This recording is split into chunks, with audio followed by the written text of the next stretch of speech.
ಶ್ರೀಗುರುಭ್ಯೋ ನಮಃ ಪರಮಗುರುಭ್ಯೋ ನಮಃ ಶ್ರೀಮದಾನಂದತೀರ್ಥಭಗವತ್ಪಾದಾಚಾರ್ಯಗುರುಭ್ಯೋ ನಮಃ ಹರಿ ಓಂ ಸೃಷ್ಟಿಸ್ಥಿತ್ಯಪ್ಯೇಹ ನಿಯತಿರ್ಷಿತಮೋ ಬಂಧಮೋಕ್ಷಾಶ್ಚ ಯಸ್ಮಾತ್ ಅಸ್ಯ ಶ್ರೀಬ್ರಹ್ಮರುದ್ರಪ್ರಭೃತಿಸುರನರದ್ವೀಷಚತುರಾತ್ಮಕಸ್ಯ ವಿಷ್ಣೋರ್ವ್ಯಸ್ತಾಃ ಸಮಸ್ತಾಃ ಸಕಲಗುಣನಿಧಿಃ ಸರ್ವದೋಷೋ ವ್ಯಪೇತಃ ಪೂರ್ಣಾನಂದಾವ್ಯಯೋ ಯೋ ಗುರುರಪಿ ಪರಮ ಚಿಂತಯೇತಂ ಮಹಾಂತಂ.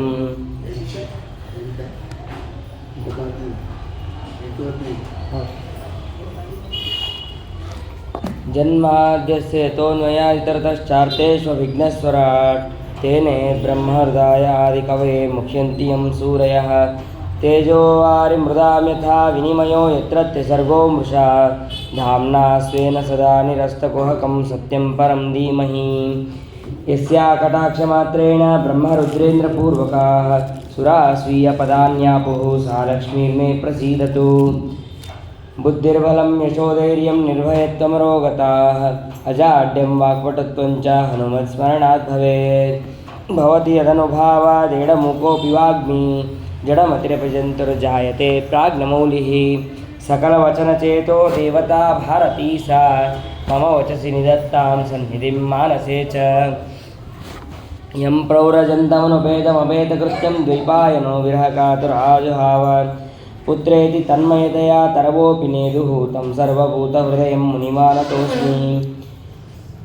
वक्रतुण्डमहाकाय सूर्यकोटिसमप्रभ निर्विघ्नं कुरु मे देव सर्वकार्येषु सर्वदा. यस्य वाक्कामधेनुर्नः कामितार्थान् प्रयच्छति सेवेतं जययोगीन्द्रं कामबाणच्छिदं सदा.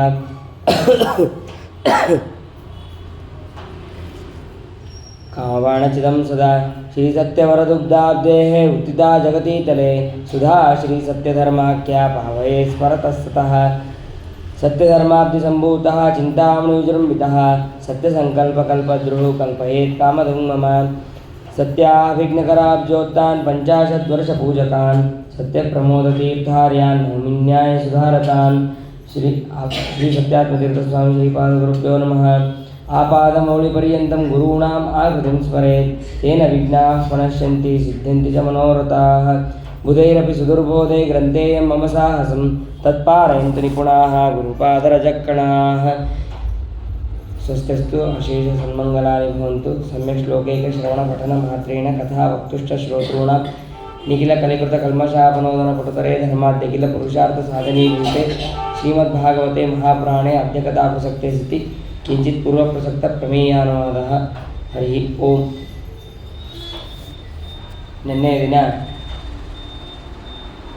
ನಿನ್ನೆ ಹಾಗೂ ಮೊನ್ನೆ ಎರಡೂ ದಿನಗಳು ಕೂಡ ಆ ಭಗವಂತನ ವಿಶೇಷವಾದಂತಹ ಹರಿದಿನ ಅಂತಲೇ ಕರೆಸ್ಕೊಂಡಂತಹ ಎರಡು ಉಪವಾಸಗಳು ನಮಗೆ ಸಿಕ್ಕಿತ್ತು. ಆ ಎರಡು ಉಪವಾಸ ದಿನವೂ ಕೂಡ ಆ ಭಗವಂತ ನಾನಾ ವಿಧವಾದಂತಹ ಲೀಲೆಗಳನ್ನು ತೋರಿಸಿದ್ದನ್ನು ನಾವು ತಿಳಿದ್ವಿ. ಅದಾದ ಮೇಲೆ ಕಾಳಿಂಗನ ಮರ್ದನ ಇರಬಹುದು ಅಥವಾ ಇನ್ನೊಬ್ಬ ದೈತ್ಯನ ಸಂಹಾರ ಇರಬಹುದು, ಎಲ್ಲರನ್ನೂ ಸಂಹಾರ ಮಾಡ್ತಾ ಮಾಡ್ತಾ ಬಂದಿದ್ದಾನೆ ಭಗವಂತ. ನಾರದರು ಕೂಡ ಬಂದು ಪ್ರಾರ್ಥನೆ ಮಾಡಿದ್ದಾರೆ. ಮುಂದೆ ಮಾಡುವಂತಹ ಎಲ್ಲ ಕೆಲಸಗಳನ್ನು ಭಗವಂತನಿಗೆ ಅದನ್ನು ಪ್ರಾರ್ಥನೆ ಮಾಡಿಕೊಂಡಿದ್ದಾರೆ. ಇನ್ನ ಅವತಾರದ ಕಾರ್ಯಗಳು ಇನ್ನೂ ಇಷ್ಟಿದೆ ಅಂತನ್ನೋದನ್ನು ಆ ನಾರದರು ಕೃಷ್ಣನ ಮುಂದೆ ಒಮ್ಮೆ ಎಲ್ಲವನ್ನು ಕೂಡ ಹೇಳಿದ್ದಾರೆ. ಹೇಳಿದ ಮೇಲೆ ಅದೇ ಸಮಯಕ್ಕೆ ಕಂಸನ ಭೃತ್ಯನಾಗಿ ಸೇವಕನಾಗಿ ಅಕ್ರೂರ ವೃಂದಾವನಕ್ಕೆ ಬಂದಿದ್ದಾನೆ. ವೃಂದಾವನಕ್ಕೆ ಬಂದು ಆ ಕೃಷ್ಣ ಪರಮಾತ್ಮನ ಮತ್ತು ಬಲರಾಮನನ್ನು ಕರೆದುಕೊಂಡು ಹೋಗೋದಕ್ಕೆ ಅಂತ ಬಂದಿದ್ದಾನೆ. ಬಂದು ಧನುರ್ಯಾಗ ಅಂತನ್ನುವಂತಹ ಕಾರ್ಯಕ್ರಮ ಇದೆ, ಹಾಗಾಗಿ ಎಲ್ಲರೂ ಕೂಡ ಬರಬೇಕು ಅಂತನ್ನುವ ಹಾಗೆ ಅಕ್ರೂರ ಹೇಳಿದ್ದಾನೆ. ಅದೇ ರೀತಿಯಾಗಿ ಅಕ್ರೂರನ ಹಿಂಬಾಲಿಸಿಕೊಂಡು ಬಲರಾಮ, ಕೃಷ್ಣ, ನಂದಗೋಪ ಮತ್ತು ಗೋಪಾಲಕರು ಎಲ್ಲರೂ ಕೂಡ ಮಥುರಾ ಪಟ್ಟಣಕ್ಕೆ ಹೋಗಿದ್ದಾರೆ. ಮಥುರಾ ಪಟ್ಟಣವನ್ನು ಪ್ರವೇಶ ಮಾಡಿದ್ದಾರೆ. ಪ್ರವೇಶ ಮಾಡಿದ ಮೇಲೆ ಅಕ್ರೂರ ಹೇಳ್ತಾನೆ, ಇಲ್ಲಿ ತನಕ ನಾನು ನಿನ್ನನ್ನು ಕರ್ಕೊಂಬಂದಿದ್ದೀನಿ ಅಂತಂದಮೇಲೆ ನನ್ನನ್ನು ಮರಿಬೇಡ, ನನ್ನನ್ನು ಬಿಟ್ಟು ಹೋಗಬೇಡ ನೀನು ಅಂತ ನಮ್ಮನೆಗೂ ಬಂದು ಅನುಗ್ರಹವನ್ನು ಮಾಡು ಅಂತ ಅಕ್ರೂರ ಕೇಳ್ತಾನೆ. ಕೇಳಿದಾಗ ನಾನು ಬಂದಂತಹ ಕಾರ್ಯ ಕಂಸನ ಸಂಹಾರ. ಆ ಕಂಸನ ಸಂಹಾರ ಆದಮೇಲೆ ಎಲ್ಲ ಬಂಧುಗಳಿಗೂ ನಾನು ಪ್ರೀತಿಯನ್ನು ಕೊಟ್ಟ ಮೇಲೆ ನಾನು ನಿಮ್ಮ ಮನೆಗೆ ಬರುತ್ತೇನೆ ಅಂತ ಹೇಳಿ ಆ ಭಗವಂತ ಹೇಳ್ತಾನೆ. ಹೇಳಿದ ಮೇಲೆ ಸರಿ ಅಂತ ಹೇಳಿ ಅಕ್ರೂರ ಎಲ್ಲರೂ ಒಂದು ಬಿಡಾರ ಮಾಡ್ಕೊಂಡಿರ್ತಾರೆ, ಈ ಗೋಪಾಲಕರು ಮತ್ತು ನಂದಗೋಪ. ಆ ಬಿಡಾರದ ಸಮೀಪದಲ್ಲಿ ಬಲರಾಮ ಕೃಷ್ಣರು ಕೂಡ ಬರ್ತಾರೆ. ಬಂದಾದ ಮೇಲೆ ಅಲ್ಲಿಂದ ಮಧುರಾಪಟ್ಟಣದ ಒಂದು ಸತೆ ನೋಡ್ಕೊಂಬರೋಣ ಹೇಗಿದೆ ಊರು ಅಂತ ಅನ್ನೋದನ್ನು ಎಲ್ಲರನ್ನು ಕೂಡ ಕರೆದುಕೊಂಡು ಅಲ್ಲಿ ಹೊರಟಾಗ ದಾರಿಯಲ್ಲಿ ಭಾರೀ ಬಟ್ಟೆಗಳು, ಕಂಸನಿಗೆ ಅಂಥೇಳಿ ಅದನ್ನೆಲ್ಲ ಒಗೆದು ಶುದ್ಧವಾಗಿ ಇಟ್ಟಂತಹ ಬಟ್ಟೆಗಳನ್ನು ತಗೊಂಡು ಒಬ್ಬನು ಬರ್ತಾನೆ. ಆ ಬಟ್ಟೆಯನ್ನು ತೊಗೊಂಡು ಹೋಗ್ತಾ ಇರಬೇಕಾದ್ರೆ ಭಗವಂತ ಕೇಳ್ತಾನೆ, ಆ ಬಟ್ಟೆಗಳು ನಮಗೆ ಕೊಡಪ್ಪ ಅಂತಂದು ಭಗವಂತ ಕೇಳ್ತಾನೆ. ಕೇಳಿದಾಗ ಆ ಬಟ್ಟೆ ಇಟ್ಕೊಂಡಂತಹ ವ್ಯಕ್ತಿ ಹೇಳ್ತಾನೆ, ಈ ಬಟ್ಟೆ ಇದು ರಾಜದ ಬಟ್ಟೆ, ಇದು ನೀವು ಯಾರೋ ಹಳ್ಳಿಯಿಂದ ಬಂದವರು ನೀವು ಇದನ್ನು ಹಾಕ್ಕೊತೀನಿ ಅಂತಂದ್ರೆ ಕೊಡೋದಲ್ಲ, ಇದು ಯಾರ್ಯಾರಿಗೂ ಕೊಡೋದಲ್ಲ ಅಂತ ಹೇಳಿ ಅವನು ಬೈತಾನೆ. ಅದಾದ ಮೇಲೆ ಭಗವಂತ ಅವನಿಗೊಂದು ಕಪಾಳಕ್ಕೆ ಹೊಡೆದು ಅವನನ್ನು ಅಲ್ಲೇ ಸಂಹಾರ ಮಾಡ್ತಾನೆ. ಅವನು ಯಾರು ಅಂತಂದರೆ ಅವನಿಗೆ ಪಾರ್ವತೀ ದೇವಿಯ ವರದಿಂದ ಅವಧ್ಯತ್ವವನ್ನು ಪಡೆದಿರ್ತಾನೆ. ಮತ್ತು ಅಷ್ಟೇ ಅಲ್ಲ, ನಾನು ಕಂಸನ ಆಪ್ತ ಬಂಧು ಆಪ್ತ ಸ್ನೇಹಿತ ಅಂತನ್ನುವಂತಹ ಕೊಬ್ಬು ಅಹಂಕಾರವು ಕೂಡ ಅವನಿಗೆ ಜಾಸ್ತಿ ಆಗಿರುತ್ತೆ. ಭಗವಂತ ಬಂದಿದ್ದೇ ಕಂಸನ ಭೃತ್ಯರನ್ನು ಸಂಹಾರ ಮಾಡೋದಕ್ಕೆ ಅಂತ, ಅದರಲ್ಲಿ ಇವನಿಂದಲೇ ಪ್ರಾರಂಭ ಮಾಡೋಣ ಅಂತ ಹೇಳಿ ಅವನನ್ನು ಸಂಹಾರವನ್ನು ಮಾಡಿದ್ದಾನೆ. ಅವನ ಹತ್ರ ಇರುವಂತಹ ಅವನಿಗೆ ಹೊಡೆದ ತಕ್ಷಣ ಅವನ ಭೃತ್ಯರೆಲ್ಲರೂ ಕೂಡ ಇದ್ದರು, ಅವನ ಸೇವಕರೆಲ್ಲರೂ ಸ್ವಲ್ಪ ಜನ ಇದ್ದರು. ಅಲ್ಲೇ ಬಟ್ಟೆ ಎಲ್ಲವನ್ನು ಬಿಟ್ಟು ಅವರು ತಪ್ಪಿಸ್ಕೊಂಡು ಹೋಗಿದ್ದಾರೆ. ಅದಾದ ಮೇಲೆ ತನಗೆ ಯಾವ ಬೇಕೋ ಆ ವಸ್ತ್ರಗಳನ್ನು ಭಗವಂತ ಧಾರಣೆ ಮಾಡಿದ್ದಾನೆ. ಬಲರಾಮನಿಗೆ ಯಾವ ಬೇಕೋ ಆ ವಸ್ತ್ರವನ್ನು ಅವನು ಧರಿಸಿದ್ದಾನೆ. ಅದಾದ ಮೇಲೆ ತನ್ನ ಜೊತೆಗೆ ಬಂದಂತಹ ಎಲ್ಲ ಗೋಪಾಲಕರಿಗೂ ಕೂಡ ವಸ್ತ್ರಗಳನ್ನು ಕೊಟ್ಟು ಉಳಿದಿದ್ದ ಎಲ್ಲವನ್ನು ಕೂಡ ನೆಲದ ಮೇಲೆ ಹಾಕಿ ನಡೆಕೊಂಡು ಹೋಗ್ತಾ ಇದ್ದಾನೆ. ರಾಜರು ಅವರು ಬಂದಾಗ ವಸ್ತ್ರ ಹಾಕಿ ಆ ವಸ್ತ್ರದ ಮೇಲೆ ನಡೆಸ್ಕೊಂಬರೋದು ಒಂದು ಇದು.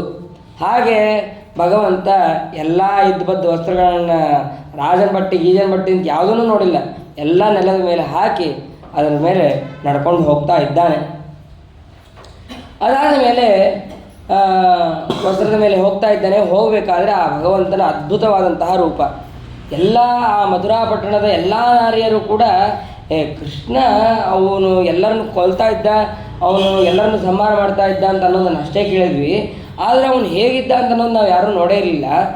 ಅಂತಹ ಕೃಷ್ಣ ಬಲರಾಮ ಇಬ್ಬರು ಕೂಡ ಬಂದಿದ್ದಾರೆ, ಅವ್ರನ್ನ ನಾವು ನೋಡೋಕ್ಕೆ ಹೋಗೋಣ ಅಂತ ಹೇಳಿ ಕೆಲವೊಬ್ಬರು ಕಣ್ಣಿಗೆ ಕಾಡಿಗೆ ಹಚ್ಕೊತಾ ಇರ್ಬೇಕಾದ್ರೆ ಅರ್ಧ ಕಣ್ಣಿಗೆ ಹಚ್ಕೊಂಡು ಹೋಗೋದು. ಮತ್ತು ಹೀಗೆ ಎಲ್ಲರೂ ಕೂಡ ತಮ್ಮ ತಮ್ಮ ಕೆಲಸಗಳನ್ನು ಬಿಟ್ಟು ಆ ಭಗವಂತನ ದರ್ಶನಕ್ಕೆ ಅಂತ ಹೇಳಿ ಅಲ್ಲಿ ಬಂದಿದ್ದಾರೆ. ಮತ್ತು ಯಾರೂ ಕೂಡ ಕೆಳಗೆ ಬಂದು ಭಗವಂತನನ್ನು ದರ್ಶನ ಮಾಡಿಲ್ಲ. ಮೇಲೆ ಒಂದು ಇದು ಕಟಾಂಜನ, ಅಲ್ಲಿ ನಿಂತು ಎಲ್ಲರೂ ಕೂಡ ಸ್ತ್ರೀಯರೆಲ್ಲರೂ ಕೂಡ ಆ ಭಗವಂತನನ್ನು ದರ್ಶನ ಮಾಡ್ತಾ ಇದ್ದಾರೆ, ಬಲರಾಮನನ್ನು ಕೂಡ ದರ್ಶನ ಮಾಡ್ತಾ ಇದ್ದಾರೆ. ಅದಾದ ಮೇಲೆ ಇಷ್ಟು ಅದ್ಭುತವಂತಹ ಬಾಲಕನಾಗಿದ್ದಾನೆ, ಅವನನ್ನು ನೋಡಿ ಬಹಳ ಎಲ್ಲರೂ ಕೂಡ ಸಂತೋಷಗೊಂಡಿದ್ದಾರೆ. ಅದಾದ ಮೇಲೆ ಅಲ್ಲೇ ಮುಂದೆ ಭಗವಂತ ಹೋಗ್ತಾ ಒಬ್ಬ ಸುಧಾಮ ಅಂತ ಅವನು ಭಗವಂತನಿಗೆ ಮಾಲೆ ಕೊಡುವಂತಹ ವ್ಯಕ್ತಿ. ಅವನು ಸೀದಾ ಬಲರಾಮ ಮತ್ತು ಕೃಷ್ಣ ಅವ್ರು ಬರೋದು ಗೊತ್ತಾದ ತಕ್ಷಣ ನಮ್ಮನೆಗೆ ಬರ್ರಿ, ನಮ್ಮನೆಗೆ ಬಂದು ಅನುಗ್ರಹ ಮಾಡಿರಿ ಅಂತೇಳಿ ಅವರಿಬ್ಬರನ್ನ ಮನೆಗೆ ಕರ್ಕೊಂಡೇ ಹೋಗ್ಬಿಡ್ತಾನೆ. ಅಕ್ರೂರ ನಾನು ಕೆಲಸ ಮುಗಿಸ್ಕೊಂಬರ್ತೀನಿ ಅಂತ ಹೇಳ್ತಾನೆ ಭಗವಂತ. ಆದರೆ ಇವನು ಬಿಡೋದೇ ಇಲ್ಲ, ಸೀದಾ ನಮ್ಮ ಮನೆಗೆ ಬರಬೇಕು ಅಂತ ಹೇಳಿ ಅವನ ಮನೆಗೆ ಕರ್ಕೊಂಡು ಹೋಗ್ತಾನೆ. ಮನೆಗೆ ಕರ್ಕೊಂಡೋಗಿ ಅವನಿಗೆ ಅರ್ಘ್ಯ ಪಾದ್ಯಾದಿಗಳನ್ನು ಕೊಟ್ಟು ಅವನಿಗೆ ಶ್ರೇಷ್ಠವಾದಂತಹ ಒಂದು ಒಳ್ಳೆ ಸುಗಂಧಭರಿತವಾದಂತಹ ಹೂವು ಮಾಲೆಯನ್ನು ಆ ಭಗವಂತನಿಗೆ ಮತ್ತು ಬಲರಾಮನಿಗೆ ಹೂವಿನ ಹಾರಗಳನ್ನು ಸಮರ್ಪಣೆ ಮಾಡ್ತಾರೆ. ಅವನಿಗೆ ಆ ಸುಧಾಮ ಅಂತನ್ನುವಂತಹ ವ್ಯಕ್ತಿಗೆ ಭಗವಂತ ಅನುಗ್ರಹವನ್ನು ಮಾಡಿ ಅವನಿಗೆ ಶ್ರೇಷ್ಠವಾದಂತಹ ಗತಿಯನ್ನು ಕೂಡ ಕೊಟ್ಟಿದ್ದಾನೆ. ಈ ಸುಧಾಮ ಮತ್ತು ಮುಂದೆ ಬರುವಂತಹ ಸುಧಾಮನ ಚರಿತ್ರೆ ಅದು ಕೂಡ ಇಬ್ಬರು ಬೇರೆ ಬೇರೆ ಅಂತ ಅನ್ನೋದನ್ನು ಕೂಡ ನಾವು ಇಲ್ಲಿ ತಿಳಿಯಬಹುದು. ಅದಾದ ಮೇಲೆ ಹೀಗೆ ಮುಂದೆ ಹೋಗ್ತಾ ಇರಬೇಕಾದ್ರೆ ಒಬ್ಬಳು ಕಂಸನಿಗೆ ಗಂಧ ಕೊಡುವಂತಹ ವ್ಯಕ್ತಿ ಸೈರಂದ್ರಿ ಅವಳ ಹೆಸರು ಭಾಳ ನೋಡೋದಕ್ಕೆ ಕುಳ್ಳ ಇರ್ತಾಳೆ, ಅದಕ್ಕೆ ಕುಬ್ಜೆ ಅಂತಲೂ ಕರೀತಿರ್ತಾಳೆ. ಮತ್ತು ಅವಳು 3 ಕಡೆ ಅವಳಿಗೆ ದೇಹದಲ್ಲಿ ವಕ್ರತೆ ಇರುತ್ತೆ, ಹಾಗಾಗಿ ತ್ರಿವಕ್ರೆ ಅಂತಲೂ ಅವಳಿಗೆ ಕರಿತಾ ಇರ್ತಾರೆ. ಆ ತ್ರಿವಕ್ರೆ ಬಂದ ತಕ್ಷಣ ಎದುರುಗಡೆ ಬರ್ತಾಳೆ. ಬಂದ ತಕ್ಷಣ ಗಂಧ ಕೊಡು, ಅವಶ್ಯ ಕೊಡ್ತೀನಿ, ನಾನು ನಿನಗೆ ಕೊಡಲಾರ್ದು ಇನ್ಯಾರಿಗೆ ಕೊಡಲಿ, ನಾನು ನಿನ್ನ ಭಕ್ತಾಳೆ, ಏನೋ ಈ ನನ್ನ ಪಾಪದಿಂದ ಕಂಸನ ಸೇವೆಯನ್ನು ಮಾಡ್ತಾಯಿದ್ದೀನಿ, ನಾನು ನಿನಗೆ ಅವಶ್ಯ ಗಂಧ ಕೊಡ್ತೀನಿ ಅಂತ ಹೇಳಿ ಭಗವಂತನಿಗೆ ಗಂಧ ಕೊಡ್ತಾರೆ. ಕೊಟ್ಟ ತಕ್ಷಣ ಹೇಗೆ ಬೇಕೋ ಅದನ್ನು ತಗೋಬೇಕಾಗಿತ್ತು. ಆದರೆ ಭಗವಂತ ಏನು ಮಾಡ್ತಾನೆ ಅಂತಂದರೆ, ತನ್ನ ವರ್ಣ ಯಾವುದು, ನೀಲಿ ವರ್ಣ, ಶ್ಯಾಮವರ್ಣ, ಆ ಶ್ಯಾಮವರ್ಣದ ವ್ಯತಿರಿಕ್ತವಾಗಿ ಅಂದರೆ ಶ್ಯಾಮವರ್ಣದ ಮೇಲೆ ಎದ್ದು ಹೊಳಿಬೇಕು, ಅಂತಹ ಬಣ್ಣವನ್ನು ಅವನು ಗಂಧವನ್ನು ಸ್ವೀಕಾರ ಮಾಡಿ ಅದನ್ನು ಧಾರಣೆ ಮಾಡಿದ್ದಾನೆ. ಮತ್ತು ಈ ಕಡೆ ಬಲರಾಮ ಅವನದು ಶ್ವೇತವರ್ಣ, ಆ ಶ್ವೇತವರ್ಣಕ್ಕೆ ತಕ್ಕಂತೆ ವ್ಯತಿರಿಕ್ತವಾಗಿ ರಕ್ತವರ್ಣ, ಆ ಬಿಳಿ ಕೆಂಪು ಇದ್ದರೆ ಅದು ಭಾರಿ ಚೆನ್ನಾಗಿ ಕಾಣಿಸುತ್ತೆ ಬಣ್ಣಗಳು. ಹಾಗೆ ಬಲರಾಮ ಆ ಬಣ್ಣವನ್ನು ಆ ಬಣ್ಣದ ಗಂಧವನ್ನು ಅವನು ಸ್ವೀಕಾರವನ್ನು ಮಾಡಿದ್ದಾನೆ. ಇದಾದ ಮೇಲೆ ಆ ತ್ರಿವಕ್ರೆಯನ್ನು ಸರಿಯಾಗಿ ದೇಹವನ್ನಾಗಿ ಮಾಡಿದ್ದಾಳೆ. ಯಾರವಳು ಅಂತಂದರೆ, ಅವಳು ಹಿಂದೆ ಅಪ್ಸರಾ ಸ್ತ್ರೀ. ಅವಳಿಗೆ ಶಾಪ ಬರುತ್ತೆ. ಶಾಪ ಆಗಿದ್ದಕ್ಕೆ ಅವಳು ವೇಶ್ಯಾಸ್ತ್ರೀ ಆಗಿರ್ತಾಳೆ. ವೇಶ್ಯಾಸ್ತ್ರೀ ಆಗಿದ್ದಕ್ಕೆ ಅಲ್ಲಿ ಈ ರೀತಿಯಾದಂತಹ ಕಂಸನಿಗೆ ಗಂಧ ಕೊಡುವಂತಹ ಭಾಗ್ಯ ಅವಳಿಗೆ ದೌರ್ಭಾಗ್ಯ ಬಂದಿರುತ್ತೆ. ಆಮೇಲೆ ಅಪ್ಸರ ಆಗಿದ್ದಕ್ಕೆ ಅವಳಿಗೆ ಭಗವಂತನ ಸಂಘವನ್ನು ಪಡೆಯುವಂತಹ ಯೋಗ್ಯತೆಯೂ ಕೂಡ ಬರುತ್ತೆ. ಈ ತ್ರಿವಕ್ರೆ ಆ ಭಗವಂತನಿಗೆ ಗಂಧವನ್ನು ಕೊಟ್ಟ ಮೇಲೆ ನನಗೆ ಸಂಘವನ್ನು ಮಾಡಬೇಕು ನೀನು ಅಂತ ಹೇಳಿ ಅವಳು ಕೇಳ್ತಾಳೆ. ಕೇಳಿದಾಗ, ನಾನು ಕಂಸನ ಸಂಹಾರ ಆದ ಮೇಲೆ ನಾನು ಅವಶ್ಯ ಬಂದು ನಾನು ನಿನಗೆ ಅನುಗ್ರಹವನ್ನು ಮಾಡ್ತೀನಿ ಅಂತ ಹೇಳಿ ಆ ತ್ರಿವಕ್ರಿಗೂ ಮಾತು ಕೊಟ್ಟು ಅಲ್ಲಿಂದ ಹೊರಡ್ತಾನೆ. ಅದಾದ ಮೇಲೆ ಯಾವ ಧನುರ್ಯಾಗಕ್ಕೆ ಅಂತ ಬಂದಿದ್ರೋ ಆ ಧನುಸ್ಸೆಲ್ಲಿದೆ, ಅದು ಅಲ್ಲಿಗೆ ಹೇಗೆ ಹೋಗಬೇಕು ಅದನ್ನೆಲ್ಲ ಬಲರಾಮ ಹಾಗೂ ಕೃಷ್ಣ ಇಬ್ಬರು ಕೂಡ ಕೇಳಿಕೊಂಡು ಅಲ್ಲಿಗೆ ಹೋಗ್ತಾ ಇದ್ದಾರೆ. ಹೋಗ್ತಾ ಇರಬೇಕಾದ್ರೆ ದಾರಿಯಲ್ಲಿ ಆ ಬಿಲ್ಲಿನ ರಕ್ಷಣೆಗಾಗಿ ಅಂತ ಹೇಳಿ ಅನೇಕ ಜನರಿದ್ದಾರೆ, ಅನೇಕ ಕಂಸನ ಸೈನಿಕರೆಲ್ಲರೂ ಕೂಡ ಅಲ್ಲಿದ್ದಾರೆ. ಬಿಲ್ಲನ್ನು ಯಾರಿಗೂ ಅಲ್ಲಾಡಿಸೋಕ್ಕಾಗೋದಿಲ್ಲ. ಅಂತಹ ಬಿಲ್ಲರ ಮಧ್ಯದಲ್ಲಿ ಒಂದು 8 ಜನ, ಮತ್ತು ಅದರ ಮುಂದೆ ಇನ್ನೂ ಜಾಸ್ತಿ ಜನ ಅಲ್ಲೆಲ್ಲರೂ ಕೂಡ ಸೈನಿಕರು ನಿಂತಿದ್ದಾರೆ. ಇವರನ್ನು ನೋಡಿದ ತಕ್ಷಣ ನಾವು ನಿಮ್ಮನ್ನು ಬಿಡೋದಿಲ್ಲ ಅಂತ ಹೇಳಿ ಅಡ್ಡ ತಡಿತಾರೆ. ಎಲ್ಲರನ್ನೂ ಸರಿಸ್ಕೊಂಡು ಭಗವಂತ ಹಾಗೂ ಬಲರಾಮ ಇಬ್ಬರು ಇದು ಧನಸ್ಸು ಎಲ್ಲಿದೆಯೋ ಅಲ್ಲಿಗೆ ಹೋಗ್ತಾರೆ. ಅಲ್ಲಿಗೆ ಹೋಗಿ ಏನೂ ಮಾಡೋದಿಲ್ಲ ಭಗವಂತ, ಅನಾಯಾಸವಾಗಿ ಆ ಎಡಗೈಯಿಂದ ತಗೋತಾನೆ ಬಿಲ್ಲನ್ನು ತಗೊಂಡು ಅವನು ಇದನ್ನು ಎದೆ ಏರಿಸಬೇಕು ಅನ್ನೋಷ್ಟೊತ್ತಿಗೆ ಆ ಬಿಲ್ಲು ಪೂರ್ಣವಾಗಿ ಮುರಿದು ಹೋಗಿದೆ, ತುಂಡಾಗಿ ಹೋಗಿದೆ.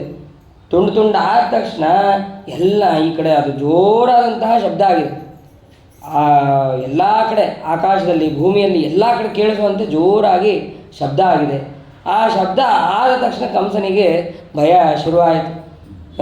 ಈ ರುದ್ರದೇವರಿಂದ ಪಡೆದಂತಹ ಈ ಧನಸ್ಸನ್ನೇ ಬಿಟ್ಟಿಲ್ಲ, ಇನ್ನು ನನ್ನನ್ನು ಬಿಡ್ತಾನ ಅವನು ಅನ್ನುವ ಭಯ ಶುರುವಾಯಿತು. ನನ್ನ ಮೃತ್ಯುವು ಕೂಡ ಹತ್ತಿರ ಬಂದಿದೆ ಅಂತನ್ನೋ ಹಾಗೆ ಅವನಿಗೆ ಗೊತ್ತಾಯಿತು. ಅದಾದ ಮೇಲೆ ಬಿಲ್ಲು ಮುರಿದಿದ್ದೇ ತಡ ಅವಾಗ ಎಲ್ಲ ಸೈನಿಕರು, ಅದನ್ನು ರಕ್ಷಣೆಗಾಗಿ ನಿಂತಹ ಸೇವಕರು ಎಲ್ಲರೂ ಕೂಡ ಯುದ್ಧಕ್ಕೆ ಅಂತ ಬಂದರು. ಯುದ್ಧಕ್ಕೆ ಅಂತ ಬಂದರೆ ಆ ಬಿಲ್ಲು ಯಾವ ತುಂಡಾಗಿತ್ತಲ್ಲ ಅದನ್ನೇ ತಗೊಳ್ಳೋದು, ಅವ್ರನ್ನ ಬಡ ಎಲ್ಲರನ್ನೂ ಸಂಹಾರ ಮಾಡಿಕೊಂಡು ಆ ಬಲರಾಮ ಕೃಷ್ಣರು ಕೂಡ ಹೋಗಿದ್ದಾರೆ. ಸರಿ, ಇಷ್ಟೊತ್ತಿಗೆ ಎಲ್ಲವೂ ಕೂಡ ಮುಗಿಸಿ ಅವರು ಅಲ್ಲಿ ಯಾವ ಬಿಡಾರದಲ್ಲಿ ಹಾಕಿದ್ರೋ ಆ ಬಿಡಾರಕ್ಕೆ ಬರ್ತಾರೆ. ರಾತ್ರಿ ಕಾಲ ಆಗಿರುತ್ತೆ. ರಾತ್ರಿ ಸಮಯದಲ್ಲಿ ಮೊಸರನ್ನವನ್ನು ತಿನ್ನಬಾರ್ದು ಅಂತ ಹೇಳಿ ಅವನು ಹಾಲನ್ನವನ್ನು ಭಕ್ಷಣೆಯನ್ನು ಮಾಡ್ತಾನೆ. ರಾತ್ರಿ ಕಾಲದಲ್ಲಿ ವೈದ್ಯರೆಲ್ಲರೂ ಕೂಡ ಹೇಳ್ತಾರೆ, ಮೊಸರು ರಾತ್ರಿ ತಿನ್ನಬಾರ್ದು, ಆರೋಗ್ಯ ದೃಷ್ಟಿಯಿಂದ ಸರಿಯಲ್ಲ, ಬೆಳಗ್ಗೆ ಮಾತ್ರ ತಿನ್ನಬೇಕು. ಅದು ಕೇವಲ ವೈದ್ಯರು ಹೇಳೋದು ಅಷ್ಟೇ ಅಲ್ಲ, ಶಾಸ್ತ್ರ ನಿಷಿದ್ಧವೂ ಹೌದು. ರಾತ್ರಿ ಕಾಲದಲ್ಲಿ ಮೊಸರು ಅದನ್ನು ಪದಾರ್ಥವನ್ನು ತಿನ್ನಬಾರ್ದು ಅಂತ ಅನ್ನೋದನ್ನು ಭಗವಂತ ನಮಗೆ ತೋರಿಸ್ತಾನೆ. ಅದಾದ ಮೇಲೆ ಕಂಸನಿಗೆ ಅಪಶಕುನಗಳು ಪ್ರಾರಂಭ ಆಗಿದೆ, ವಿಪರೀತವಾದಂತಹ ಅಪಶಕುನಗಳು. ಅದು ಹೇಗೆ ಅಂತಂದರೆ, ಕನ್ನಡಿಯಲ್ಲಿ ನಿಂತರೆ, ಕನ್ನಡಿ ಮುಂದೆ ನಿಂತರೆ ಪ್ರತಿಬಿಂಬ ಕಾಣಿಸ್ಬೇಕು, ಆ ಪ್ರತಿಬಿಂಬನೇ ಕಾಣಿಸ್ತಾ ಇಲ್ಲ, ತನ್ನ ತಲೆ ಕಾಣಿಸ್ತಾನೇ ಇಲ್ಲ. ಮತ್ತು ಇಲ್ಲ ಕಣ್ಣು ಮುಚ್ಕೊಂಡು ಮಲ್ಕೊಂಡ್ರೆ ತನ್ನ ನೆರಳಲ್ಲಿ ಛಿದ್ರಗಳು, ಮತ್ತು ತಾನು ದಿಗಂಬರನಾಗಿ ದಕ್ಷಿಣ ದಿಕ್ಕಿಗೆ ಹೋಗಿದ್ದು, ಈ ರೀತಿಯಾಗಿ ಅವನಿಗೆ ಅನೇಕ ಅಪಶಕುನಗಳು ಕಂಡಿದೆ. ಆ ಅಪಶಕುನಗಳನ್ನು ಕಂಡಾಗೆ ಅವನಿಗೆ ಗೊತ್ತಾಗಿದೆ, ಹಾಗಾದರೆ ನನ್ನ ಮರಣ ಅಂತ ಅನ್ನೋದು ನಿಶ್ಚಿತ ಅಂತ ಅನ್ನೋದು ಅವನಿಗೆ ಇನ್ನೂ ಆಗಿದೆ. ಅದಾದ ಮೇಲೆ ಭಗವಂತ ಹಾಗೂ ಬಲರಾಮರಿಗೆ ಮಾರನೇ ದಿನ ಹಿಂದಿನ ದಿನ ಅವನು ಆ ಬಿಲ್ಲನ್ನು ಪೂರ್ಣ ತುಂಡು ಮಾಡಿದ್ದಾನೆ, ನೀವು ಕೂಲಯಾಪೀಡನಿಗೆ ಮತ್ತು ಆ ಮಾವುತನಿಗೆ ಇಬ್ಬರಿಗೂ ಕೂಡ ಕಂಸ ಹೇಳ್ತಾನೆ, ನೀವು ರೆಡಿ ಇರ್ರಿ, ಅವನು ಯಾವಾಗ ಬರ್ತಾನೋ ಆವಾಗ ಅವನನ್ನು ಕೊಲ್ಲೋದಕ್ಕೆ ನೀವು ರೆಡಿ ಇರಬೇಕು ಅಂತ. ಅವಾಗ ಇಷ್ಟು ಹೇಳಿದಾಗ ಅದೇ ರೀತಿಯಾಗಿ ಅವನು ಪ್ರವೇಶವನ್ನು ಮಾಡ್ತಾನೆ. ಬೆಳಗ್ಗೆ ಶಬ್ದ ಆಗ್ತಾ ಇರ್ತದೆ, ಮಲ್ಲರದು ಮತ್ತು ಆನೆದು ಎಲ್ಲ ಶಬ್ದ ಆಗ್ತಾ ಇರ್ತದೆ. ಶಬ್ದ ಆಗೋದನ್ನು ನೋಡಿ ಹಾಗಾದ್ರೆ ನಾವು ಆ ಉತ್ಸವಕ್ಕೆ ಹೋಗೋಣ ಅಂಥೇಳಿ ಇವರಿಬ್ಬರು ಬರ್ತಾರೆ. ಬರಬೇಕಾದ್ರೆ ಅಲ್ಲಿ ದಾರಿಯಲ್ಲಿ ಆ ಕೂಲಯಾಪೀಡ ಮತ್ತು ಆ ಮಾವುತನನ್ನು ನಿಲ್ಲಿಸಿರ್ತಾರೆ ದಾರಿಯಲ್ಲಿ. ಅವರಿಬ್ಬರು ಬಂದರೆ ಮೊದಲು ನೀವು ತಡಿಬೇಕು ಅಂತ ಹೇಳಿ ಅಷ್ಟು ಹೇಳಿದಾಗ ತಡಿತಾರೆ. ಆ ಕೃಷ್ಣ ಹಾಗೂ ಇದು ಬಲರಾಮ ಇಬ್ಬರು ಕೇಳ್ತಾರಂತೆ, ನೀವು ನಾನು ದಾರಿ ಬಿಡ್ತಿರೋ ಇಲ್ಲೋ ಅಂತ ಹೇಳಿ.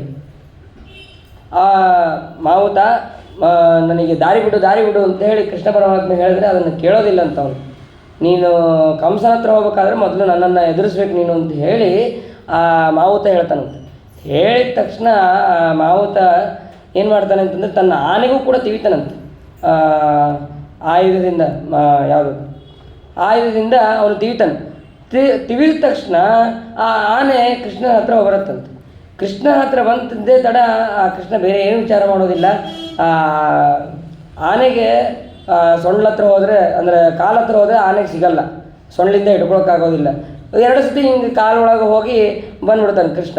ಅವಾಗ ಆನೆಗೆ ಸಿಗೋದೇ ಇಲ್ಲ. ಆಮೇಲೆ ಮತ್ತೆ ಆನೆ ಹುಡುಕತ್ತೆ. ಆನೆ ಹುಡುಕೋ ಅಷ್ಟೊತ್ತಿಗೆ ಭಗವಂತ ಈ ಕಡೆ ಬರ್ತಾನೆ, ಈ ಕಡೆ ನೋಡಿದ್ರೆ ಈ ಕಡೆ ಬರ್ತಾನೆ ಭಗವಂತ. ಹಿಂಗೆ ಒಂದು ಸ್ವಲ್ಪ ಹೊತ್ತು ಆನೆಯನ್ನು ಆಟ ಆಡಿಸಿ ಆಮೇಲೆ ಆನೆಯ ಬಾಲವನ್ನು ಹಿಡಿದು ತಿರುಗಿಸಿ ಎಳ್ಕೊಂಡು ಅದ್ರ ಜೊತೆಗೆ ದೂರ ಹೋಗ್ತಾನಂತೆ. ಎಳಿತಾ ಹಾಗೆ ದೂರ ಹೋಗ್ತಾನೆ. ದೂರ ಹೋದ ಮೇಲೆ ಆಮೇಲೆ ಆನೆಗೆ ಸೊಂಡೆ ಇದು ದಂತದಿಂದ ಕೊಲ್ತಾನೆ, ಸಂಹಾರವನ್ನು ಮಾಡ್ತಾನೆ. ಅದೇ ರೀತಿಯಾಗಿ ಮಾವುತನನ್ನು ಕೂಡ ಭಗವಂತ ಸಂಹಾರವನ್ನು ಮಾಡಿದ್ದಾನೆ. ಅದಾದ ಮೇಲೆ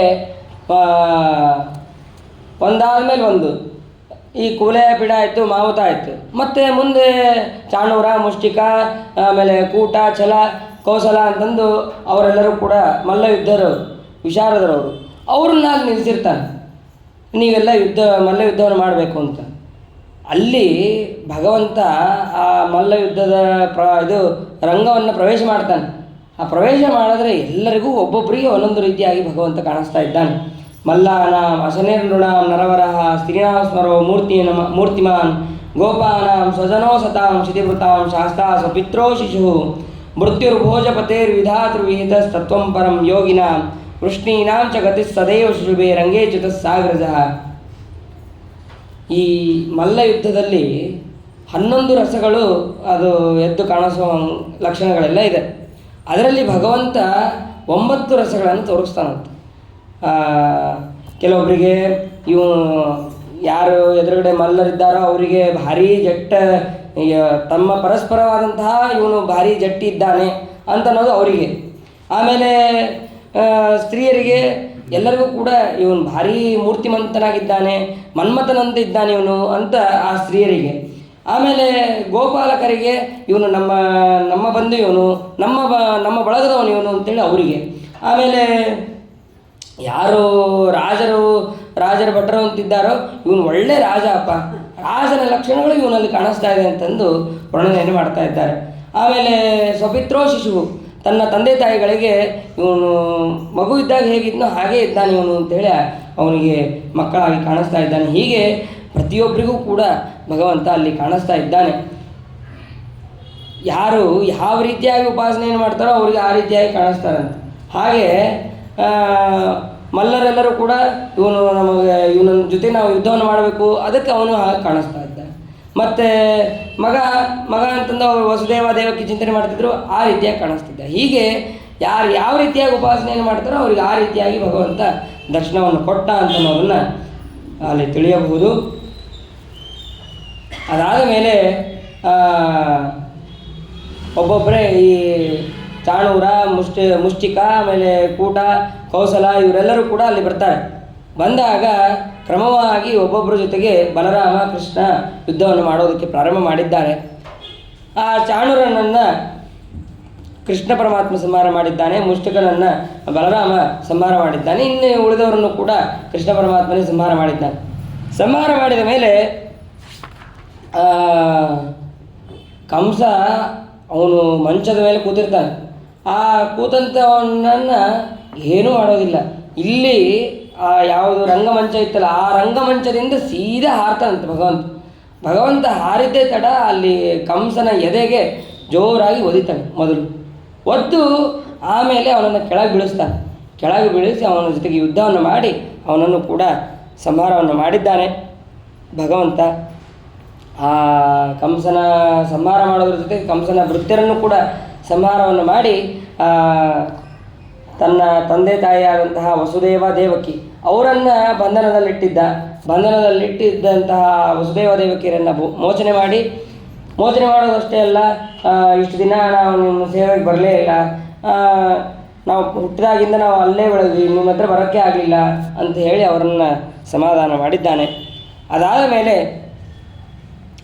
ಉಗ್ರಸೇನನನ್ನು ಅಲ್ಲಿ ಪಟ್ಟಾಭಿಷೇಕ ಮಾಡಿ ಅವನನ್ನು ರಾಜ್ಯಭಾರದಲ್ಲಿ ಕೂಡಿಸಿದ್ದಾನೆ. ಯಾಕೆ ಅಂತಂದರೆ ಉಗ್ರಸೇನ ರಾಜ ಆಗಬೇಕಾಗಿತ್ತು. ಆ ಉಗ್ರಸೇನನ ರಾಜ್ಯವನ್ನು ಕಲಿಸಿಕೊಂಡು ಈ ಕಂಸ ರಾಜ್ಯವನ್ನು ಆಳ್ತಾ ಇದ್ದ. ಹಾಗಾಗಿ ಕಂಸ ಅವನ ಮರಣ ಹೊಂದಿದ ಮೇಲೆ ಮತ್ತೆ ಉಗ್ರಸೇನನಿಗೆ ನೀನು ರಾಜನಾಗು ಅಂತ ಹೇಳಿ ಭಗವಂತ ಅವನನ್ನು ಅಲ್ಲಿ ಕೂಡಿಸಿದ್ದಾನೆ. ಅದಾದ ಮೇಲೆ ಎಲ್ಲರೂ ಕೂಡ ಕಪ್ಪ ಕಾಣಿಕೆಗಳನ್ನು ತಂದಿದ್ದರು. ನಂದಗೋಪ ಅವರೆಲ್ಲರೂ ಕೂಡ ಕಪ್ಪ ಕಾಣಿಕೆಗಳನ್ನು ತಂದಿದ್ದರು. ಅದನ್ನು ತಂದಿದ್ದನ್ನು ಮೊದಲು ಆ ಉಗ್ರಸೇನನಿಗೆ ರಾಜನಾದ ಮೇಲೆ ಅವನಿಗೆ ಕಾಣಿಕೆಯಾಗಿ ಎಲ್ಲವನ್ನು ಕೂಡ ಕೊಟ್ಟಿದ್ದಾರೆ. ಅದಾದ ಮೇಲೆ ನಂದಗೋಪ ಮತ್ತು ಬೇರೆ ಬೇರೆ ಗೋಪಾಲಕರು ಅವ್ರ ಜೊತೆ ಎಲ್ಲರೂ ಕೂಡ ಸ್ವಲ್ಪ ಹೊತ್ತು ಮಾತಾಡಿದ್ದಾನೆ. ವಸುದೇವ ದೇವಕಿಯರ ಹತ್ರನೂ ಕೂಡ ತಮ್ಮ ತೊಡೆ ಮೇಲೆ ಕೂಡಿಸ್ಕೊಂಡು ಭಗವಂತ ನಿಮ್ಮನ್ನು ಇಷ್ಟು ದಿನ ನೋಡಲೇ ಇಲ್ಲ, ನಾವು ಸಣ್ಣವರಿದ್ದಾಗ ಬಾಲ್ಯ ಲೀಲೆಗಳನ್ನು ಯಾವುದನ್ನೂ ಕೂಡ ನಾವು ನೋಡಲಿಲ್ಲ, ಅಷ್ಟು ಪಾಪಿಷ್ಟರು ನಾವು ಅಂತ ಹೇಳಿ ಅವರು ಕೂಡ ಹೇಳ್ತಾರೆ ವಸುದೇವ ದೇವಕಿಯರು. ಅದಾದ ಮೇಲೆ ಭಗವಂತ ಲೋಕ ಶಿಕ್ಷಣೆಗಾಗಿ ತನಗೆ ಯಾವುದೇ ರೀತಿಯಾದಂತಹ ಅಧ್ಯಾಪನ ಬೇಡ, ಆದರೂ ಕೂಡ ಉಪನಯನವನ್ನು ಮಾಡಿಸ್ಕೊತಾನೆ. ಆ ಗರ್ಗಾಚಾರ್ಯರ ಮುಖಾಂತರ ಉಪನಯನವನ್ನು ಮಾಡಿಸ್ಕೊಂಡು ಅವರ ಕಡೆಯಿಂದಲೇ ಗಾಯತ್ರಿ ಮಂತ್ರದ ಉಪದೇಶವನ್ನು ಕೂಡ ಅವನು ಪಡಿತಾನೆ. ಅದಾದ ಮೇಲೆ ಸಾಂದೀಪಿನಿ ಋಷಿಗಳು ಕಾಶಿಯಲ್ಲಿ ಇರ್ತಾರೆ ಪಂಡಿತರು. ಆ ಕಾಶಿಯಲ್ಲಿದ್ದಂತಹ ಸಾಂದೀಪಿನಿ ಋಷಿ ಹತ್ರ ಅವನು ಅಲ್ಲಿ ಹೋಗ್ತಾರೆ. ಅವಂತಿಕಾ ಪಟ್ಟಣ, ಉಜ್ಜಯಿನಿ, ಅಲ್ಲಿ ಕಾಶಿ ಪಂಡಿತರಾದಂತಹ ಈ ಸಾಂದೀಪಿನಿ ಋಷಿಗಳು ಇರ್ತಾರೆ. ಅವ್ರ ಹತ್ರ ಅಧ್ಯಯನಕ್ಕೆ ಅಂತ ಹೋಗ್ತಾನೆ. ಹೋದಾಗ ಕೇವಲ 64 ದಿನದಲ್ಲಿ 64 ವಿದ್ಯೆಗಳನ್ನು ಕಲಿತು ಹೀಗೆ ಶಿಕ್ಷಣವನ್ನು ಮಾಡಬೇಕು ಅನ್ನೋದನ್ನು ಭಗವಂತ ತೋರಿಸ್ತಾ ಇದ್ದಾನೆ. ಗುರುಗಳು ಕೂಡ ಸಾಂದೀಪಿನಿ ಋಷಿಗಳು ಕೂಡ ಅವನಿಗೇನು ಕೂತು ಎಲ್ಲ ಪಾಠವನ್ನು ಹೇಳಿದ್ರು ಅಂತಲ್ಲ. ಗುರುಕುಲದಲ್ಲಿ ಇದ್ದು ಗುರುಗಳ ಸೇವೆಯನ್ನು ಮಾಡಬೇಕು, ಯಾವ ರೀತಿಯಾಗಿ ಮಾಡಬೇಕು, ಬ್ರಹ್ಮಚರ್ಯ ನಿಯಮವನ್ನು ಪಾಲಿಸಬೇಕು, ಅದೆಲ್ಲವನ್ನು ಕೂಡ ಭಗವಂತ ತಿಳಿಸ್ದ ಅಲ್ಲಿ. ಆ ಸಾಂದೀಪಿನಿ ಋಷಿಗಳು ತಮಗೆ ಬರೋದನ್ನು ಕೃಷ್ಣಾರ್ಪಣ ಅಂತ ಹೇಳುವಂತೆ ಆ ಭಗವಂತನಿಗೆ ಒಪ್ಪಿಸಿದರು ಅಂತ ಅನ್ನೋದನ್ನು ನಾವು ಇಲ್ಲಿ ತಿಳಿಯಬೇಕು. ಅದಾದ ಮೇಲೆ ಸಾಂದೀಪಿನಿ ಋಷಿಗಳು ಎಲ್ಲ ಪಾಠ ಎಲ್ಲ ಮುಗಿಯುತ್ತೆ. ಪಾಠ ಮುಗಿದ ಮೇಲೆ ಕೃಷ್ಣ ಬಲರಾಮರು ಕೇಳ್ತಾರೆ ಗುರುದಕ್ಷಿಣೆಯಾಗಿ ಏನು ಬೇಕು ಅಂತ. ಗುರುದಕ್ಷಿಣೆಯಾಗಿ ಏನು ಬೇಕು, ಏನು ಬೇಡ, ನೀವು ಓದಿದರೆ ಸಾಕು ಅಂತ ಸಾಂದೀಪಿನಿ ಋಷಿಗಳು ಹೇಳಿದ ಮೇಲೆ ಬಹಳ ಒತ್ತಾಯ ಮಾಡ್ತಾರೆ. ಬಹಳ ಒತ್ತಾಯ ಮಾಡಿದ್ದಕ್ಕೆ ತಮ್ಮ ಪತ್ನಿಯನ್ನು ಕೇಳಿದಾಗ ನಮಗೆ ಮೃತನಾದಂತಹ ಪುತ್ರನನ್ನು ನೀವು ಬದುಕಿಸ್ಕೊಡ್ಬೇಕು ಅಂತ ಕೇಳ್ತಾನೆ. ಕೇಳಿದಾಗ ಅದೇ ರೀತಿಯಾಗಿ ಭಗವಂತ 2 ಕ್ಷಣ ವಿಚಾರ ಮಾಡೋದಿಲ್ಲ. ಅವನು ಸಂಯವನಿ ಪಟ್ಟಣ ಅಂದರೆ ಯಮನ ಪಟ್ಟಣಕ್ಕೆ ಹೋಗ್ತಾನೆ. ಯಮನ ಪಟ್ಟಣಕ್ಕೆ ಅಂತ ಹೋದಾಗ, ಇಲ್ಲ ಹಿಂಗೆ ನಮ್ಮ ಗುರುಪುತ್ರನನ್ನು ಇಲ್ಲಿ ಕರ್ಕೊಂಬಂದಿದ್ದೀರಂತೆ, ಅವರನ್ನು ಮರಳಿ ಕಳಿಸ್ಬೇಕು, ಅವನು ಇಲ್ಲೇ ಇಲ್ಲ, ಅವನು ಕೆಳಗೆ ಇದ್ದಾನೆ ಅಂತಂದು ಹೇಳಿ ಅವನನ್ನು ಪಂಚಜನ ಅಂತನ್ನುವಂತಹ ಅಸುರ ಕರೆದುಕೊಂಡು ಹೋಗಿದ್ದಾನೆ, ಅಲ್ಲಿದ್ದಾನೆ ನೋಡು ಅಂತ ಯಮದೇವರು ಹೇಳ್ತಾರೆ. ಸರಿ ಅಂತಂದು ಆ ಪಂಚಜನನನ್ನು ಹುಡ್ಕೊಂಡು ಹೋಗ್ತಾರಂತೆ. ಹುಡ್ಕೊಂಡು ಹೋದಾಗ ಅಲ್ಲಿ ಪಂಚಜನ ಅವನು ಅಲ್ಲಿಂದ ತಪ್ಪಿಸ್ಕೊಂಡು ಹೋಗ್ಬಿಟ್ಟಿರ್ತಾನೆ. ತಪ್ಪಿಸ್ಕೊಂಡು ಹೋದಾಗ ಅಲ್ಲಿ ಶಂಖ ಅಂತ ಅನ್ನೋದಿರತ್ತೆ. ಆ ಪಂಚಜನನ ಹತ್ರ ಇದ್ದಿದ್ದೇ ಪಾಂಚಜನ್ಯ ಅಂತನ್ನುವಂಥ ಶಂಖ. ಅಂದರೆ ಭಗವಂತನ ಆಯುಧ ಅವಾಗ ಬಂತು, ಮೊದಲು ಇರಲಿಲ್ಲ ಅಂತಲ್ಲ, ಮೊದಲು ಕೂಡ ಇತ್ತು. ಅದು ಆ ಸಮಯದಲ್ಲಿ ಅಲ್ಲಿ ಪಂಚಜನನಿಂದ ಬರಬೇಕಾಗಿತ್ತು. ಆದ್ದರಿಂದ ಆ ಶಂಖವನ್ನು ತಗೊಂಡಿದ್ದಾನೆ. ಅದಾದ ಮೇಲೆ ಮತ್ತೆ ಆ ಪಂಚಜನ ಅನ್ನುವಂತಹ ಅಸುರನನ್ನು ಕೂಡ ಹುಡ್ಕೊಂಡು ಹೋಗ್ತಾ ಇದ್ದಾನೆ. ಹುಡ್ಕೊಂಡು ಹೋದ ಮೇಲೆ ಆ ಪಂಚಜನ ಸಿಕ್ಕಿದ್ದಾನೆ. ಅವನನ್ನು ಅಲ್ಲೇ ಸಂಹಾರವನ್ನು ಮಾಡಿ ಅವನ ಹತ್ರ ಇರುವಂತಹ ಮಗನನ್ನು, ಆ ಗುರುಪುತ್ರನನ್ನು ಕರೆದುಕೊಂಡು ಹೋಗಿ ತಮ್ಮ ಗುರುಗಳಿಗೆ ತಂದು ಒಪ್ಪಿಸಿದ್ದಾನೆ. ಇದಾದ ಮೇಲೆ, ಒಪ್ಪಿಸಿದ ಮೇಲೆ ಅವರು ಬಹಳ ಸಂತೋಷವನ್ನು ಕೂಡ ಪಟ್ಟಿದ್ದಾರೆ. ಆಮೇಲೆ ಉದ್ಧವನಿಗೆ ಕರೆದು ಹೇಳ್ತಾರಂತೆ, ಕೃಷ್ಣ ಬಲರಾಮ, ನೀನು ಹೋಗಿ ಆ ಗೋಪಿಕಾಸ್ತ್ರೀಯರೆಲ್ಲರೂ ಕೂಡ ನನ್ನ ಸ್ಮರಣೆಯಲ್ಲಿ ಯಾವಾಗಲೂ ಅವರು ಒದ್ದಾಡ್ತಾ ಇರ್ತಾರೆ, ಅವರು ವಿರಹದಲ್ಲಿರ್ತಾರೆ, ಅವ್ರಿಗೆ ಹೋಗಿ ನೀನು ಸಮಾಧಾನವನ್ನು ಮಾಡು ಅಂತ ಆ ಉದ್ಧವರನ್ನು ಕಳಿಸ್ತಾರಂತೆ. ಉದ್ಧವರನ್ನು ಕಳಿಸಿದಾಗ ಅವನು ಗೋಪಿಕಾಸ್ತ್ರೀಯರ ಹತ್ರ ಮತ್ತು ಯಶೋಧ ಅವರೆಲ್ಲರಿಗೂ ಕೂಡ ಕೂಡಿಸ್ಕೊಂಡು ಹೇಳ್ತಾನಂತೆ, ಕೃಷ್ಣ ಪರಮಾತ್ಮ ಏನು ನಿಮ್ಮನ್ನು ಬಿಟ್ಟು ಹೋಗಿಲ್ಲ, ಅವನು ಯಾವಾಗಲೂ ನಿಮ್ಮ ಹೃದಯದಲ್ಲೇ ಇರ್ತಾನೆ, ಅವನನ್ನು ನೀವು ಧ್ಯಾನ ಮಾಡಿರಿ. ಹಾಗಂತೇಳಿ ಬರೀ ಅವನು ಶ್ರೀಲೋಲ ಅಂತ ಅನ್ನೋದನ್ನು ಅಷ್ಟೇ ತಿಳಿಬೇಡ್ರಿ, ನೀವು ಅವನು ಸಾಕ್ಷಾತ್ ಭಗವಂತ ಅಂತ ತಿಳಿರಿ ನೀವು ಅಂತ ಉದ್ಧವ ಉಪದೇಶ ಮಾಡ್ತಾನೆ. ಉದ್ಧವ ಉಪದೇಶ ಮಾಡ್ತಾ ಇರಬೇಕಾದ್ರೆ ಗೋಪಿಕಾಸ್ತ್ರೀಯರೆಲ್ಲರೂ ಕೂಡ ತಮ್ಮ ದುಃಖವನ್ನು ಹೇಳೋದಕ್ಕೆ ಪ್ರಾರಂಭ ಮಾಡ್ತಾರೆ. ಯಾವ ಕೃಷ್ಣ ಅವನು ನಾಳೆ ಬರ್ತೀನಿ ಅಂತ ಹೇಳಿ ಹೋದವನವನು ಇದುವರೆಗೂ ಅವನು ಬರಲೇ ಇಲ್ಲ, ಅಂತಹ ಕೃಷ್ಣ ಅವನ ಸಲುವಾಗಿ ನಾವು ಕಾಯ್ತಾ ಇದ್ದೀವಿ, ಅವನು ಇಲ್ಲಿ ತೋರಿಸಿದಂತಹ ಲೀಲೆ 1-2 ಹಾಗೆ ಅಂತೇಳಿ ಸ್ತೋತ್ರವನ್ನು ಮಾಡೋದಕ್ಕೆ ಪ್ರಾರಂಭ ಮಾಡಿದ್ದಾನೆ. ಒಂದು ದುಂಬಿಯನ್ನು ನೋಡ್ತಾ ಅವರು ಹೇಳ್ತಾರಂತೆ, ದುಂಬಿ ಮಧುಕುಲದಲ್ಲಿ ಹುಟ್ಟಿದಂತಹ ಉದ್ಧವನೇ, ಅಂದರೆ ಉದ್ಧವನಿಗೆ ಹೇಳಬೇಕು, ಈ ಕಡೆ ದುಂಬಿಗೆ ನೋಡಿ ಹೇಳಬೇಕು. ಹೀಗೆ ಹೇಳ್ತಾ ಇದ್ದಾರೆ, ನೀನು ನಮ್ಮನ್ನು ಸರ್ವದಾ ಮುಟ್ಟಬೇಡ. ಯಾಕೆ ಅಂತಂದರೆ ಕೃಷ್ಣ ಮಧುರೆಯ ಮಾನವೀಯರನ್ನು ಆಲಿಂಗಿಸಿದಾಗ ಅವರ ಎಲ್ಲ ದೇಹ ಅದೆಲ್ಲವೂ ಕೂಡ ಏನಾಗಿದೆ ಅಂತಂದರೆ ಕೃಷ್ಣನ ಮೇಲೆ ಕುಂಕುಮ ಮತ್ತು ಮಾಲೆಗಳು ಎಲ್ಲವೂ ಕೂಡ ಅದು ಹತ್ತಿರತ್ತೆ. ಆಮೇಲೆ ಆ ಕೃಷ್ಣನ ಮಾಲೆಯಲ್ಲಿರುವಂತಹ ಪುಷ್ಪಗಳ ಮಕರಂದ ಹೀರುವಾಗ ಆ ಕುಂಕುಮ ನಿನ್ನ ಮೀಸೆಗೆ ಮೆತ್ತಿದೆ, ಹಾಗಾಗಿ ನೀನು ನನ್ನ ಮುಟ್ಟಬೇಡ ಅಂತ ಹೇಳಿ ಉದ್ಧವನನ್ನು ದೂರ ಕಳಿಸ್ತಾರೆ. ಆವಾಗ ಆ ಕೃಷ್ಣನ ಸಂದೇಶ ಏನಿತ್ತು ಅಂತ ಅನ್ನೋದು ಉದ್ಧವ ಹೇಳಿದ ಮೇಲೆ ಅವರು ತಮ್ಮ ದುಃಖ ಏನಿದೆ ಅಂತ ಅನ್ನೋದನ್ನೆಲ್ಲವನ್ನು ಕೂಡ ಅವ್ರು ಹೇಳಿದ್ರು ಗೋಪಿಕಾಸ್ತ್ರೀಯರು. ಅದಾದಮೇಲೆ ಮತ್ತೆ ಉದ್ಧವ ಒಂದು ಮಾತು ಹೇಳ್ತಾನಂತೆ, ನೀವು ಯಾವುದೇ ರೀತಿಯಾದಂತಹ ಚಿಂತೆಯನ್ನು ಮಾಡಬೇಡ್ರಿ. ಗೋಪಿಕಾಸ್ತ್ರೀಯರು ಅನ್ಕೋತಾರೆ, ಕೃಷ್ಣನಿಗೆ ಇಲ್ಲಿ ನಮಗಿಂತ ಸುಂದರಿಯಾದಂತಹ ಅಲ್ಲಿ ಮಧುರಾಪಟ್ಟಣದಲ್ಲಿ ಸ್ತ್ರೀಯರೆಲ್ಲರೂ ಕೂಡ ಸಿಕ್ಕಿರ್ತಾರೆ, ಅವ್ರ ಜೊತೆ ಕೃಷ್ಣ ಆರಾಮಾಗಿದ್ದಾನ ಅಂತಂದು ಹೀಗೆ ಅವ್ರು ಪ್ರಶ್ನೆಯನ್ನು ಮಾಡ್ತಾರೆ. ಹಾಗೆ ಸರ್ವದಾ ತಿಳಿಬೇಡ್ರಿ, ಅವನಿಗೆ ಯಾವುದೇ ರೀತಿಯಾದಂತಹ ಸ್ತ್ರೀ ಲೋಲಪತೆ ಅಂತ ಅನ್ನೋದು ಇಲ್ಲ ಅಂತ ಅನ್ನೋದನ್ನು ಉದ್ಧವರು ಮತ್ತೆ ಹೇಳ್ತಾರೆ. ಆಮೇಲೆ ಉದ್ಧವರು ಹೇಳ್ತಾರಂತೆ, ನೀವು ಎಷ್ಟು ಭಾಗ್ಯವಂತರು, ನೀವು ಆ ಕೃಷ್ಣನಲ್ಲಿ ನೀವು ವಿಶಿಷ್ಟವಾದಂತಹ ಭಕ್ತಿಯನ್ನು ಮಾಡ್ತಾಯಿದ್ದೀರಿ. ಭಕ್ತಿಯನ್ನು ಮಾಡೋದು ಅಷ್ಟೇ ಅಲ್ಲ, ಆ ಒಂದೊಂದು ಕ್ಷಣ ಒಂದೊಂದು ಅವನಿಟ್ಟಂತಹ ಹೆಜ್ಜೆ ಇರ್ಬೋದು, ಅವನು ಓಡಾಡಿದಂತಹ ಸ್ಥಳ ಇರ್ಬೋದು, ಜಾಗ ಇರ್ಬೋದು, ಎಲ್ಲವನ್ನೂ ಕೂಡ ನೀವು ಅದರಲ್ಲಿ ಕೃಷ್ಣನನ್ನು ಕಾಣ್ತಾ ಇದ್ದೀರಿ. ನನಗೇನಾದರೂ ಇನ್ನೊಂದು ಜನ್ಮ ಅಂತಿದ್ದರೆ ಈ ಗೋಕುಲದಲ್ಲಿ ಒಂದು ಹುಲ್ಲಾಗಿ ಹುಟ್ಟಿಸ್ ನನ್ನನ್ನು ಅಂತೇಳಿ ಅವನು ಕೇಳ್ಕೊತಾನಂತೆ ಉದ್ಧವ. ಅಷ್ಟು ನೀವು ಮಾಡುವಂತಹ ಭಕ್ತಿ ಯಾಕೆ ಅಂತಂದರೆ ಇದರಲ್ಲಿ ಓಡಾಡಿದಂತಹ ನಿಮ್ಮ ಪಾದಧೂಳಿ ನನ್ನ ಮೇಲೆ ಬಿದ್ದರೆ ಸಾಕು ಅಂತ ಆ ಉದ್ಧವ ಕೃಷ್ಣನ ಸಂದೇಶ ಅದನ್ನು ಕೂಡ ತಿಳಿಸಿದ್ದಾನೆ. ಅದಾದ ಮೇಲೆ ಭಗವಂತ ಆ ಸೈರಂದ್ರಿಗೆ ಮಾತನ್ನು ಕೊಟ್ಟಿರ್ತಾನೆ. ಮಾತನ್ನು ಕೊಟ್ಟಂತೆ ಅವನು ಸೈರಂದ್ರಿ ಹತ್ರ ಹೋಗ್ತಾನೆ, ಅಂದರೆ ಆ ತ್ರಿವಕ್ರ ಹತ್ರ ಹೋಗ್ತಾನೆ. ತ್ರಿವಕ್ರ ಹತ್ರ ಹೋದಾಗ ಭಗವಂತನನ್ನು ಸ್ವಾಗತ ಮಾಡಿ ಅವಳಿಗೆ ಸಂಘವನ್ನು ಕೊಡ್ತಾನೆ. ಸಂಘವನ್ನು ಕೊಟ್ಟಾದ ಮೇಲೆ ಅವಳಲ್ಲಿ ಹುಟ್ಟುವಂಥ ಮಗನೇ ವಿಶೋಕ ಅಂತನವನು. ಅವನು ನಾರದರಿಂದ ಪಂಚರಾತ್ರ ಆಗಮಗಳನ್ನು ಎಲ್ಲವನ್ನು ಕೂಡ ಅಧ್ಯಯನವನ್ನು ಮಾಡಿ ಆಮೇಲೆ ಭೀಮಸೇನ ದೇವರ ಸಾರಥಿ ಆಗ್ತಾನೆ ವಿಶೋಕ ಅಂತನವನು. ಅದಾದ ಮೇಲೆ ಬಲರಾಮ, ಕೃಷ್ಣ ಮತ್ತು ಉದ್ಧವ ಎಲ್ಲರೂ ಕೂಡ ಸೇರಿ ಆ ಅಕ್ರೂರನ ಮನೆಗೆ ಹೋಗ್ತಾರಂತೆ. ಅಕ್ರೂರನ ಮನೆಗೆ ಹೋಗಿ ಅಲ್ಲಿ ಆ ಅಕ್ರೂರನಿಂದ ಆತಿಥ್ಯವನ್ನು ಪಡಿತಾರೆ. ಆತಿಥ್ಯವನ್ನು ಪಡೆಯೋದು ಅಷ್ಟೇ ಅಲ್ಲ, ನೀನು ನಮ್ಮ ಹಿರಿಯ, ನೀನು ನಮ್ಮ ಚಿಕ್ಕಪ್ಪ ಇದ್ದಂತೆ, ನೀನು ನಮಗೆ ಯಾವಾಗಲೂ ಕೂಡ ಆಶೀರ್ವಾದವನ್ನು ಮಾಡ್ತಾ ಇರಬೇಕು, ನಿನ್ನ ಅನುಗ್ರಹ ನಮ್ಮ ಮೇಲೆ ಯಾವಾಗಲೂ ಇರ್ತಾ ಇರಬೇಕು ಅಂತೇಳಿ ಕೃಷ್ಣ ಹಾಗೂ ಬಲರಾಮರ ಇಬ್ಬರು ಕೂಡ ಅಲ್ಲಿ ಹೇಳಿದ್ದಾರೆ. ಅದಾದ ಮೇಲೆ ಕೃಷ್ಣ ಬಲರಾಮರು ಇಷ್ಟು ಹೇಳಿದ ಮೇಲೆ ನಿನ್ನಿಂದ ಒಂದು ಸಹಾಯ ಆಗಬೇಕಪ್ಪ ಅಂಥೇಳಿ ಅಕ್ರೂರನಿಗೆ ಹೇಳ್ತಾನೆ. ಏನು ಹೇಳು ಸ್ವಾಮಿ, ನಾನು ಅವಶ್ಯ ಮಾಡ್ತೀನಿ, ನಿನ್ನ ಸೇವಕ್ಕೆ ನಾನು ಯಾವಾಗಲೂ ಸಿದ್ಧ ಅಂತ ಅಕ್ರೂರ ಹೇಳ್ತಾನೆ. ಹೇಳಿದಾಗ ಏನೂ ಇಲ್ಲ, ಪಾಂಡು ಮಹಾರಾಜ ಅವನು ಮರಣವನ್ನು ಹೊಂದಿದ್ದಾನೆ. ಈ ಧೃತರಾಷ್ಟ್ರ ಆದರೂ ಪಾಂಡವರನ್ನು, ಪಾಂಡುರಾಜನ ಮಕ್ಕಳನ್ನು ಸರಿಯಾಗಿ ನೋಡ್ಕೊತಾ ಇಲ್ಲ. ಅವನು ತಮ್ಮ ಮಕ್ಕಳನ್ನೇ ಹೇಗೆ ನೋಡ್ಕೋಬೇಕು ಹಾಗೆ ನೋಡ್ಕೋತಾ ಇಲ್ಲ. ಹಾಗಾಗಿ ಅಲ್ಲಿ ಹೋಗಿ ಏನು ನಡೀತಾ ಇದೆ ಅದನ್ನೆಲ್ಲವನ್ನು ಕೂಡ ನನಗೆ ತಿಳಿಸುವಂತ ಅಕ್ರೂರನಿಗೆ ಹೇಳಿ ಕಳಿಸ್ತಾನೆ. ಸರಿ, ಅಕ್ರೂರನಿಗೆ ಹೇಳಿ ಕಳಿಸಿದ ತಕ್ಷಣ ಅಕ್ರೂರ ಹಸ್ತಿನಾವತಿಗೆ ಬರ್ತಾನೆ.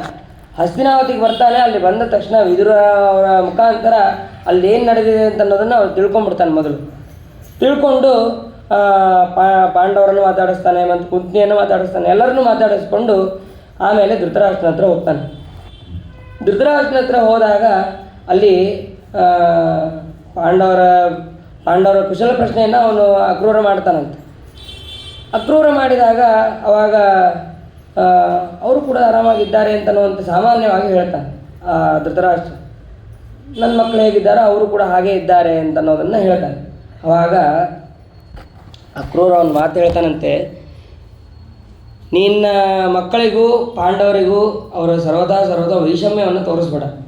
ಇವರು ನನ್ನ ಹೊಟ್ಟೆಯಲ್ಲಿ ಹುಟ್ಟಿದವರು, ಇವರು ನಿನ್ನ ತಮ್ಮನ ಹೊಟ್ಟೆಯಲ್ಲಿ ಹುಟ್ಟಿದವರು ಅಂತಂದು ಸರ್ವತಾ ವೈಷಮ್ಯವನ್ನು ತೋರಿಸ್ಬೇಡ.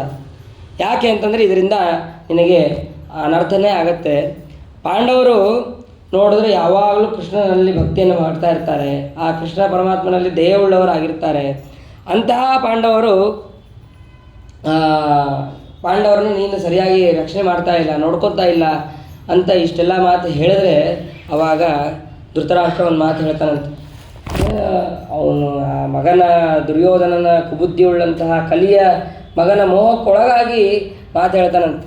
ನಂದೇನಿದೆಯಪ್ಪ, ಎಲ್ಲ ಭಗವಂತನ ಸಂಕಲ್ಪ ಏನಿದೆಯೋ ಅದೇ ಆಗತ್ತೆ, ನಾ ಏನು ಮಾಡೋಂಗಿಲ್ಲ ಅಂತನೂ ಹಾಗೆ ಅವನು ಹೇಳ್ತಾನಂತೆ. ಯಥಾ ವದತಿ ಕಲ್ಯಾಣಿ ವಾಚಂ ದಾನಪತೆ ಭವಾನ್ ತದಾ ನಯಾ ನ ತೃಪ್ಯಾಮಿ ಮರ್ತ್ಯಪ್ರಾಪ್ಯ ಯಥಾಮೃತಂ. ಆ ಭಗವಂತನ ಸಂಕಲ್ಪ ಹೇಗಿದೆಯೋ ಅದು ಹಾಗಾಗತ್ತೆ, ನಾವು ಅದನ್ನು ಯಾವುದನ್ನು ಕೂಡ ನಾವು ವಿಚಾರ ಮಾಡೋ ಹಾಗಿಲ್ಲ. ಅವಾಗ ಇಷ್ಟು ಹೇಳಿದಾಗ ನಿಮಗೆ ನಿನ್ನ ಮಕ್ಕಳು ಎಲ್ಲರೂ ಕೂಡ ಭೀಮಸೇನ ದೇವರಿಂದ ಸಂಹಾರ ಆಗೋದರಲ್ಲಿ ಸಂದೇಹನೇ ಇಲ್ಲ ಅಂಥೇಳಿ ಅಕ್ರೂರನು ಕೂಡ ಅವನು ಹೇಳ್ತಾನೆ. ಹೇಳಿದ ಮೇಲೆ ಇದೆಲ್ಲ ವಿಷಯಗಳನ್ನು ಅಕ್ರೂರ ಬಂದು ಕೃಷ್ಣನ ಹತ್ರ ಬಂದು ಹೇಳ್ತಾನೆ. ಹೀಗೆಲ್ಲ ಅಲ್ಲಿ ಧೃತರಾಷ್ಟ್ರ ಅವನು ತನ್ನ ಮಕ್ಕಳನ್ನ ಜೊತೆಗೆ ಪಾಂಡವರನ್ನು ಸರಿಯಾಗಿ ನೋಡ್ಕೊತಾ ಇಲ್ಲ ಅಂತನ್ನುವಂತಹ ಮಾತುಗಳನ್ನು ಅಕ್ರೂರ ಅಲ್ಲಿ ಬಂದು ಹೇಳ್ತಾನೆ. ಹೇಳಿದ ಮೇಲೆ ಸರಿ, ಹಾಗಾದರೆ ಅವ್ರಿಗೆ ವಿಚಾರವನ್ನು ಮಾಡೋಣ, ಅವ್ರನ್ನ ಸರಿಯಾಗಿ ನೋಡ್ಕೋಬೇಕು ಅಂತ ಹೇಳಿ ಭಗವಂತ ಇಷ್ಟು ವಿಚಾರವನ್ನು ಮಾಡ್ತಾನೆ. ಈ ಕಡೆ ಈ ಕಂಸನ ಮಡದಿಯರು ಇಬ್ಬರು ಅಸ್ಥಿ ಪ್ರಾಸ್ತಿ ಅಂತ, ಆ ಅಸ್ಥಿ ಪ್ರಾಸ್ತಿಯರು ಜರಾಸಂಧನ ಮಕ್ಕಳು. ಜರಾಸಂಧನ ಮಕ್ಕಳಾಗಿರ್ತಾರೆ. ಅವರು ಈ ಕಡೆ ಗಂಡ ಸತ್ತ ಅಂದ ತಕ್ಷಣ ಸೀದಾ ಹೋಗಿ ಜರಾಸಂಧನ ಹತ್ರ ಹೋಗ್ತಾರೆ. ಜರಾಸಂಧನ ಹತ್ರ ಹೋಗಿ ನಮ್ಮ ಗಂಡನನ್ನು ಕೃಷ್ಣ ಅವನು ಸಂಹಾರ ಮಾಡದ ಹಾಗೆ ಹೀಗೆ ಅಂತ ಹೇಳಿ ಅವನಿಗೆ ಹೇಳ್ತಾರೆ. ಹೇಳಿದ್ದೇ ತಡ ಅವನು ಯುದ್ಧ ಮಾಡೋದಕ್ಕೆ ಅಂದರೆ ಕಾಯ್ತಾ ಇರ್ತಾನೆ. ಜರಾಸಂಧ ಮಹಾಕ್ರೂರಿ ಅವನು ಕೂಡ. ಅವನು ಅಲ್ಲಿ ಯುದ್ಧಕ್ಕೆ ಅಂತ ಹೋಗಿದ್ದಾನೆ. ಹೋದಾಗ ಇಡೀ ಮಥುರಾ ಪಟ್ಟಣಕ್ಕೆ 4 ದಿಕ್ಕಿನಿಂದ ಯುದ್ಧಕ್ಕೆ ಅವನು ಮುತ್ತಿಗೆ ಹಾಕಿದ್ದಾನೆ. ಅಲ್ಲಿ ಒಂದೊಂದು ದಿಕ್ಕಿನಲ್ಲಿ 8 ಜನ ಆ ಬಲಿಷ್ಠರಾದಂತಹ ರಾಜರನ್ನು ಅವನು ಕಳಿಸಿದ್ದಾನೆ. ಕೃಷ್ಣ ತನ್ನ ಸೈನ್ಯವನ್ನು 4 ಭಾಗ ಮಾಡಿ ಒಂದೊಂದು ಭಾಗಕ್ಕೆ 4 ಮುಖಂಡರನ್ನು ಅಂತ ಮಾಡಿ ಅಲ್ಲಿ 4 ದ್ವಾರಗಳ ರಕ್ಷಣೆಗೆ ಅಂತ ಕಳಿಸ್ತಾನೆ. ತಾನು ಮಾತ್ರ ಉತ್ತರ ದ್ವಾರದಲ್ಲಿ ಜರಾಸಂಧ ಯಾವ ದಿಕ್ಕಿನಲ್ಲಿ ಇರ್ತಾನೋ ಆ ದಿಕ್ಕಿಗೆ ಅಂದರೆ ಉತ್ತರ ದ್ವಾರದಲ್ಲಿ ಅವನು ಅಲ್ಲಿಗೆ ಹೋಗ್ತಾನೆ. ಬಲರಾಮನು ಕೂಡ ಅಲ್ಲಿಗೆ ಹೋಗ್ತಾನೆ. ಅಲ್ಲಿ 3 ಕಡೆಯಿಂದನೂ ಯಾದವರೇ ತುಂಬಿರ್ತಾರೆ. ಈ ಕಡೆ ಪೂರ್ವ, ಪಶ್ಚಿಮ, ಆಮೇಲೆ ಹೀಗೆ ದಕ್ಷಿಣ ಎಲ್ಲ ದಿಕ್ಕಿನಲ್ಲೂ ಕೂಡ ಒಬ್ಬೊಬ್ಬರನ್ನ ಕಳಿಸಿರ್ತಾನೆ. ಸಾತ್ವಿಕಿ ಇವರೇ ಮೊದಲಾದವರನ್ನ ಅಲ್ಲಿ ಕಳಿಸಿರ್ತಾನೆ. ಅದೇ ರೀತಿಯಾಗಿ ಅಲ್ಲಿ ಯುದ್ಧ ಕೂಡ ಪ್ರಾರಂಭ ಮಾಡಿದ್ದಾನೆ. ಪೂರ್ವಕ್ಕೆ ಕಳಿಂಗ, ಚೇಕಿತಾನ, ದಂತವಕ್ರ, ವಿದೂರತ, ಉಲ್ಮಕ, ವೇಣುದಾರಿ, ಸಾಲ್ವ, ಚೈದ್ಯ ಅಂತಂದು ಅವರು ಜರಾಸಂಧನ ಕಡೆಯವರು ಪೂರ್ವ ದಿಕ್ಕಿನಲ್ಲಿರ್ತಾರೆ. ಮತ್ತು ದಕ್ಷಿಣ ದಿಕ್ಕಿಗೆ ವಿಂದ, ಅನುವಿಂದ, ವಿರಾಟ, ದೃಪದ, ಆಮೇಲೆ ಏಕಲವ್ಯ, ಬಾಲಿಕ ಇವರೆಲ್ಲರೂ ಕೂಡ ದಕ್ಷಿಣ ದಿಕ್ಕಿನಲ್ಲಿರ್ತಾರೆ. ಪಶ್ಚಿಮ ದಿಕ್ಕಿನಲ್ಲಿ ಪೌಂಡ್ರಕ, ಯುಧಾಮನ್ಯು, ಬೃಹಕ್ಷತ್ರ ಮತ್ತು ಶಲ್ಯ, ಭೂರಿಶ್ರವ, ಉತ್ತಮೋಜ ಇವರೆಲ್ಲರೂ ಕೂಡ ಪಶ್ಚಿಮ ದಿಕ್ಕಿನಲ್ಲಿರ್ತಾರೆ. ಆಮೇಲೆ ತಾನು ಮಾತ್ರ ದೃಪದ, ಶಿಶುಪಾಲ, ತ್ರಿಗರ್ತ, ಜಯದ್ರಥ, ಶಕುನಿ, ಸೋಮದತ್ತ, ಕುಳಿಂದ, ಜರಾಸಂಧ ಇವರೆಲ್ಲರೂ ಕೂಡ ಅಲ್ಲಿರ್ತಾರೆ. ಭಗವಂತನು ಅದೇ ರೀತಿಯಾಗಿ 4 ವಿಭಾಗವನ್ನು ಮಾಡ್ತಾನೆ. ವಸುದೇವ, ಶಿಶಿಭ, ಕೃತವರ್ಮ, ಉದ್ಧವ ಅವರೆಲ್ಲರೂ ಕೂಡ ಪೂರ್ವ ದಿಕ್ಕಿಗೆ ಕಳಿಸ್ತಾರೆ. ಆಮೇಲೆ ಉಗ್ರಸೇನ, ಸುಧಾಮ, ಆಮೇಲೆ ವಿಪೃತು ಅಂತನವ್ರನ್ನ ದಕ್ಷಿಣ ದಿಕ್ಕಿಗೆ ಕಳಿಸ್ತಾನೆ. ಸಾತ್ಯಕಿ, ಗದಾ, ಪ್ರಸೇನ, ಅಕ್ರೂರ ಇವರೆಲ್ಲರೂ ಕೂಡ ಪಶ್ಚಿಮ ದಿಕ್ಕಿಗೆ ಹೋಗ್ತಾರೆ. ಬಲರಾಮ ಮತ್ತು ಕೃಷ್ಣ ಇವರಿಬ್ಬರೇ ಜರಾಸಂಧ ಇದ್ದಂಥಲ್ಲಿ ಉತ್ತರ ದಿಕ್ಕಿಗೆ ಅವರು ಹೋಗ್ತಾರೆ. ಹೀಗೆ 4 ದಿಕ್ಕಿನಲ್ಲಿ ವಿಭಾಗವನ್ನು ಮಾಡಿ ಅವನು ಜರಾಸಂಧ ಹೋಗ್ಬೇಕಾದ್ರೆ ಒಬ್ಬನೇ ಹೋಗಿರೋದಿಲ್ಲ. ಜೊತೆಗೆ ಇಷ್ಟು 4 ಸೈನ್ಯವನ್ನು ವಿಭಾಗ ಮಾಡಿರ್ತಾನೆ. ಮತ್ತು 18 ಅಕ್ಷೋಹಿಣಿ ಸೈನ್ಯವನ್ನು ಅವನು ತನ್ನ ಸೈನ್ಯವನ್ನಾಗಿ ಮಾಡ್ಕೊಂಡ್ಬಂದಿರ್ತಾನೆ. ಒಂದು ಅಕ್ಷೋಹಿಣಿ ಸೈನ್ಯ ಅಂತಂದರೆ 21,000 ಕುದುರೆಗಳು, 21,000 ಪದಾತಿಗಳು ಮತ್ತು 64,000 ಆನೆಗಳು ಇದೆಲ್ಲ ಇದ್ದರೆ ಒಂದು ಅಕ್ಷೋಹಿಣಿ ಸೈನ್ಯ. ಮತ್ತು ಕಾಲಾಳುಗಳು ಇವರೆಲ್ಲರೂ ಇದ್ದರೆ ಅದು ಒಂದು ಅಕ್ಷೋಹಿಣಿ ಸೈನ್ಯ ಅಂತ ಕರೆಸ್ಕೊಳ್ಳುತ್ತೆ. ಇಂತಹ ಅಕ್ಷೋಹಿಣಿ ಸೈನ್ಯಗಳ 18 ಅಂದರೆ 18 ಅಕ್ಷೋಹಿಣಿ ಸೈನ್ಯ ಇಷ್ಟೆಲ್ಲ ಅಲ್ಲಿ ಎಲ್ಲರನ್ನೂ ಕೂಡ ಕರೆದುಕೊಂಡು ಬಂದಿದ್ದಾನೆ. ಆವಾಗ ಜೋರಾದಂತಹ ಯುದ್ಧ ಆಗಿದೆ. ಯುದ್ಧ ಆದಾಗ ಜರಾಸಂಧನನ್ನು ಸೋಲಿಸ್ತಾನಂತೆ ಭಗವಂತ.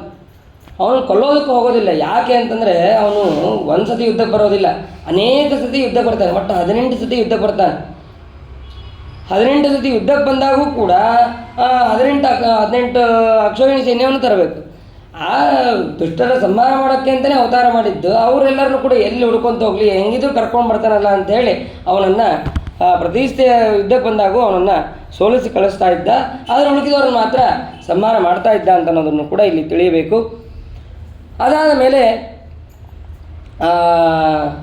ಒಂದು ಸಲ ಹೀಗೆ ಜರಾಸಂಧ ಸೋತಿರ್ತಾನೆ. 2 ಸತಿ ಅವನು ಸೋತಾಗಿರ್ತದೆ. ಸೋತಾದಾಗ ಅವನಿಗೆ ಏನು ಮಾಡಬೇಕು ಗೊತ್ತಾಗೋದಿಲ್ಲ. ಅವನು ಬಾಣಾಸುರನ ಹತ್ರ ಹೋಗ್ತಾನೆ, ಶೋಣಿತಪುರ. ಆ ಶೋಣಿತಪುರದಲ್ಲಿ ಇದ್ದಂತಹ ಬಾಣಾಸುರನ ನಿನ್ನ ಹತ್ರ ಇದ್ದಂತಹ ಸೈನಿಕರನ್ನು ಕಳಿಸಪ್ಪ ಅಂತ ಹೇಳಿ ಭಿಕ್ಷೆ ಬೇಡ್ಕೊಂಡು ಅವನು ಅಲ್ಲಿಗೆ ಹೋಗ್ತಾನೆ ಜರಾಸಂಧ. ಆಯಿತು, ನನ್ನ ಕಡೆ ಭಾರಿ ಭಾರಿ ಮಂತ್ರಿಗಳಿದ್ದಾರೆ, ಅವರನ್ನು ಕಳಿಸ್ತೀನಿ ಅಂತ ಹೇಳಿ ಕುಬಾಂಡ, ಕೂಪಕರ್ಣ ಅಂತ ಹೇಳಿ ಅವರಿಬ್ಬರು ಮಂತ್ರಿಗಳು ಮತ್ತು 300 ಜನ ಮಾಯಾಯುದ್ಧ ವಿಶಾರದಾದಂತಹ ಸೈನಿಕರನ್ನು ಕೂಡ ಅವರನ್ನು ಕಳಿಸ್ತಾನೆ. ಆಮೇಲೆ ಮತ್ತೆ ಭಗವಂತನ ಜೊತೆಗೆ ಯುದ್ಧಕ್ಕೆ ಅಂತ ಬಂದಿದ್ದಾನೆ ಬಲರಾಮ ಮತ್ತು ಕೃಷ್ಣ. ಬಲರಾಮ ದೇವರು ಆ ಜರಾಸಂಧನನ್ನು ಸಂಹಾರ ಮಾಡೋದಕ್ಕೆ ಅಂತ ಹೋಗ್ತಾರಂತೆ. ಸಂಹಾರ ಮಾಡೋದಕ್ಕೆ ಅಂತ ಹೋದಾಗ ಅವಾಗ ಕೃಷ್ಣ ಹೇಳ್ತಾನಂತೆ, ಇವನು ನಿನ್ನಿಂದ ಸಂಹಾರ ಆಗೋನಲ್ಲ, ಬಿಟ್ಬಿಡೋಣ ಅಂತೇಳಿ 2 ಸತಿ ಹೇಳ್ತಾರಂತೆ. ಆವಾಗ ಬಲರಾಮ ದೇವರು ಅವನನ್ನು ಬರೀ ಸೋಲಿಸ್ತಾರೆ. ಆಮೇಲೆ ಮತ್ತೆ ಕೃಷ್ಣನು ಕೂಡ ಅವನನ್ನು ಹಣ್ಣುಗಾಯಿ ನೀರುಗಾಯಿ ಮಾಡಬೇಕು. ಅವನು ಚೂರು ಶಕ್ತಿ ಕೂಡ ಇರಬಾರ್ದು. ಆದರೆ ಮತ್ತೆ ಮುಂದಿನ ಸತಿ ಅವನು ಇನ್ನೊಂದಿಷ್ಟು ಸೈನ್ಯ ತರಬೇಕು ಅಂತಲೂ ಅವನನ್ನು ಸೋಲಿಸಿ ಕಳಿಸ್ತಾ ಇರ್ತಾನೆ ಭಗವಂತ. ಇದಾದ ಮೇಲೆ ಒಂದು ಸಲ ಅವನು ಗೋಮಂತ ಪರ್ವತ, ಆ ಗೋಮಂತ ಪರ್ವತದ ಹತ್ರ ಈ ಭಗವಂತ ಇರ್ತಾನೆ. ಭಗವಂತ ಹಾಗೂ ಬಲರಾಮ ಇರ್ತಾನೆ. ಭಗವಂತ ಬಲರಾಮ ಅಲ್ಲಿದ್ದಾರೆ ಅಂತ ಅನ್ನೋದು ಗೊತ್ತಾದ ತಕ್ಷಣ ಮತ್ತೆ ಜರಾಸಂಧ ಯುದ್ಧಕ್ಕೆ ಅಂತ ಬರ್ತಾನೆ. ಜರಾಸಂಧ ಯುದ್ಧಕ್ಕೆ ಅಂತ ಬರೋಷ್ಟರೊಳಗೆ ಈ ಕಡೆ ಏನಾಗಿರ್ತದೆ ಅಂತಂದರೆ ಪರಶುರಾಮ ದೇವರು ಭೇಟಿಯಾಗಿರುತ್ತೆ ಬಲರಾಮ ಹಾಗೂ ಕೃಷ್ಣನಿಗೆ ಭೇಟಿಯಾದಾಗ ಅವರಿಬ್ಬರಿಗೂ ಕೂಡ ಪರಸ್ಪರ ನಮಸ್ಕಾರವನ್ನು ಮಾಡಿಕೊಂಡು ಹೇಳ್ತಾರಂತೆ, ನೀನು ಹೋಗಿ ಮುಂದೆ ಕೊಲ್ಲಾಪುರಕ್ಕೆ ಹೋಗು, ಆ ಕೊಲ್ಲಾಪುರಕ್ಕೆ ಹೋಗ್ಬೇಕಾದ್ರೆ ಆ ಪೌಂಡ್ರಕ ವಾಸುದೇವನನ್ನು ಸಂಹಾರ ಮಾಡಬೇಕು ನೀನು ಅಂತ ಹೇಳಿ ಅದೆಲ್ಲವನ್ನು ಕೂಡ ಪರಶುರಾಮ ದೇವರು ಹೇಳ್ತಾರಂತೆ. ಅಲ್ಲ, ಇಲ್ಲಿ ಪರಸ್ಪರ ನಮಸ್ಕಾರ ಮಾಡಿದ್ರು ಅಂತ ಅನ್ನೋದಿದೆ, ಮತ್ತು ನಮಸ್ಕಾರ ಯಾಕೆ ಮಾಡಿದ್ರು, ಇಬ್ಬರು ಒಂದೇ ಅಲ್ವಾ ಅಂತಂದರೆ ಲೋಕರೀತಿಯಿಂದ ನಮಸ್ಕಾರವನ್ನು ಭಗವಂತ ಮಾಡಿದ್ದು, ಆದರೆ ತನಗೆ ತಾನೇ ಮಾಡ್ಕೊಂಡಂಗೆ, ಅವನೇನು ಬೇರೆ ಅಲ್ಲೇ ಅಲ್ಲ ಅಂತ ಅನ್ನೋದನ್ನು ಬೇರೆಯವರು ಪರಶುರಾಮ ದೇವರು ಬೇರೆ, ಅವರು ದೇವರು, ಇವನು ಗೊಲ್ಲ ಅಂತಂದು ತಿಳ್ಕೊಳ್ಳಿ ಅಸುರ ಜನರ ಮೋಹಕ್ಕಾಗಿ ಹಾಗೆ ಮಾಡಿದ್ದು ಅಂತ ಅನ್ನೋದನ್ನು ಅಲ್ಲಿ ತಿಳಿಯಬೇಕು. ಮತ್ತು ಶೇಷದೇವರು ಹೇಗೆ ಅಂತಂದರೆ ಇವರಿಗೆ ಒಂದೇ ದೇಹ, ಇವರಿಬ್ಬರದು ಒಂದೇ ದೇಹ, ಇವರು ದೇಹ ಇಲ್ಲದೆ ಅಂದರೆ ಬರೀ ಸರ್ಪ ರೂಪದಲ್ಲಿ ಇರ್ತಾರೆ, ಅವರು ಸರ್ಪ ರೂಪದಲ್ಲಿ ಇರ್ತಾರೆ ಶೇಷದೇವರು. ಹಾಗಾಗಿ ನಾನು ನಮ್ಮ ಗುರುಗಳು ನಮ್ಮ ದೇವರು ಅಂತಂದು ಅವರು ನಮಸ್ಕಾರವನ್ನು ಮಾಡಿದ್ರು ಅಂತ ಅನ್ನೋದನ್ನು ಅಲ್ಲಿ ನಾವು ಸ್ಪಷ್ಟವಾಗಿ ತಿಳಿಯಬಹುದು. ಅದಾದ ಮೇಲೆ ಅಲ್ಲಿ ಬಂದಂತಹ ಗೋಮಂತ ಪರ್ವತಕ್ಕೆ ಬಂದಂತಹ ಜರಾಸಂಧನನ್ನು ಮತ್ತೆ ಇಡೀ ಗೋಮಂತ ಪರ್ವತಕ್ಕೆ ಬೆಂಕಿ ಹಚ್ತಾರೆ. ಬೆಂಕಿ ಹಚ್ಚಿದಾಗ ಭಗವಂತ ಏನು ಮಾಡೋದಿಲ್ಲ, ಅದರ ಮೇಲೆ ಆ ಪರ್ವತದ ಮೇಲೆ ಸ್ವಲ್ಪ ಭಾರ ಹಾಕಿ ಅಲ್ಲಿಂದ ಜಿಗಿದು ಹೋಗ್ಬಿಡ್ತಾನೆ. ಹೋದಾಗ ಆ ನೀರು ಒಂದು 7 ಧನುಷ್ಯದ ಸಿಡಿಬೇಕು, ಅಷ್ಟು ದೂರ ಸಿಡಿದಿದೆ, ಮತ್ತು ಎಲ್ಲ ಬೆಂಕಿಯೂ ಕೂಡ ಶಾಂತ ಆಗಿದೆ. ಅದಾದ ಮೇಲೆ ಶೃಗಾಲ ವಾಸುದೇವ ಇದಕ್ಕೆ ಅಂತ ಹೋಗ್ತಾ ಇರ್ತಾರೆ. ದಾರಿಯಲ್ಲಿ ಹೋಗಬೇಕಾದ್ರೆ ಅಲ್ಲಿ ಪರಶುರಾಮ ದೇವರ ದರ್ಶನವನ್ನು ಪಡೆದು ಮುಂದೆ ಹೋಗ್ತಾ ಇರ್ತಾರೆ. ಹೋಗಬೇಕಾದ್ರೆ ದಾರಿಯಲ್ಲಿ ಆ ಪ್ರವರ್ಷಣ ಎಂಬಂತಹ ಶಿಖರ, ಅಲ್ಲಿ ವಿಹಾರವನ್ನು ಮಾಡ್ತಾ ಇರ್ತಾರೆ. ಈ ಗೋಮಂತ ಪರ್ವತದಲ್ಲಿ ಇದ್ದಂತಹ ಸಂದರ್ಭದಲ್ಲೇ ಒಂದು ಸಲ ಗರುಡದೇವರು ಬರ್ತಾರೆ. ಗರುಡದೇವರು ಬಂದು ಭಗವಂತನಿಗೆ ಕಿರೀಟವನ್ನು ಸಮರ್ಪಣೆ ಮಾಡ್ತಾರೆ. ಅಲ್ಲ, ಈ ಕಿರೀಟ ಎಲ್ಲಿದು, ಯಾವ ಕಿರೀಟ, ಅದನ್ಯಾಕೆ ಗರುಡದೇವರು ಬಂದು ಸಮರ್ಪಣೆ ಮಾಡಿದ್ರು ಅಂತಂದರೆ ಅದಕ್ಕೆ ಹೇಳ್ತಾರೆ, ಒಂದು ಸತೆ ವೈಕುಂಠ ಲೋಕದಲ್ಲಿ ಬಲಿಚಕ್ರವರ್ತಿ ಬರ್ತಾನಂತೆ. ಬಲಿಚಕ್ರವರ್ತಿ ಬಂದ ತಕ್ಷಣ ಭಗವಂತ ಮೊದಲೇ ಹೇಳಿರ್ತಾನಂತೆ, ಬಲಿಚಕ್ರವರ್ತಿ ಬರ್ತಾನೆ, ಬಂದು ನನ್ನ ಕಿರೀಟವನ್ನು ಅಥವಾ ನನ್ನ ಒಂದು ಆಭರಣವನ್ನು ಅವನು ತೊಗೊಂಡು ಹೋಗ್ತಾನೆ, ಕಳ್ತನ ಮಾಡ್ತಾನೆ, ನೋಡ್ತಾ ಇರ್ರಿ ಅಂತಂದು. ಸರಿ ಅಂತಂದು ಭಗವಂತ ಹೇಗೆ ಹೇಳ್ತಾನೋ ಆ ಬಲಿಚಕ್ರವರ್ತಿ ಬರ್ತಾನೆ. ಅವನಿಗೆ ಸ್ವಲ್ಪ ಅಸುರ ಮೋಹ ಆಗಿರುತ್ತೆ, ಅವನಿಗೆ ಆಗಿರುತ್ತೆ. ತಕ್ಷಣ ಅವನು ಆ ಭಗವಂತನ ಬೇಕಂತಲೇ ಕಣ್ಮುಚ್ಚಿ ನಟನೆ ಮಾಡ್ತಾ ಇರ್ತಾನೆ ಭಗವಂತ. ಅದನ್ನು ಕಿರೀಟ ತೊಗೊಂಡು ಅವನು ಹೋಗ್ತಾನೆ. ಹೋಗೋ ಅಷ್ಟರೊಳಗೆ ಈ ಕಡೆ ಭಗವಂತ ಎಲ್ಲರೂ ಎದ್ದು ಅವನನ್ನು ಅಪಹಾಸ್ಯ ಮಾಡ್ತಾರೆ. ನೋಡು, ನಾ ಹೇಳ್ದಂಗೆ ಮಾಡೋದು ನೋಡು ಅಂತ ಹೇಳಿ ಆ ಕೃಷ್ಣ ಇದೆಲ್ಲ ಭಗವಂತ ಎಲ್ಲರೂ ಕೂಡ ಅಪಹಾಸ್ಯ ಮಾಡ್ತಾರೆ.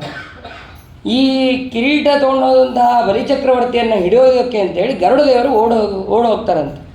ಯಾಕೆ ಅಂತಂದರೆ ಅವನೇನಾದರೂ ಅವನ ಲೋಕಕ್ಕೆ ಹೋದರೆ ಅಲ್ಲಿ ಮತ್ತು ವಾಮನ ದೇವರಿದ್ದಾರೆ, ಅಷ್ಟರೊಳಗೆ ಹಿಡಿಬೇಕು ಅಂತ ಹೇಳಿ ಅವನನ್ನು ಹಿಂಬಾಲಿಸ್ಕೊಂಡು ಆ ಗರುಡದೇವರು ಹೋಗ್ತಾರೆ. ಹೋದಾಗ ದಾರಿಯಲ್ಲಿ ಅವನನ್ನು ಹಿಡಿದು ಆ ಕಿರೀಟವನ್ನು ಕಸಿಕೊಂಡು ದಾರಿಯಲ್ಲಿ ಬರಬೇಕಾದ್ರೆ ಈ ಗೋಮಂತ ಪರ್ವತದಲ್ಲಿ ಬಲರಾಮ ಹಾಗೂ ಕೃಷ್ಣ ಇರ್ತಾನೆ. ಕೃಷ್ಣ ಇದ್ದಂಥ ಸಂದರ್ಭದಲ್ಲಿ ಆ ಕೃಷ್ಣನಿಗೆ ಆ ಕಿರೀಟವನ್ನು ಹಾಕಿದ್ದಾನೆ. ಏನು ಒಂಚೂರು ವ್ಯತ್ಯಾಸ ಇಲ್ಲ, ಮೂಲ ರೂಪ ಬೇರೆ ಅಲ್ಲ, ಇದು ಬೇರೆ ಅಲ್ಲ. ಆ ಕಿರೀಟ ಕೃಷ್ಣನಿಗೆ ಕರೆಕ್ಟಾಗಿ ಕೂತಿದೆ. ಆಮೇಲೆ ಗರುಡದೇವರು ಅಲ್ಲಿ ಸ್ತೋತ್ರವನ್ನು ಮಾಡಿ ಅಲ್ಲಿಂದ ಹೊರಡ್ತಾರೆ. ಆಮೇಲೆ ಆ ಕರವೀರ ಪಟ್ಟಣ ಅಂದರೆ ಕೊಲ್ಲಾಪುರ, ಎಲ್ಲರೂ ಕೊಲ್ಲಾಪುರಕ್ಕೆ ಹೋದಾಗ ಲಕ್ಷ್ಮೀದೇವಿಗೆ ನಮಸ್ಕಾರ ಮಾಡ್ತಾರೆ. ಆದರೆ ಅಲ್ಲಿ ಹೋಗಿ ಭಗವಂತ ಲಕ್ಷ್ಮೀದೇವಿಗೆ ಅನುಗ್ರಹವನ್ನು ಮಾಡಿ ಭಗವಂತ ಅಲ್ಲಿಂದ ಹೊರಟಿದ್ದಾನೆ. ಅಲ್ಲಿದ್ದಂತಹ ಶೃಗಾಲ ವಾಸುದೇವ ಅವನು ಈ ನಾನು ಕೂಡ ವಾಸುದೇವ ಅಂತಂದು ಹೇಳಿಕೊಂಡು ಬರೀ ಭಗವಂತನಂತೆ ನಟನೆ ಮಾಡ್ತಾ ಇರ್ತಾನೆ. ಆದರೆ ಅವನೇನು ವಾಸುದೇವ ಅಲ್ಲ, ವಾಸುದೇವನ ಮಗನೇ, ವಸುದೇವನ ಮಗನೇ, ಆದರೆ ಭಗವಂತ ಅಲ್ಲ ಅಂತನ್ನೋದಕ್ಕೆ ಅವನನ್ನು ಕೂಡ ಅಲ್ಲಿ ಸಂಹಾರವನ್ನು ಮಾಡಿದ್ದಾನೆ. ಅವನು ದೊಡ್ಡ ಸೈನ್ಯವನ್ನು ಕರ್ಕೊಂಬರ್ತಾನಂತೆ. ಆ ಸೈನ್ಯ ಎಲ್ಲವನ್ನೂ ಕೂಡ ಭಗವಂತ ನಾಶ ಮಾಡಿ ಅವನನ್ನು ಸಂಹಾರ ಮಾಡಿ ಅವನ ಮಗನಾದಂತಹ ಶಕ್ರದೇವ ಅವನಿಗೆ ಭಗವಂತ ಅನುಗ್ರಹ ಮಾಡ್ತಾನಂತೆ. ಯಾಕೆ ಅಂತಂದರೆ ಭಗವಂತನಿಗೆ ಕಾಲಿಗೆ ಬಿದ್ದು ನಮಸ್ಕಾರವನ್ನು ಮಾಡ್ತಾನೆ. ಹಾಗಾಗಿ ಆ ಶಕ್ರದೇವನಿಗೆ ಭಗವಂತ ಅನುಗ್ರಹವನ್ನು ಮಾಡಿ ಅಲ್ಲಿಂದ ಹೊರಡ್ತಾನೆ. ಇಷ್ಟಾದ ಮೇಲೆ ಅಲ್ಲಿಂದ ಮಧುರಾಪಟ್ಟಣಕ್ಕೆ ಬಂದಿದ್ದಾನೆ. ಮತ್ತೆ ಮಧುರಾಪಟ್ಟಣಕ್ಕೆ ಬಂದಿದ್ದಾನೆ. ಆವಾಗ ಈ ಜರಾಸಂಧನಿಗೆ ಚಿಂತೆ, ಈ ಕೃಷ್ಣನನ್ನು ಹೇಗಾದರೂ ಮಾಡಿ ಕೊಲ್ಲಬೇಕಲ್ಲ ಅಂತಂದು. ಹೀಗೆ ಅವನು ಅನೇಕ ಬಾರಿ ಯುದ್ಧಕ್ಕೆ ಹೋಗಿ ಹೋಗಿ ಅವನು ಸೋತಿರ್ತಾನೆ. ಹಾಗಾದರೆ ಏನು ಮಾಡಬೇಕು ಅಂತಂದರೆ ಅವಾಗ ಇಲ್ಲಿ ಕಥೆಗೂ ಅಂದರೆ ಭಾಗವತ ಕಥೆಗೂ ಹರಿವಂಶದ ಕಥೆಗೂ ಮತ್ತು ಮಹಾಭಾರತ ಕಥೆಗೂ ಸ್ವಲ್ಪ ವ್ಯತ್ಯಾಸ. ಆದರೆ ಅದನ್ನು ಎಲ್ಲವನ್ನೂ ಕೂಡ ಮಹಾಭಾರತ ತಾತ್ಪರ್ಯದಲ್ಲಿ ಆಚಾರ್ಯರು ಸರಿಯಾಗಿ ನಿರ್ಣಯವನ್ನು ಕೊಟ್ಟಿದ್ದಾರೆ. ಈ ಅಂದರೆ ಕಾಲ ವ್ಯತ್ಯಾಸ, ಸ್ವಲ್ಪ ಕಾಲ ವ್ಯತ್ಯಾಸ ಆಗತ್ತೆ.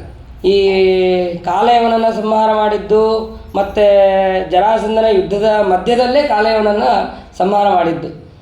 ಆದರೆ ಭಾಗವತದಲ್ಲಿ ಹೇಗೆ ಇದೆ ಅಂತಂದರೆ ಕಾಲಯವನನ್ನು ಸಂಹಾರ ಮಾಡಿದ ಮೇಲೆ ಮತ್ತೆ ಆ ಕಡೆ ಮುಚುಕುಂದನ ಅನುಗ್ರಹವನ್ನು ಮಾಡಿ ಆಮೇಲೆ ಆ ಕೃಷ್ಣನ ಕಲ್ಯಾಣಕ್ಕೆ ಅಂತ ಅವನು ಸಿದ್ಧ ಆಗೋದು. ಹೀಗೆ ಇಲ್ಲಿ ಭಾಗವತದಲ್ಲಿದೆ. ಹರಿವಂಶದಲ್ಲಿ ಎಲ್ಲವೂ ಕೂಡ ಸರಿಯಾಗಿದೆ ಅಂತ ಅನ್ನೋದನ್ನೇ ಶ್ರೀಮದಾಚಾರ್ಯ ತಾತ್ಪರ್ಯ ನಿರ್ಣಯದಲ್ಲಿ ಸರಿಯಾದ ಮಾಹಿತಿಯನ್ನು ಕೊಟ್ಟಿದ್ದಾರೆ. ಸಾಲ್ವ ಅವನು ಭಾರಿ ಜರಾಸಂಧನ ಶಿಷ್ಯನೇ ಅವನು. ಆ ಸಾಲ್ವ ಏನು ಮಾಡ್ತಾನೆ ಅಂತಂದರೆ ಜರಾಸಂಧನ ಹತ್ರ ಹೋಗಿ ಹೇಳ್ತಾನಂತೆ, ನೀನು ಕೃಷ್ಣನನ್ನು ಸಂಹಾರ ಮಾಡ್ಬೇಕು ಹೋದಿಲ್ಲ. ಹೇಗಿದ್ದರೂ ಆ ಕೃಷ್ಣನ ಸಂಹಾರ ಮಾಡೋದಕ್ಕೆ ಅಂತಲೇ ಗರ್ಗಾಚಾರ್ಯರು ಅವರು ತಪಸ್ಸು ಮಾಡಿ ಅವರು ಮಗನನ್ನು ಪಡೆದಿದ್ದಾರೆ. ಅವರು ಅವನಿಂದ ನಾವು ಅವನ ಸಹಾಯವನ್ನು ನಾವು ಪಡೆಯೋಣ ಅಂತ ಹೇಳಿ ಸಾಲ್ವ ಜರಾಸಂಧನಿಗೆ ಹೇಳ್ತಾನೆ. ಸಾಲ್ವ ಜರಾಸಂಧನಿಗೆ ಹೇಳಿದಾಗ ಇಲ್ಲ, ನಾನು ಯಾರು, ರುದ್ರದೇವರ ಅನುಯಾಯಿ, ನಾನು ರುದ್ರದೇವರ ಮಹಾಭಕ್ತ, ಅಂತಹ ನಾನು ಹೋಗಿ ಅವನನ್ನು ಕೇಳೋದು ಅಂದರೆ ಅದು ಸರಿಯಾಗೋದಿಲ್ಲ. ಅದಕ್ಕೆ ಸಾಲ್ವ ಹೇಳ್ತಾನೆ, ಅವನೇನು ಬೇರೆಯವನಲ್ಲ, ಅವನು ನಿನ್ನ ಭಕ್ತನೇ, ಆ ಕಾಲಯವನನ್ನು ಕೂಡ ನಿನ್ನ ಭಕ್ತನೇ. ಅಂತಹ ಕಾಲಯವನನ್ನು ನಾವು ಒಂದ್ಸತಿ ಕೇಳೋದು ಏನು ತಪ್ಪಿಲ್ಲ. ಸರಿ, ಹಾಗಾದರೆ ನಾನು ಕೇಳೋದಿಲ್ಲ, ನೀನೇ ಬೇಕಾದ್ರೆ ಹೇಳು ಅಂತ ಹೇಳಿ ಆ ಸಾಲ್ವನನ್ನು ಕಳಿಸ್ತಾನೆ. ಸಾಲ್ವನನ್ನು ಕಾಲಯವನ ಹತ್ರ ಕಳಿಸ್ತಾನೆ. ಕಾಲಯವನ ಹತ್ರ ಬಂದು, ಇಲ್ಲ, ಹೀಗೆ ನೀನು ಕೃಷ್ಣನನ್ನು ಸಂಹಾರ ಮಾಡಬೇಕು. ಅಲ್ಲ, ಇಷ್ಟು ಮಧ್ಯೆ ಒಂದು ಪ್ರಶ್ನೆ ಬರುತ್ತೆ, ಗರ್ಗಾಚಾರ್ಯ ಯಾಕೆ ಕೃಷ್ಣನ ಕೊಲ್ಲುವಂತಹ ಮಗನನ್ನು ಪಡೆದರು ಅಂತ ಪ್ರಶ್ನೆ ಬರುತ್ತೆ. ಅದಕ್ಕೆ ಹೇಳ್ತಾರೆ, ಆ ಗರ್ಗಾಚಾರ್ಯರಿಗೆ ಈ ಯಾದವರು ಎಲ್ಲರೂ ಕೇಳಿ ಅವರಿಗೆ ಅಪಹಾಸ್ಯ ಮಾಡಿರ್ತಾರೆ. ನಿಮ್ಮ ಕೈಲಿ ಏನು ಸಾಮರ್ಥ್ಯನೇ ಇಲ್ಲ, ನೀವು ಷಂಡರಂತಿದ್ದೀರಿ ಅಂತ, ಹಾಗೆ ಹೀಗೆ ಅಂತೇಳಿ ಅವ್ರಿಗೆ ಅಪಹಾಸ್ಯ ಮಾಡಿರ್ತಾರೆ. ಅದಕ್ಕೆ ಅವರು ಕಬ್ಬಿಣವನ್ನು ತಿಂದು ಅದರಿಂದ ತಪಸ್ಸನ್ನು ಮಾಡಿ, ರುದ್ರದೇವರನ್ನು ಕುರಿತು ತಪಸ್ಸನ್ನು ಮಾಡಿ ಕೃಷ್ಣನನ್ನು ಕೊಲ್ಲುವಂತಹ ಮಗ ಬೇಕು ಅಂತ ಹೇಳಿ ಅವರು ಪಡೆದಿರ್ತಾರೆ. ಸ್ವಲ್ಪ ಅಸುರರ ಮೋಹ, ಅಸುರರ ಸಹವಾಸದಿಂದ ಅವರಿಗೂ ಕೂಡ ಆ ಸ್ವಭಾವ ಬಂದಿರುತ್ತೆ. ಅದಾದ ಮೇಲೆ ಆ ಕಾಲಯವನ, ಆ ಗರ್ಗಾಚಾರ್ಯರ ಸುಪುತ್ರ, ಅವನ ಹತ್ರ ಹೋಗ್ತಾನೆ. ಹೋದಾಗ, ಆಯ್ತು ಸರಿ, ಹಾಗಾದರೆ ನಾನು ಕೂಡ ಯುದ್ಧಕ್ಕೆ ಬರ್ತೀನಿ ಅಂತ ಹೇಳಿ ಅವನು ಬಂದಿದ್ದಾನೆ. ಈ ಕಡೆ ಕೃಷ್ಣ ಪರಮಾತ್ಮನು ಕೂಡ ಎದುರುಗಡೆ ಬಂದಿದ್ದಾನೆ. ಬಂದಿದ್ದೇ ತಡ ಆವಾಗ ಕೃಷ್ಣ ಒಂದು ಘಟ ಅಂದರೆ ಮಡಿಕೆ, ಆ ಮಡಿಕೆಯೊಳಗೆ ಕೃಷ್ಣ ಸರ್ಪವನ್ನು ಹಾಕಿ ಕಳಿಸಿದಾಗ ಅದನ್ನು ಕಾಲಯವನ ಹತ್ರ ಕಳಿಸ್ತಾನೆ. ಕಾಲಯವನ ಅದನ್ನು ನೋಡಿ ಅದ್ರ ತುಂಬ ಇರುವೆಗಳನ್ನು ಹಾಕಿ ಕಳಿಸ್ತಾನೆ. ಯಾಕೆಂದರೆ ಇರುವೆಗಳು ಅದು ಹಾವನ್ನು ಸಾಯಿಸತ್ತೆ ಅಂತ ಹೇಳಿ ಇರುವೆಗಳನ್ನು ಹಾಕಿ ಅದನ್ನು ಕಳಿಸ್ತಾನೆ. ಆವಾಗ ಕೃಷ್ಣ ಅದನ್ನು ನೋಡಿ ಖುಷಿ ಪಡ್ತಾನೆ. ಆಯಿತು, ಇನ್ನು ನಿಮ್ಮ ತಂದೆ ಏನು ತಪಸ್ಸು ಮಾಡಿದ್ರು ಅದು ಮುಗಿದೋಯ್ತು ಅಂತ. ಯಾಕೆಂದರೆ ಕಳಿಸಿದ್ದು ಕೃಷ್ಣ ಸರ್ಪ, ಕೃಷ್ಣನನ್ನು ಕೊಲ್ಲುವಂಥ ಮಗ ಬೇಕು ಅಂತ ಹೇಳಿದರು. ಯಾವ ಕೃಷ್ಣ ಅಂತ ಹೇಳಿರಲಿಲ್ಲ. ಕೃಷ್ಣನ ಸರ್ಪವನ್ನು ಕಳಿಸಿದ್ದಾನೆ, ಅದನ್ನು ಸಂಹಾರ ಅವನು ಕಾಲಯವನ ಮಾಡಿದ್ದಾನೆ ಇರುವೆ ಮುಖಾಂತರ. ಸರಿ ಅಂಥೇಳಿ ಅವನನ್ನು ಯುದ್ಧಕ್ಕೆ ಅಂತ ಕರೆದಿದ್ದಾನೆ. ಯುದ್ಧಕ್ಕೆ ಅಂತ ಕರೆದರೆ ಅವನು ಕೂಡ 32 ಲಕ್ಷ ಅಕ್ಷೋಹಿಣಿ ಸೈನ್ಯಗಳನ್ನು ತೊಗೊಂಡಿದ್ದಾನೆ. ಎಲ್ಲರನ್ನೂ ಭಗವಂತ ಕ್ಷಣ ಮಾತ್ರದಲ್ಲಿ ಸಂಹಾರ ಮಾಡಿದ್ದಾನೆ. ಈ ಅವನೇನು ಅಕ್ಷೋಹಿಣಿ ಸೈನ್ಯಗಳನ್ನು ತಂದಿದ್ನಲ್ಲ, ಅದರ ಯುದ್ಧ ಮಾಡಿ ಅಲ್ಲಿ ಯುದ್ಧಕ್ಕೆ ಬಂದಂತಹ ಎಲ್ಲರೂ ಕೂಡ ಸೈನಿಕರು, ಆ ಕುದುರೆಗಳು, ಅದು ಶಕೃತ್ ಅಂತನ್ನುವಂತಹ ಅವರ ಮೂತ್ರದೆಲ್ಲವೂ ಕೂಡ ಶಕೃತ್ ಅಂತನ್ನುವಂತಹ ನದಿ ಆಯ್ತಂತೆ. ಅದನ್ನು ವಾಯುದೇವರು ನಾನು ಹೇಳ್ತಾರಂತೆ, ವಿಶೋಷೈತ್ ಮಾರುತಾಯಿ ಅಂತಂದು ಅದೆಲ್ಲವನ್ನು ಕೂಡ ಅದನ್ನು ಒಣಗಿಸ್ತಾ ಇದ್ರಂತೆ ವಾಯುದೇವರು. ಇದು ಬಹಳ ನೀರು ಆಗಬಾರ್ದು ಅಂತೇಳಿ ಅದನ್ನು ಒಣಗಿಸ್ತಾ ಇದ್ರಂತೆ. ಆಮೇಲೆ ಆ ಕಾಲಯವನನ್ನು ಹಾಗೆ ಅಟ್ಟಿಸ್ಕೊಂಡು ಹೋಗಿದ್ದಾನೆ ಅಂತ ಭಗವಂತನ ಹಿಂದೆನೇ ಆ ಕಾಲಯವನ ಓಡಿ ಹೋಗಿದ್ದಾನೆ. ಹೋಗಿ ಒಂದು ಗುಹೆಗೆ ಹೋಗ್ತಾನೆ. ಗುಹೆಗೆ ಹೋದ ತಕ್ಷಣ ಅಲ್ಲಿ ನೀನು ಇಷ್ಟೋ ತನಕ ಅಟ್ಟಿಸ್ಕೊಂಬಂದು ನನ್ನ ಒಂದು ಗುಹೆಗೆ ಬಂದು ಅಡ್ಕೊಂಡಿದ್ದೀಯ, ನೀನು ಇಲ್ಲಿ ಬಂದು ಮಲ್ಕೊಂಡಿದ್ದೀಯಾ ಅಂತ ಹೇಳಿ ಅಲ್ಲಿ ಮಲಗಿದಂತಹ ವ್ಯಕ್ತಿಯನ್ನು ಜೋರಾಗಿ ಒದ್ದು ಎಬ್ಸಿದ್ದಾನೆ. ಎಬ್ಸಿದ್ದೇ ತಡ ಅವನು ನೋಡಿದ ತಕ್ಷಣ ಸುಟ್ಟು ಭಸ್ಮ ಆಗಿದ್ದಾನೆ. ಅಲ್ಲಪ್ಪ, ಅವನು ನೋಡಿದ ತಕ್ಷಣ ಈ ಕಾಲೇವನ ಯಾಕೆ ಭಸ್ಮ ಆದ, ಭಗವಂತ ಅಲ್ಲಿ ಇರಲಿಲ್ಲೇನು ಅಂತಂದರೆ ಭಗವಂತ ಇದ್ದ, ಆದರೆ ಕಾಲೇವನ ಕಣ್ಣಿಗೆ ಕಾಣಿಸ್ಲಿರಲಿಲ್ಲ. ಆಮೇಲೆ ಮುಚುಕುಂದ ಆ ವ್ಯಕ್ತಿ ಯಾರೂ ಅಲ್ಲ, ಮುಚುಕುಂದ ಯುವನಾಶ್ವನ ಮಗ. ಆ ಮುಚುಕುಂದ ಅವನು ಮಹಾಧರ್ಮಿಷ್ಠ, ದೇವತೆಗಳ ಸಹಾಯಕ್ಕೆ ಅಂತ ಹೇಳಿ ಯುದ್ಧಕ್ಕೆ ಅಂತ ಹೋಗಿರ್ತಾನೆ. ಹೋಗಿ ಯುದ್ಧವನ್ನೆಲ್ಲ ಮಾಡ್ತಾನೆ. ನಿನಗೇನು ಬರಬೇಕು ಕೇಳು ಅಂತಂದಾಗ, ಇಲ್ಲ ನನಗೆ ಸುಖವಾದಂತಹ ಯಾರೂ ಎಬಸದೇ ಇರುವಂತಹ ನಿದ್ರೆಯನ್ನು ಕೊಡಬೇಕು, ಯಾರಾದರೂ ಮತ್ತೆ ನಿದ್ರೆಯಿಂದ ಎಬಸಿದ್ರೆ ಅವರು ತಕ್ಷಣ ಭಸ್ಮ ಆಗಿ ಹೋಗಬೇಕು ಅಂತ ಆ ವರವನ್ನು ಕೇಳಿರ್ತಾನೆ. ಆ ವರವನ್ನು ಏನು ವ್ಯರ್ಥವಾದಂತಹ ವರವನ್ನು ಕೇಳಿದ್ದಾನೆ. ಅವನನ್ನು ಮುಚ್ಚಿಕೊಂಡ ಮಹಾಭಕ್ತ ಅವನನ್ನು ಉದ್ಧಾರ ಮಾಡಬೇಕಲ್ಲ ಅಂತೇಳಿ ಭಗವಂತ ಏನು ಮಾಡ್ದ ಅಂತಂದರೆ ಈ ಉಪಾಯವನ್ನು ಮಾಡಿ ಮೊದಲು ಕಾಲೇವನನ್ನು ಮುಚ್ಚಿಕೊಂಡ ನೋಡ್ತಾನೆ. ನೋಡಿದ ತಕ್ಷಣ ಅವನು ಪೂರ್ಣ ಭಸ್ಮ ಆಗಿ ಹೋಗ್ತಾನೆ. ಭಸ್ಮ ಆಗಿ ಹೋದ ಮೇಲೆ ಇಲ್ಲೇ ನದೇವ ತೋಷಣಂ ವ್ರತ ಅಂತ ಹೇಳಿ ಶ್ರೀಮದಾಚಾರ್ಯ ಹೇಳ್ತಾರೆ. ದೇವತೆಗಳಿಗೆ ನಾವು ಸಹಾಯ ಮಾಡಿದದ್ದು ಅಥವಾ ದೇವತೆಗಳಿಗೆ ನಾವು ಪೂಜಾ ಕೈಂಕರ್ಯಾದಿಗಳನ್ನು ನಾವು ಮಾಡಿದ್ದು ಇದು ಯಾವುದೂ ಕೂಡ ವ್ಯರ್ಥ ಆಗೋದಿಲ್ಲ. ಈ ಮಾತನ್ನು ಶ್ರೀಮದಾಚಾರ್ಯ ತಾತ್ಪರ್ಯದಲ್ಲಿ ಅಲ್ಲಿ ತಿಳಿಸ್ತಾರೆ. ಯಾವತ್ತೂ ಕೂಡ ವ್ಯರ್ಥ ಆಗೋದಿಲ್ಲ. ಅದು ಯಾವುದೋ ಒಂದು ರೂಪದಲ್ಲಿ ನಮಗೆ ಯಾವುದೋ ಒಂದು ಸಂದರ್ಭದಲ್ಲಿ ಅದು ದೇವತೆಗಳು ಮಾಡಿದಂತಹ ಕಾರ್ಯ ಸೇವಾ ಅದು ಬಂದು ಕಾಪಾಡುತ್ತೆ ಅಂತ ಅನ್ನೋದರಲ್ಲಿ ಸಂದೇಹ ಇಲ್ಲ. ಅದಾದ ಮೇಲೆ ಆ ಮುಚುಕುಂದ ಮಹಾರಾಜ ಅವನು ಪ್ರಾರ್ಥನೆಯನ್ನು ಮಾಡ್ತಾನೆ, ಯಾರು ನೀನು, ಇವನ್ಯಾಕೆ ಭಸ್ಮ ಆದ ಏನು ಅಂತಂದು. ಅವಾಗ ಅವನಿಗೆ ಎಲ್ಲ ನೆನಪಿನ ಶಕ್ತಿಯನ್ನು ಭಗವಂತ ಕೊಟ್ಟು ಅವನ ಸ್ತೋತ್ರವನ್ನು ಮಾಡ್ತಾನೆ. ಮುಚುಕುಂದ, ನಾನು ಯಾವುದೇ ರೀತಿಯಾದಂತಹ ಕರ್ಮಗಳನ್ನು ಮಾಡಲಿಲ್ಲ, ಏನೋ ಈ ವ್ಯರ್ಥವಾದಂತಹ ನಿದ್ದೆಯನ್ನು ಪಡೆದೆ ನಾನು, ಹಾಗಾಗಿ ಬಂಧವನ್ನು ಬಿಡಿಸುವಂತಹ ವ್ಯಕ್ತಿ ನೀನು ನನ್ನ ಕಣ್ಣ ಮುಂದೆ ಇದ್ದಿ, ನನಗೆ ದರ್ಶನ ಕೊಟ್ಟು ಅನುಗ್ರಹವನ್ನು ಮಾಡಿದಿ ನೀನು, ಅಂತಹ ನಿನಗೆ ನಮಸ್ಕಾರ ಅಂತ ಹೇಳಿ ಆ ಭಗವಂತನನ್ನು ಸ್ತೋತ್ರ ಮಾಡಿದ್ದಾನೆ. ವಿಮೋಹಿತೋಯಂ ಜನ ಈಶ ಮಾಯೆಯ ತ್ವದೀಯೇಯ ತ್ವಾಂ ನ ಭಜಂತೆ ಅನರ್ಥ ದುರ್ಗ ಸುಖಾಯ ದುಃಖ ಪ್ರಭವೇಶು ಸಜ್ಜತೆ ಗೃಹೇಶು ಯೋಜಿತ್ ಪುರುಷಶ್ಚ ವಂಚಿತ. ಆ ಸ್ತ್ರೀಯರ ಸಂಘವನ್ನು ಮಾಡೋದಿರ್ಬೋದು ಅಥವಾ ಈ ವ್ಯರ್ಥವಾದಂತಹ ಕಾಲವನ್ನು ಹರಣ ಮಾಡೋದಿರ್ಬೋದು, ಇಂಥದನ್ನು ನಾವು ಬೇಡಿ ಈ ಸಂಸಾರದಲ್ಲಿ ನಾವು ಇರ್ತೀವಿ, ಹಾಗೆ ನಮ್ಮನ್ನು ಮಾಡಬೇಡ, ನಿನ್ನ ಅನುಗ್ರಹವನ್ನು ನನಗೆ ಕೊಡು ಅಂತ ಹೇಳಿ ಆ ಭಗವಂತನ ಪಾದಗಳಲ್ಲಿ ಮುಚುಕುಂದ ಮಹಾರಾಜ ಸ್ತೋತ್ರವನ್ನು ಮಾಡಿದ್ದಾನೆ. ಸ್ತೋತ್ರವನ್ನು ಮಾಡಿದ ಮೇಲೆ ಅವನು ಹೊರಗೆ ಬರ್ತಾನೆ. ಹೊರಗೆ ಬಂದು ನೋಡ್ತಾನೆ, ಅದು ಈ ಕಲಿಯುಗ ಪ್ರಾರಂಭ ಆಗಿದೆ ಅಂತ ಅನ್ಕೊತಾನೆ. ಯಾಕೆ ಅಂತಂದರೆ ಆ ಮುಚುಕುಂದ ಆ ಗುಹೆಯಿಂದ ಹೊರಗೆ ಬರ್ಬೇಕಾದ್ರೆ ಬಕ್ಕೊಂಡು ಬರ್ತಾನಂತೆ.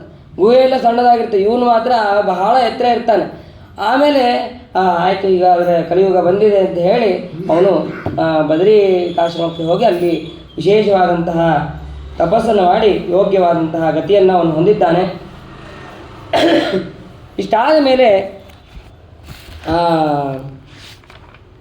ಎಲ್ಲ ಮುಚುಕುಂದನಿಗೂ ಅನುಗ್ರಹವನ್ನು ಮಾಡಿದ ಮೇಲೆ ಮತ್ತೆ ಜರಾಸಂಧ ಇನ್ನೂ ಒಂದು 4 ಸತಿ ಯುದ್ಧ ಬಾಕಿ ಇತ್ತು. ಆ 4 ಸತಿಗೂ ಯುದ್ಧವನ್ನು ಮಾಡಿ ಆ ಜರಾಸಂಧನನ್ನು ಸೋಲಿಸಿದ್ದಾನೆ. ಇಷ್ಟರ ಮಧ್ಯೆ ಮತ್ತೆ ಬಲರಾಮ ದೇವರು ಯುದ್ಧ ಮಾಡಬೇಕಾದ್ರೆ ಅವನನ್ನು ಹೊಡೆಯೋದಕ್ಕೆ ಅಂತ ಹೋಗ್ತಾರೆ ಇದು ಜರಾಸಂಧನನ್ನು. ಅವಾಗ ಆಕಾಶವಾಣಿ ಆಗತ್ತೆ, ಇವನು ನಿನ್ನ ಬಲಿ ಅಲ್ಲ, ಇವನು ಬೇರೆಯವ್ರದ್ದೇ ಬಲಿ, ಅದಕ್ಕಾಗಿ ಅವ್ರು ಕಾಯ್ತಾ ಇದ್ದಾರೆ ಅಂತ. ಅಂದರೆ ಭೀಮಸೇನ ದೇವರು ಸಂಹಾರ ಮಾಡೋರಿದ್ದಾರೆ, ನೀನು ಸಂಹಾರ ಮಾಡೋದಲ್ಲ ಇವನ್ನ ಅಂತ ಹೇಳಿ ಬಲರಾಮನನ್ನು ಬಿಡಿಸ್ತಾರೆ. ಯುದ್ಧವನ್ನು ಮಾಡಬೇಕಾದ್ರೆ ಭಗವಂತ ಏನು ಮಾಡಿದ್ದ ಅಂತಂದರೆ ತನ್ನ ಸಹಾಯಕ್ಕೆ ಬೇಕು ಅಂತ ಹೇಳಿ ತನ್ನ ಉದರದಿಂದ ಪ್ರದ್ಯುಮ್ನನನ್ನು ಸೃಷ್ಟಿ ಮಾಡಿ, ಆಗಿಂದಾಗೆ ಸೃಷ್ಟಿ ಮಾಡಿ ಬಂದಂತಹ ಸೈನಿಕರನ್ನು ಪ್ರದ್ಯುಮ್ನನ ಮುಖಾಂತರ ಯುದ್ಧವನ್ನು ಮಾಡಿಸಿ ಅವನು ಮತ್ತೆ ತನ್ನ ಉದರದಲ್ಲಿ ಆ ಪ್ರದ್ಯುಮ್ನನನ್ನು ಹಾಕ್ಕೊಂಡಿರ್ತಾನೆ ಅಂತ ಅನ್ನೋದನ್ನು ಕೂಡ ಇಲ್ಲಿ ತಿಳಿಸ್ತಾರೆ. ಅದಾದ ಮೇಲೆ ಆನರ್ತಾಧಿಪತಿ ಶ್ರೀಮಾನ್ ರೇವತೋ ರೇವತೀಂ ಸುತಾಂ ಬ್ರಹ್ಮಣ ಚೋದಿತ ಪ್ರಾದಾತ್ ಕಾಳಾಯೇತಿ ಪ್ರೋದಿತಾಂ ಅಂತ ಶುಕಾಚಾರ್ಯ ಹೇಳ್ತಾರೆ. ಆನರ್ತ ದೇಶದ ರಾಜ ರೇವತ ಅಂತನ್ನುವನು. ಆ ರೇವತ ರಾಜ ತನ್ನ ಮಗಳ ಸಲುವಾಗಿ ಬ್ರಹ್ಮದೇವರ ಪಟ್ಟಣಕ್ಕೆ ಅಂತ ಹೋಗಿರ್ತಾರೆ. ಅಲ್ಲಿ ಬ್ರಹ್ಮದೇವರು ಸೂಚಿಸಿದಂತೆ ಬಲರಾಮನನ್ನು ಮದುವೆ ಮಾಡಿಕೊಡ್ತಾರೆ ಅಂತ ಅನ್ನೋದನ್ನು ಅಲ್ಲಿ ಹೇಳ್ತಾರೆ.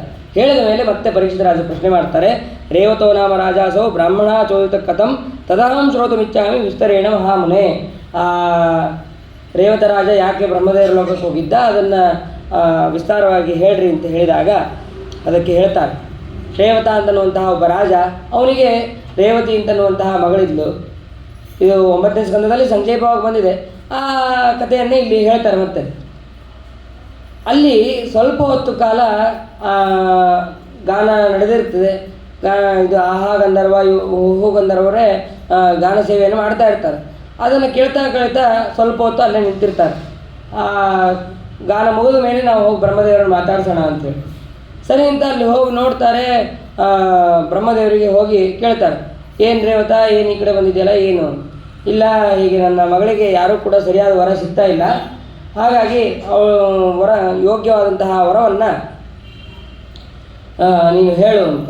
ಅವಾಗ ಹೇಳು ಅಂತ ಹೇಳಿದಾಗ, ನಿನ್ನ ದೃಷ್ಟಿಯಲ್ಲಿ ಯಾರ್ಯಾರಿದ್ದಾರೋ ಅವ್ರ ಹೆಸರು ಹೇಳು ಅಂತ ಹೇಳಿದರೆ, ಅವಾಗ ಬ್ರಹ್ಮದೇವರು ನಕ್ಕಿ ಹೇಳ್ತಾರಂತೆ, ಅವರ ಹೆಸರು ಅಲ್ಲ, ಅವರ ಗೋತ್ರವೂ ಕೂಡ ಯಾವುದು ಕೂಡ ಇಲ್ಲ ಇಲ್ಲಿ.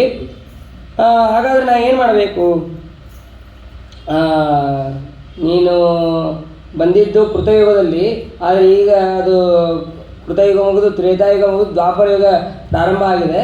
ಹಾಗಾದರೆ ಈಗ ದ್ವಾಪರ ಯುಗದಲ್ಲಿ ಇದಾನೀಂ ರಾಜಶಾರ್ದೂಲ ಯದುವಂಶ ವಿವರ್ಧನವು ವಸುದೇವ ಗೃಹೇ ಜಾತೋ ರಾಮಕೃಷ್ಣ ತ್ವಯೌ ಪ್ರಭು. ರಾಮ ಕೃಷ್ಣ ಅಂತೇಳಿ ಇಬ್ಬರು ಕೂಡ ವಸುದೇವನ ಮಕ್ಕಳಾಗಿ ಅಲ್ಲಿದ್ದಾರೆ. ಅದರಲ್ಲಿ ಆ ಸಂಕರ್ಷಣ ಬಲರಾಮನಿಗೆ ನಿನ್ನ ಮಗಳನ್ನು ಕೊಟ್ಟು ಮದುವೆಯನ್ನು ಮಾಡು ಅಂತ ಬ್ರಹ್ಮದೇವರು ಆಜ್ಞೆ ಮಾಡಿದ್ದಾರೆ. ಬ್ರಹ್ಮದೇವರು ಆಜ್ಞೆ ಮಾಡಿದ್ದೆ ತಡ ಸರಿ ಅಂತ ಹೇಳಿ ಅಲ್ಲಿ ಕರೆದುಕೊಂಡು ಬರ್ತಾರೆ. ಕರೆದುಕೊಂಡು ಬಂದಾಗ ನೋಡಿದ್ರೆ ಇವಳು ಕೃತಯುಗದವಳು, ಇವ್ರು ನೋಡಿದ್ರೆ ದ್ವಾಪರ ಯುಗದವರು. ಮತ್ತೆ ಹೈಟ್ ವ್ಯತ್ಯಾಸ ಬಂತು. ಅದಕ್ಕೆ ಬಲರಾಮದೇವರು ತಮ್ಮ ನೇಗಿಲಿನಿಂದ, ತಮ್ಮ ಆಯುಧವಾದಂತಹ ನೇಗಿಲಿನಿಂದ ಅವಳನ್ನು ಎಳೆದು ತಮ್ಮ ಸಮಾನವನ್ನು ಮಾಡಿಕೊಂಡು ಅವಳನ್ನು ವಿವಾಹವನ್ನು ಮಾಡಿಕೊಂಡಿದ್ದಾರೆ. ಹೇಳಿದ ಆದಮೇಲೆ ಮತ್ತೆ ಪರೀಕ್ಷಿತ ರಾಜ ಪ್ರಶ್ನೆ ಮಾಡ್ತಾರೆ, ಭೀಷ್ಮಕ ರಾಜನ ಮಗಳಾದಂತಹ ಅದು ರುಕ್ಮಿಣಿಯನ್ನು ಭಗವಂತ ಹೇಗೆ ರಾಕ್ಷಸೇನ ವಿವಾಹೇನ ಮದುವೆ ಆದ ಅಂತ ಕೇಳಿದ್ವಿ, ಅದು ಹೇಗೆ, ಅದೆಲ್ಲವನ್ನು ಕೂಡ ವಿಸ್ತಾರವಾಗಿ ಹೇಳ್ರಿ ಅಂತ ಹೇಳಿದಾಗ ಅದನ್ನು ಹೇಳ್ತಾರೆ. ಶುಕಾಚಾರ್ಯರು ಹೇಳ್ತಾರೆ, ರಾಜಾಸಿ ಭೀಷ್ಮಕೋ ನಾಮ ವಿದರ್ಭಾಧಿಪತಿರ್ಮಹಾನ್ ತಸ್ಯ ಪಂಚಾಭವನ್ ಪುತ್ರಾಃ ಕನ್ಯೈಕಾ ಚ ವರಾನನ. ಭೀಷ್ಮಕ ಅಂತನ್ನುವಂತಹ ಒಬ್ಬ ರಾಜ, ವಿದರ್ಭ ದೇಶದ ರಾಜ. ಆ ವಿದರ್ಭ ದೇಶದ ರಾಜನಿಗೆ 5 ಜನ ಮಕ್ಕಳಿದ್ದರು. ರುಕ್ಮಗ್ರಜ, ರುಕ್ಮಿರಥ, ರುಕ್ಮಬಾಹು, ರುಕ್ಮಕೇಶಿ, ರುಕ್ಮಮಾಲಿ, ರುಕ್ಮಿಣಿ ಅಂತ ಹೇಳಿ ಹೀಗೆ ಮಕ್ಕಳಿದ್ದರು. ಅದರಲ್ಲಿ ಈ ರುಕ್ಮಿ ಅವನೇನು ಮಾಡ್ತಾ ಇದ್ದ ಅಂತಂದರೆ, ಏನು ಮಾಡಿದ್ರು ಕೃಷ್ಣನಿಗೆ ಕೊಡಬಾರದು ಅಂತ ಹೇಳಿ ಅವನು ವಿಶಿಷ್ಟವಾದಂತಹ ಸಂಕಲ್ಪ ಒಂದು. ಯಾರಿಗೆ ಕೊಡಬೇಕು ಅಂದರೆ, ಈ ಯೋಗ್ಯನಾದಂತಹ ವರ ಇದ್ದಾನಪ್ಪ ಶಿಶುಪಾಲ, ಆ ಶಿಶುಪಾಲನಿಗೆ ಕೊಟ್ಟು ಮದುವೆ ಮಾಡಬೇಕು ಅಂತ ಹೇಳಿ ಆ ರುಕ್ಮಿಯ ಒಂದೇ ಹಠ. ಏನಾದರೂ ಕೂಡ ಕೇಳೋದಿಲ್ಲ. ಆವಾಗ ಅದೇ ಸಮಯದಲ್ಲಿ ಈ ಸಾಲ್ವ, ಜರಾಸಂಧ ಮತ್ತು ಇವರೆಲ್ಲರೂ ಕೂಡ ವಿಚಾರವನ್ನು ಮಾಡ್ತಾರೆ, ಹೇಗಾದರೂ ಮಾಡಿ ಕೃಷ್ಣನಿಗೆ ಜಾಗ ಇಲ್ಲದಿದ್ದಾಗ ಮಾಡಬೇಕು. ರುಕ್ಮಿಣಿ ಸ್ವಯಂವರ ಅಂತ ಅವನು ಏರ್ಪಾಟ್ ಮಾಡ್ತಾ ಇದ್ದಾನೆ ಅಂತಂದರೆ ಅದಕ್ಕೆ ಎಲ್ಲರೂ ಕೂತು ಬಿಡ್ಬೇಕಲ್ಲಿ, ಆ ಕೃಷ್ಣನಿಗೆ ಆಸನೇ ಇಲ್ಲ ಅಂತ ನಾವು ಮಾಡಬೇಕು ಅಂತ ಈ ಸಾಲ್ವ, ರುಕ್ಮಿಣಿ ಇವರೆಲ್ಲರೂ ಸೇರಿ ವಿಚಾರವನ್ನು ಮಾಡ್ತಾರೆ. ನಾವು ಶಿಶುಪಾಲನಿಗೆ ಸಿದ್ಧ ಮಾಡಬೇಕು, ಅವನನ್ನು ಮದುವೆ ಆಗೋದಕ್ಕೆ ಅವನಿಗೆ ಸಿದ್ಧ ಮಾಡಬೇಕು, ಮತ್ತು ಆ ಕೃಷ್ಣನಿಗೆ ದ್ರೋಹ ಮಾಡಬೇಕು ಅಂತನ್ನುವಂತೆ ಎಲ್ಲರೂ ವಿಚಾರವನ್ನು ಮಾಡ್ತಾರೆ. ಎಲ್ಲರೂ ವಿಚಾರವನ್ನು ಮಾಡಿದಾಗ ಆವಾಗ ಎಲ್ಲ ಆಸನಗಳು ಭರ್ತಿಯಾಗಿರುತ್ತೆ. ಕೃಷ್ಣ ಅವನು ಬರೋದೇ ಗರುಡನ ಮೇಲೆ ಬರ್ತಾನೆ. ಗರುಡನ ಮೇಲೆ ಬಂದು ಆ ಭೀಷ್ಮಕ ರಾಜನಿಗೆ ತನ್ನ ವಿಶ್ವರೂಪವನ್ನು ತೋರಿಸ್ತಾನೆ. ವಿಶ್ವರೂಪವನ್ನು ತೋರಿಸೋದಷ್ಟೇ ಅಲ್ಲ, ಈ ರುಕ್ಮಿಣಿಯೂ ಕೂಡ ನನ್ನ ಅನಂತ ಕಾಲದಲ್ಲಿ, ಅನಾದಿ ಕಾಲದಿಂದ ಅನಂತ ಕಾಲದವರೆಗೂ ಇವಳು ನನ್ನ ಹೆಂಡತಿ ಅಂತ ಅನ್ನೋದನ್ನು ಅವನು ಕೃಷ್ಣ ಪರಮಾತ್ಮ ವಿಶ್ವರೂಪದ ಮುಖಾಂತರ ತೋರಿಸ್ತಾನೆ. ಈ ವಿಶ್ವರೂಪ ತೋರಿಸೋಕ್ಕಿಂತ ಮುಂಚೆ ಇಂದ್ರದೇವರು ಬಂದು ಹೇಳಿರ್ತಾರಂತೆ ಎಲ್ಲ ದೈತ್ಯರಿಗೆ, ಎಲ್ಲ ರಾಜರಿಗೆ, ನೀವೇನಾದರೂ ಕೃಷ್ಣನಿಗೆ ಆಸನವನ್ನು ಕೊಡಲಿಲ್ಲ ಅಂತಂದರೆ ನಿಮ್ಮೆಲ್ಲರ ಮೇಲೂ ವಜ್ರಾಯುಧವನ್ನು ಹಾಕ್ತೀನಿ ಅಂತ ಹೇಳಿ ಇಂದ್ರ ಹೆದರಿಸಿರ್ತಾನೆ.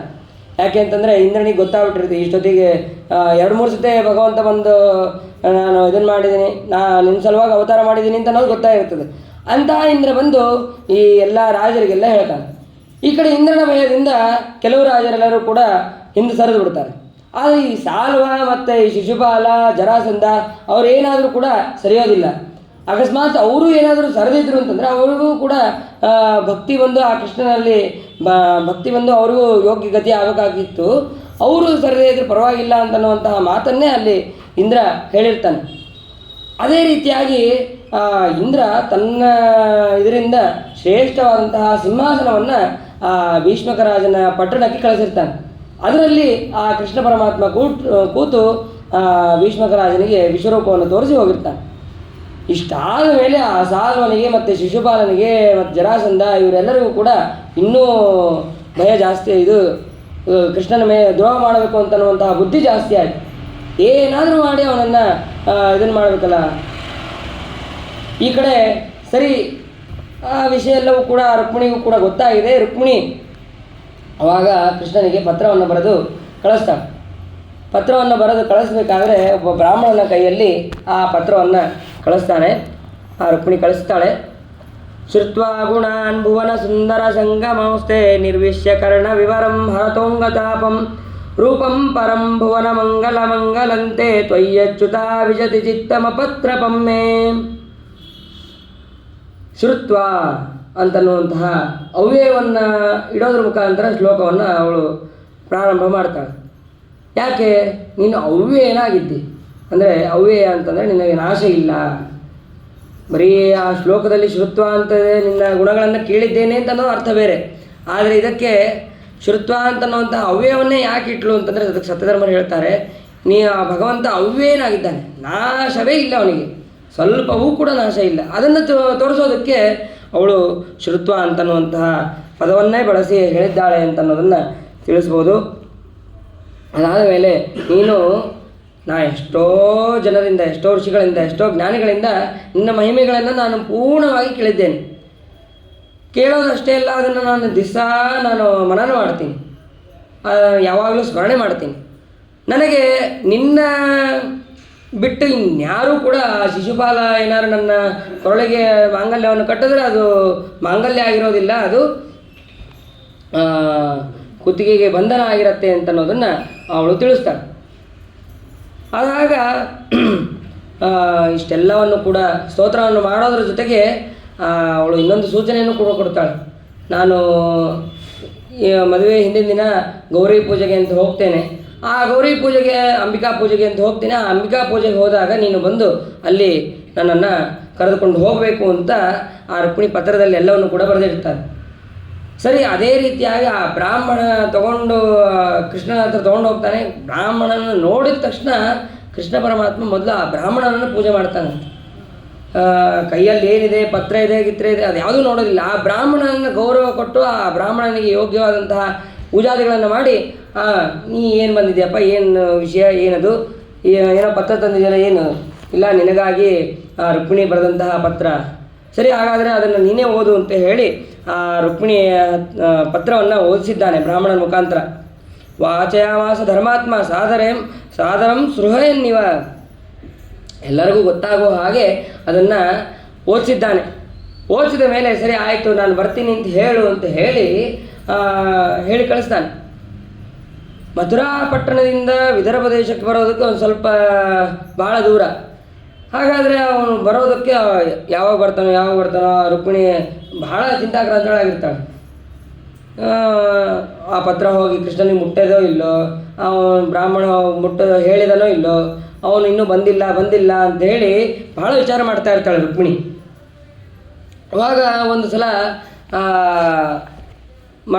ಮರುದಿನ ಮದುವೆ ಆಗೋ ದಿನ, ಆ ಸಮಯದಲ್ಲಿ ಅವಳು ಎಲ್ಲರನ್ನ ಸಖಿಯರ ಜೊತೆಗೆ ಮತ್ತು ಎಲ್ಲ ಅಲ್ಲಿದ್ದಂತಹ ಸ್ತ್ರೀಯರ ಜೊತೆಗೆ ಸೇರಿ ಅಲ್ಲಿ ಅಂಬಿಕಾ ಪೂಜೆಗೆ ಅಂತ ಹೋಗಿದ್ದಾಳೆ. ಅಂಬಿಕಾ ಪೂಜೆಗೆ ಅಂತ ಹೋದಾಗ ಹೊರಟಿದ್ದಾಳೆ. ಇನ್ನೂ ಕೃಷ್ಣ ಬರ್ತಾ ಇಲ್ಲ, ಬ್ರಾಹ್ಮಣನೂ ಕೂಡ ಅವನೇನು ಸೂಚನೆ ಕೊಟ್ಟಿಲ್ಲ ಅಂತನ್ನುವಂತಹ ಅವಳು ದುಃಖದಿಂದಲೇ ಅವಳು ಸಾವಕಾಶ ಹೆಜ್ಜೆ ಇಡ್ತಾ ಇದ್ದಾಳಂತೆ. ಸಾವಕಾಶ ಹೆಜ್ಜೆ ಇಡ್ತಾ ಇದ್ದಾಳೆ. ಇನ್ನು ಸ್ವಲ್ಪ ದೂರದಲ್ಲಿ ಗಾಳಿ ಬಂತಂತೆ. ಸುಂದರವಾದಂತಹ ಸುವಾಸನೆ ಭರಿತವಾದಂತಹ ಗಾಳಿ ಬಂತು. ಗಾಳಿ ಬರೋದಷ್ಟೇ ಅಲ್ಲ, ಅವಳ ಎಡಗಣ್ಣು, ಹೆಣ್ಣು ಮಕ್ಕಳಿಗೆ ಎಡಗಣ್ಣು, ಗಂಡು ಮಕ್ಕಳಿಗೆ ಬಲಗಣ್ಣು, ಬಲಭಾಗದಲ್ಲಿ ಅವರಿಗೆ ಶುಭ ಶಕುನಗಳು ಅಂತ. ಅವಳಿಗೆ ಎಡಗಣ್ಣು ಅದರ್ತಾ ಇದೆ. ಮತ್ತು ಎಡಭಾಗದಲ್ಲಿ ಎಲ್ಲವೂ ಕೂಡ ಸೂಚನೆಯನ್ನು ಅವಳಿಗೆ ಸಿಕ್ಕಿದೆ. ಶುಭ ಶಕುನಗಳೆಲ್ಲವೂ ಕೂಡ ಅವಳಿಗೆ ಸಿಕ್ಕಿದೆ. ಅದೇ ಸಮಯದಲ್ಲಿ ಅವಳಿಗೆ ಬಹಳ ಸಂತೋಷ ಆಗಿದೆ. ರುಕ್ಮಿಣೀ ದೇವಿಗೆ ಸಂತೋಷ ಆಗೋದಷ್ಟೇ ಅಲ್ಲ, ಆ ಸಮಯದಲ್ಲಿ ಬ್ರಾಹ್ಮಣನು ಕೂಡ ಅಲ್ಲಿ ಕಾಣಿಸಿದ್ದಾನೆ. ಕಾಣಿಸಿ ನಿನ್ನ ಪತ್ರವನ್ನು ಕೊಟ್ಟಿದ್ದೇನೆ, ಆ ಕೃಷ್ಣ ಪರಮಾತ್ಮ ಬರ್ತೀನಿ ಅಂತಲೂ ಕೂಡ ಹೇಳಿದ್ದಾನೆ ಅಂತಂದು ಇಷ್ಟು ಮಾತನ್ನು ಹೇಳ್ತಾನೆ. ಹೇಳಿದ ಮೇಲೆ ಅವಳಿಗೆ ಇನ್ನೂ ಖುಷಿಯಾಗಿದೆ. ಆದರೆ ಯಾವಾಗ ಬರ್ತಾನೆ ಕೃಷ್ಣ ಪರಮಾತ್ಮ ಯಾವಾಗ ಬರ್ತಾನೆ ಅಂತೆಲ್ಲ ಕಾಯ್ತಾ ಇದ್ದಾಳೆ. ಹೋಗ್ತಾಳೆ, ಹೋಗಿ ಆ ಪೂಜೆಯನ್ನು ಕೂಡ ಮುಗಿಸ್ತಾಳೆ. ಪೂಜೆಯನ್ನು ಮುಗಿಸಿ ಈ ಕಡೆ ಬರ್ತಾ ಇರಬೇಕಾದ್ರೆ ಅಲ್ಲೂ ಕೂಡ ಮತ್ತೆ ಸೊಕಾಶನೆ ಬರ್ತಾಳೆ. ಬಹಳ ವೇಗವಾಗಿ ಬರಬಾರ್ದು, ಬಂದರೆ ಅವಾಗ ಮತ್ತೆ ಎಲ್ಲಿ ಕೃಷ್ಣ ಬರೋದಿಲ್ವೋ ಏನೋ ಅಂತಂದು ಸೊಕಾಶ ಬರ್ತಾಳೆ. ಹೆಜ್ಜೆಯ ಮೇಲೊಂದು ಹೆಜ್ಜೆ ನಿಕ್ಕುತ್ತಾ ಲಕ್ಷ್ಮೀದೇವಿ ಹೇಗೆ ಲಕ್ಷಣಗಳಿಂದ ಇರ್ತಾಳೋ ಹಾಗೆ ಲಕ್ಷ್ಮೀದೇವಿ ಸ್ವರೂಪನೇ ಅವಳು ಅದೇ ರೀತಿಯಾಗಿ ನಡೆದುಕೊಂಡು ಬರ್ತಾ ಇದ್ದಾಳೆ. ಬರಬೇಕಾದ್ರೆ ಯಾಕೆ ಪೂಜೆಗಿಂತ ಮುಂಚೆ ಯಾಕೆ ಬಂದಿಲ್ಲ ಅಂತಂದರೆ, ಪೂಜೆ ಆಗಲಿ, ಎಲ್ಲರೂ ಕೂಡ ಗೌರಿ ಪೂಜೆಯನ್ನು ವಿವಾಹ ಕಾಲದಲ್ಲಿ ಮಾಡಬೇಕು. ಆ ಪೂಜೆ ಆದಮೇಲೆ ಅವಳನ್ನು ಕರೆದುಕೊಂಡು ಹೋಗೋಣ ಅಂತ ಅನ್ನೋದಕ್ಕೆ ಭಗವಂತ ಕಾಯ್ತಾ ಇರ್ತಾನೆ. ಆಮೇಲೆ ಭಗವಂತ ಬರ್ತಾನೆ. ಎಲ್ಲ ಶಿಶುಪಾಲನ ಸೈನಿಕರು, ಈ ಕಡೆ ಸಾಲ್ವನ ಸೈನಿಕರು, ರುಕ್ಮಿಯ ಸೈನಿಕರು, ಜರಾಸಂಧನ ಸೈನಿಕರು ಎಲ್ಲರೂ ಕೂಡ ರಕ್ಷಣೆಗಾಗಿ ನಿಂತಿದ್ದಾರೆ.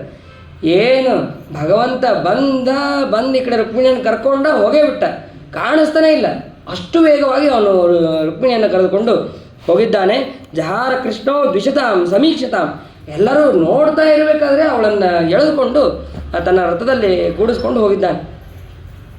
ವಾಯುದೇವ್ರ ವೇಗನೇ ತಡೆಯೋಕ್ಕಾಗಲ್ಲ. ಅಂತಹದ್ದು ವಾಯುದೇವರ ತಂದೆ ಆ ಭಗವಂತನ ಜಗದೊಡೆಯಾದಂತಹ ಇವನ ವೇಗವನ್ನು ಯಾರಿಗಾರು ತಡೆಯೋಕ್ಕಾಗೋತ್ತಾ? ಸರ್ವತಾ ಆಗೋದಿಲ್ಲ. ಮತ್ತು ಆ ರುಕ್ಮಿಯ ಸೈನಿಕರು ಎಲ್ಲರೂ ಕೂಡ ಅವನನ್ನು ಹಿಂಬಾಲಿಸ್ಕೊಂಡು ಹೋಗಿದ್ದಾರೆ. ಆ ರುಕ್ಮಿಯು ಕೂಡ ಬಿಡೋದೇ ಇಲ್ಲ. ಏನಾದರೂ ಆ ಕೃಷ್ಣನನ್ನು ಬಿಡಬಾರ್ದು ಅಂತ ಹೇಳಿ ಅವನು ಹಿಂದೆ ಹೋಗ್ತಾನೆ. ಆವಾಗ ಬಲರಾಮದೇವರು ನೀನು ಮುಂದೆ ಹೋಗ್ತಾ ಇರು, ನಾನು ಈ ಕಡೆಯಿಂದ ಯುದ್ಧ ಮಾಡ್ತೀನಿ ಅಂತೇಳಿ ಬಲರಾಮದೇವರು ಆ ಕಡೆ ಯುದ್ಧವನ್ನು ಪ್ರಾರಂಭ ಮಾಡಿದ್ದಾರೆ. ಕೃಷ್ಣನು ಕೂಡ ಯುದ್ಧವನ್ನು ಪ್ರಾರಂಭ ಮಾಡಿದ್ದಾರೆ. ಈ ಕಡೆ ಈ ರುಕ್ಮಿ ನಾನು ಇವಳನ್ನು ಕರೆದುಕೊಂಡು ಹೋಗೋ ತನಕ ನಾನು ನನ್ನ ಪಟ್ಟಣವನ್ನು ನಾನು ಪ್ರವೇಶ ಮಾಡೋದಿಲ್ಲ ಅಂತ ಹೇಳಿ ಆ ಕುಂಡಿನಪುರದಲ್ಲಿ ಅವನು ಇರ್ತಾನೆ. ಆವಾಗ ಅಲ್ಲಿ ಭಗವಂತ ಅಲ್ಲಿ ಬಂದಾಗ ಮತ್ತೆ ಯುದ್ಧವನ್ನು ಮಾಡ್ತಾನೆ. ಯುದ್ಧವನ್ನು ಮಾಡಿ ಇನ್ನೇನು ಅವನು ಸಂಹಾರ ಮಾಡಬೇಕು ಅಂತ ಹೋಗ್ತಾನೆ. ಅವಾಗ ರುಕ್ಮಿಣಿ ತಡಿತಾಳೆ. ಅವನನ್ನು ಸಂಹಾರ ಮಾಡಬೇಡ, ನೀನು ಈ ಸಮಯದಲ್ಲಿ ಸಂಹಾರ ಮಾಡಬೇಡ ಅಂತ ಅನ್ನೋದನ್ನು ಹೇಳ್ತಾನೆ. ಅಲ್ಲ, ಒಂದು ಭ್ರಾತೃ ಪ್ರೇಮ ಅನ್ನೋದು ಒಂದು ಕಡೆ, ಆದರೆ ಈ ಸಮಯದಲ್ಲಿ ಸಂಹಾರ ಮಾಡಬೇಡ, ಅವನ್ನ ಬಿಟ್ಬಿಡು ಅವನ್ನ ಅಂತೇಳಿ ರುಕ್ಮಿಣಿ ಹೇಳ್ತಾಳೆ. ಆದರೆ ಅವನು ಮುಂದೆ ಮರಣ ಹೊಂದಿದ್ದು ಒಂದು ಮದುವೆ ಸಂದರ್ಭದಲ್ಲೇ, ಅದನ್ನು ಕೂಡ ನಾವಿಲ್ಲಿ ತಿಳಿಯಬಹುದು. ನನ್ನ ಮದುವೆ ಕಾಲದಲ್ಲಿ ಸಂಹಾರ ಆಗೋದು ಬೇಡ, ಮುಂದೆ ಮದುವೆ ಕಾಲದಲ್ಲಿ ಸಂಹಾರ ಆಗಲಿ, ಅದೇನಾರ ಆಗಲಿ ಅಂಥೇಳಿ ಆ ರುಕ್ಮಿಣಿಯ ಮಾತನ್ನು ತಿಳಿದಂತಹ ಭಗವಂತ ಅವನನ್ನು ಪಂಚಚೂಡಿನಂ ಚಕ್ರೆ, ಭಗವಂತ ಅವನಿಗೆ 5 ಕಡೆ ಉಪನಯನ ಆದ ಹೊಸರಲ್ಲಿ ಅಥವಾ ಜವಳ ಆದ ಹೊಸರಲ್ಲಿ ಹೇಗೆ 5 ಕಡೆ ಬಿಡಬೇಕು, ಹಾಗೆ ಅವನನ್ನು ವಿಚಿತ್ರ ಶಿಖಿಯಾಗಿ ಮಾಡಿ ಅವನನ್ನು ಬಿಟ್ಟು ಕಳಿಸ್ತಾರೆ. ಅರ್ಧ ಮೀಸೆ, ಅರ್ಧ ಗಡ್ಡ ಮತ್ತು ಇದನ್ನೆಲ್ಲವನ್ನು ಕೂಡ ಮಾಡಿ ಅವನನ್ನು ಕಳಿಸ್ತಾರೆ. ಅವನನ್ನು ಅಲ್ಲೇ ಆ ಪಟ್ಟಣದಲ್ಲೇ ಬಿಟ್ಟು ಕೃಷ್ಣ ಪರಮಾತ್ಮ ಅಲ್ಲಿಂದ ಬರ್ತಾನೆ. ಈ ಕಡೆ ಒಂದು ಮಥುರಾ ಪಟ್ಟಣಕ್ಕೆ ಬರ್ತಾನೆ. ಮಥುರಾ ಪಟ್ಟಣ ಅಲ್ಲ, ದ್ವಾರಕಾಪಟ್ಟಣಕ್ಕೆ ಬರ್ತಾನೆ. ಅಷ್ಟೊತ್ತಿಗೆ ಆಗಲೇ ದ್ವಾರಕಾಪಟ್ಟಣ ಆಗಿರುತ್ತೆ. ದ್ವಾರಕಾಪಟ್ಟಣ ಆದಾಗ ದ್ವಾರಕಾಪಟ್ಟಣ ಬರ್ತಾ ಇದ್ದಾನೆ ಅಂತ ಗೊತ್ತಾದ ತಕ್ಷಣ ಎಲ್ಲ ಅಲಂಕೃತರಾಗಿ ಆ ಇಡೀ ಪಟ್ಟಣವನ್ನು ಅಲಂಕಾರವನ್ನು ಮಾಡಿ ಆ ರುಕ್ಮಿಣಿಯನ್ನು ಕರೆದುಕೊಂಡು ಬಂದು ಅಲ್ಲಿ ವಿವಾಹವನ್ನು ಮಾಡಿಕೊಂಡಿದ್ದಾನೆ ಭಗವಂತ. ಆವಾಗ ಆ ರುಕ್ಮಿಣಿಯ ವಿವಾಹವನ್ನು ಮಾಡಿಕೊಂಡಿದ್ದೇ ತಡ ಎಲ್ಲ ದೇವತೆಗಳು ಎಲ್ಲ ದುಂದುಬಿನಾದಗಳನ್ನು ಎಲ್ಲವನ್ನೂ ಕೂಡ ಅಲ್ಲಿ ಮಾಡಿದ್ದಾರೆ, ಪುಷ್ಪವೃಷ್ಟಿಯನ್ನು ಮಾಡಿದ್ದಾರೆ. ಅದಾದ ಮೇಲೆ ಮುಂದೆ ಸತ್ರಾಜಿತ ಅಂತನ್ನುವಂತಹ ರಾಜ, ಆ ಸತ್ರಾಜಿತ ಅವನು ಸೂರ್ಯನ ಕುರಿತು ತಪಸ್ಸನ್ನು ಮಾಡಿ ಯೋಗ್ಯವಾದಂತಹ ಮಣಿಯನ್ನು ಪಡೆದಿರ್ತಾನೆ, ಸೇವಂತಕ ಮಣಿಯನ್ನು. ಆ ಮಣಿಯನ್ನು ಪಡೆದಿರ್ತಾನೆ. ನೋಡೋದಕ್ಕೆ ಏನು ಸೂರ್ಯನೇ ಬಂದೋ ಏನೋ ಅಂತನೋ ಹಾಗೆ ಅವನು ಅಲ್ಲಿ ಬರ್ತಾನೆ. ಬಂದಾಗ ಏನು ಸಾಕ್ಷಾತ್ ಸೂರ್ಯ ಬರ್ತಾ ಇದ್ದಾನೆ ಏನೋ ಕೃಷ್ಣ ನೋಡೋಕ್ಕೆ ಅಂತ ಜನರೆಲ್ಲ ಅಂದ್ಕೋಬೇಕು. ಆವಾಗ ಆ ಕೃಷ್ಣ ಮತ್ತು ಅಲ್ಲಿದ್ದಂತಹ ಮಂತ್ರಿಗಳು ಅವನು ಇದು ಸೂರ್ಯ ಅಲ್ಲ, ಅಲ್ಲಿ ಬರ್ತಾ ಇರೋ ಒಂದು ಸತ್ರಾಜಿತ, ಅವನು ಸೂರ್ಯನ ಅನುಗ್ರಹವನ್ನು ಪಡೆದು ಮಣಿಯನ್ನು ಹಿಡ್ಕೊಂಡು ಬರ್ತಾ ಇದ್ದಾನೆ.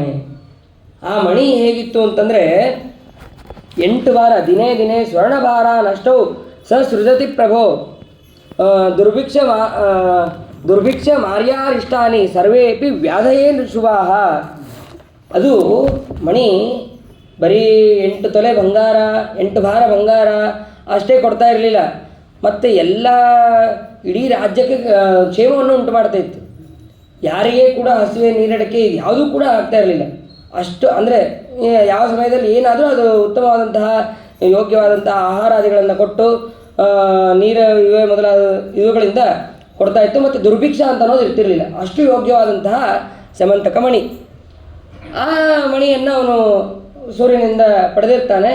ಅದನ್ನು ನೋಡಿ ಕೃಷ್ಣ ಈ ಮಣಿ ಬಹಳ ಚೆನ್ನಾಗಿದೆ, ನನಗೆ ಕೊಡ್ತೀಯಾ ಅಂತಷ್ಟೇ ಕೇಳ್ತಾನೆ. ಇಲ್ಲಪ್ಪ ನಾನು ಸರ್ವದಾ ಕೊಡೋದಿಲ್ಲ ಅಂತ ಹೇಳ್ತಾನೆ. ಸರಿ, ಕೃಷ್ಣ ಆಮೇಲೆ ಆ ಮಣಿ ಬಗ್ಗೆ ವಿಚಾರನೂ ಕೂಡ ಮಾಡಿರೋದಿಲ್ಲ. ಅದೇ ಸಂದರ್ಭದಲ್ಲಿ ಮನೆಯಲ್ಲಿ ಇಟ್ಟಂತಹ ಮಣಿಯನ್ನು ಅವನ ತಮ್ಮ ಪ್ರಸೇನ ಅದನ್ನು ಹಾಕ್ಕೊಂಡು ಹೋಗಿರ್ತಾನೆ. ಅದನ್ನು ಹಾಕ್ಕೊಂಡು ಕಾಡಿಗೆ ಹೋಗ್ತಾನೆ. ಅಲ್ಲಿ ಸಿಂಹ ಅವನನ್ನು ಕೊಂದು ಹೋಗಿರುತ್ತೆ. ಆ ಸಿಂಹವನ್ನು ಕರಡಿ ಕೊಂದಿರುತ್ತೆ. ಇಷ್ಟೆಲ್ಲ ಯಾವುದೂ ಕೂಡ ಗೊತ್ತೇ ಆಗೋದಿಲ್ಲ, ಯಾರಿಗೂ ಕೂಡ ಗೊತ್ತಾಗಿರೋದಿಲ್ಲ. ಅದೇ ಸಂದರ್ಭದಲ್ಲಿ ಕೃಷ್ಣ ಅವತ್ತು ಮಣಿ ಕೇಳಿದ್ದಪ್ಪ, ಆ ಮಣಿ ಕೃಷ್ಣನೇ ತೊಗೊಂಡಿರ್ಬೋದು ಅಂತ ಹೇಳಿ ಕ್ರಮವಾಗಿ ಹೇಳ್ತಾ ಹೋದ್ರು. ನೀ ಯಾರಿಗೂ ಹೇಳ್ಬೇಡ, ಕೃಷ್ಣನೇ ತೊಗೊಂಡು ಇನ್ನೂ ಕನ್ಫರ್ಮ್ ಇಲ್ಲ, ನೀ ಏನು ಹೇಳಕ್ಕೆ ಹೋಗಬೇಡ ಅಂತ ಸಂದೇಹದಿಂದ ಆ ಸತ್ರಾಜಿತ ಹೇಳ್ದ. ಆ ಸತ್ರಾಜಿತ ಒಬ್ಬರು ಕಿವಿಗೆ ಹೇಳಿದ್ರೆ ಅವ ಇನ್ನೊಬ್ರು ಕಿವಿಗೆ, ಹೀಗೆ ಎಲ್ಲರ ಕರ್ಣ ಜಪಂಜನ ಅದನ್ನು ತಿಳಿದಂತಹ ಕೃಷ್ಣ ಈ ಅಪವಾದವನ್ನು ಪರಿಹಾರ ಮಾಡ್ಕೋಬೇಕು ಅಂತ ಹೇಳಿ ಅವನು ತಕ್ಷಣ ಪ್ರಸೇನನ ಪಾದ ಗುರುತುಗಳನ್ನು ಹಿಂಬಾಲಿಸ್ಕೊಂಡು ಹೋಗಿದ್ದಾನೆ. ಅವನೊಬ್ಬನೇ ಹೋಗಿಲ್ಲ, ಅವನ ಜೊತೆಗೆ ಎಲ್ಲ ಗೋಪಾಲಕರನ್ನು ಯಾರ್ಯಾರು ಕೃಷ್ಣ ಮಣಿಯನ್ನು ತೊಗೊಂಡಿದ್ದಾನೋ ಅಂತ ಹೇಳಿದ್ರು ಅವರೆಲ್ಲರನ್ನೂ ಕೂಡ ಕರ್ಕೊಂಡು ಹೋಗಿದ್ದಾನೆ. ಕರ್ಕೊಂಡು ಹೋಗೋದು ಅಷ್ಟೇ ಅಲ್ಲ, ಅಲ್ಲಿ ಆ ಪ್ರಸೇನನ ಹೆಜ್ಜೆ ಗುರುತನ್ನು ತೋರಿಸ್ತಾನೆ. ಅದಾದಮೇಲೆ ಸಿಂಹದ ಹೆಜ್ಜೆ ಗುರುತನ್ನು ಕೂಡ ತೋರಿಸ್ತಾನೆ. ಯಾಕೆ ಸೀದಾ ಹೋಗಿ ಆ ಜಾಂಬವಂತನ ಗುಹೆಗೆ ಹೋಗಿ ಅವನು ತರಬಹುದಾಗಿತ್ತು ಕೃಷ್ಣ ಪರಮಾತ್ಮ. ಈ ಹೆಜ್ಜೆ ಗುರುತುಗಳನ್ನು ಯಾಕೆ ತೋರಿಸ್ದ ಅಂತಂದರೆ, ಈ ಸಾಕ್ಷಿ ಇಲ್ಲದೆ ಯಾರೂ ಕೂಡ ನಂಬೋದಿಲ್ಲ. ಸಾಕ್ಷಿ ಇದ್ರೇ ಅದನ್ನು ನಂಬ್ತಾರೆ. ಅದನ್ನು ತೋರಿಸೋದಕ್ಕೆ ಭಗವಂತ ಎಲ್ಲರನ್ನು ಕರೆದುಕೊಂಡು ಹೋಗಿ ಆ ಸಾಕ್ಷಿಗಳನ್ನು ಕ್ರಮವಾಗಿ ತೋರಿಸ್ಕೊಂಡು ಭಗವಂತ ಹೋದ ಅಂತ ಅನ್ನೋದನ್ನು ಕೂಡ ನಾವು ಇಲ್ಲಿ ತಿಳಿಯಬಹುದು. ಅದಾದ ಮೇಲೆ ಅಲ್ಲಿ ಸಿಂಹ ಸತ್ತಿದ್ದು ಇರ್ತದೆ. ಆ ಸಿಂಹವನ್ನು ಕೊಂದು ಕರಡಿ ಹೆಜ್ಜೆಗಳು ಅದನ್ನು ಅನುಸರಿಸ್ಕೊಂಡು ಅಲ್ಲಿ ಹೋಗ್ತಾರೆ. ಅಲ್ಲಿ ಹೋದರೆ ಅದು ಕರಡಿ ಸಾಮಾನ್ಯವಾದಂತಹ ಕರಡಿ ಅಲ್ಲ, ಕೃತಯುಗದಲ್ಲಿ ಇದ್ದಂತಹ ಕರಡಿ. ಆ ಕರಡಿ ಇನ್ನೂ ಕೂಡ ಇತ್ತು. ಅಂತಹ ಹೆಜ್ಜೆ ಗುರುತುಗಳನ್ನು ಹಿಂಬಾಲಿಸಿಕೊಂಡು ಭಗವಂತ ಅಲ್ಲಿಗೆ ಹೋಗ್ತಾನೆ. ನೀವು ಯಾರೂ ಕೂಡ ಒಳಗೆ ಬರೋ ಹಾಗಿಲ್ಲ, ನೀವೆಲ್ಲರೂ ಕೂಡ ಇಲ್ಲೇ ಇರಬೇಕು ಅಂತ ಹೇಳ್ತಾರೆ. ಆ ಮಣಿ ಒಂದು ತೊಟ್ಟಿಲಿಗೆ ಅದಿರುತ್ತೆ. ಅಲ್ಲಿ ಒಬ್ಬ ಕನ್ಯೆಯು ಕೂಡ ಅದನ್ನು ಮಗುವನ್ನು ಆಟ ಆಡಿಸ್ತಾ ಮಣಿಯನ್ನು ನೋಡು ಇದನ್ನು ಅಂತ ಹೇಳಿ ಹೇಳ್ತಾ ಇರ್ತದೆ. ಆವಾಗ ಕೃಷ್ಣ ಪರಮಾತ್ಮ ತಾನು ಬಂದಿದ್ದೀನಿ ಅಂತ ಅನ್ನೋದನ್ನು ತೋರಿಸೋದಕ್ಕೆ ತಾನು ಶಂಖನಾದವನ್ನು ಮಾಡ್ತಾನೆ. ಶಂಖನಾದವನ್ನು ಮಾಡಿದ್ದೇ ತಡ ಆವಾಗ ಯಾರೋ ಯುದ್ಧಕ್ಕೆ ಬಂದಿದ್ದಾರೆ ಅಂತ ಹೇಳಿ ಜಾಂಬವಂತ ಯುದ್ಧಕ್ಕೆ ಅಂತ ಬಂದಿದ್ದಾನೆ. ಸರಿ, ಯುದ್ಧಕ್ಕೆ ಅಂತ ಬಂದಿದ್ದಾನೆ. 21 ದಿವಸಗಳ ಕಾಲ ಘೋರವಾದಂತಹ ಯುದ್ಧ ಆಗಿದೆ. ಯುದ್ಧ ಆದ ಮೇಲೆ ಏನಾದರೂ ಈ ಕಡೆ ಜಾಂಬವಂತನೂ ಸೋಲ್ತಾ ಇಲ್ಲ, ಕೃಷ್ಣ ಪರಮಾತ್ಮ ಅಂತೂ ಸೋಲೋದಿಲ್ಲೇ ಇಲ್ಲ. ಆ ಜಾಂಬವಂತನಿಗೆ ಕೊನೆಗೆ ಭಗವಂತ ಒಂದು ಮುಷ್ಟಿಯಿಂದ ಹೊಡೆದಂತೆ. ಹೊಡೆದ ಮೇಲೆ ಅವನು ಪೂರ್ಣ ಹಣ್ಣಾಗಿ ಹೋದ. ಏನೂ ಶಕ್ತಿ ಇಲ್ಲ ಅನ್ನೋ ಹಾಗೆ ಆ ಜಾಂಬವಂತನಿಗೆ ಆಯಿತು.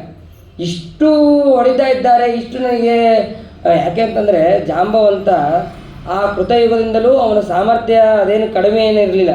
ಅವನು ಮಹಾಪರಾಕ್ರಮಿಯ.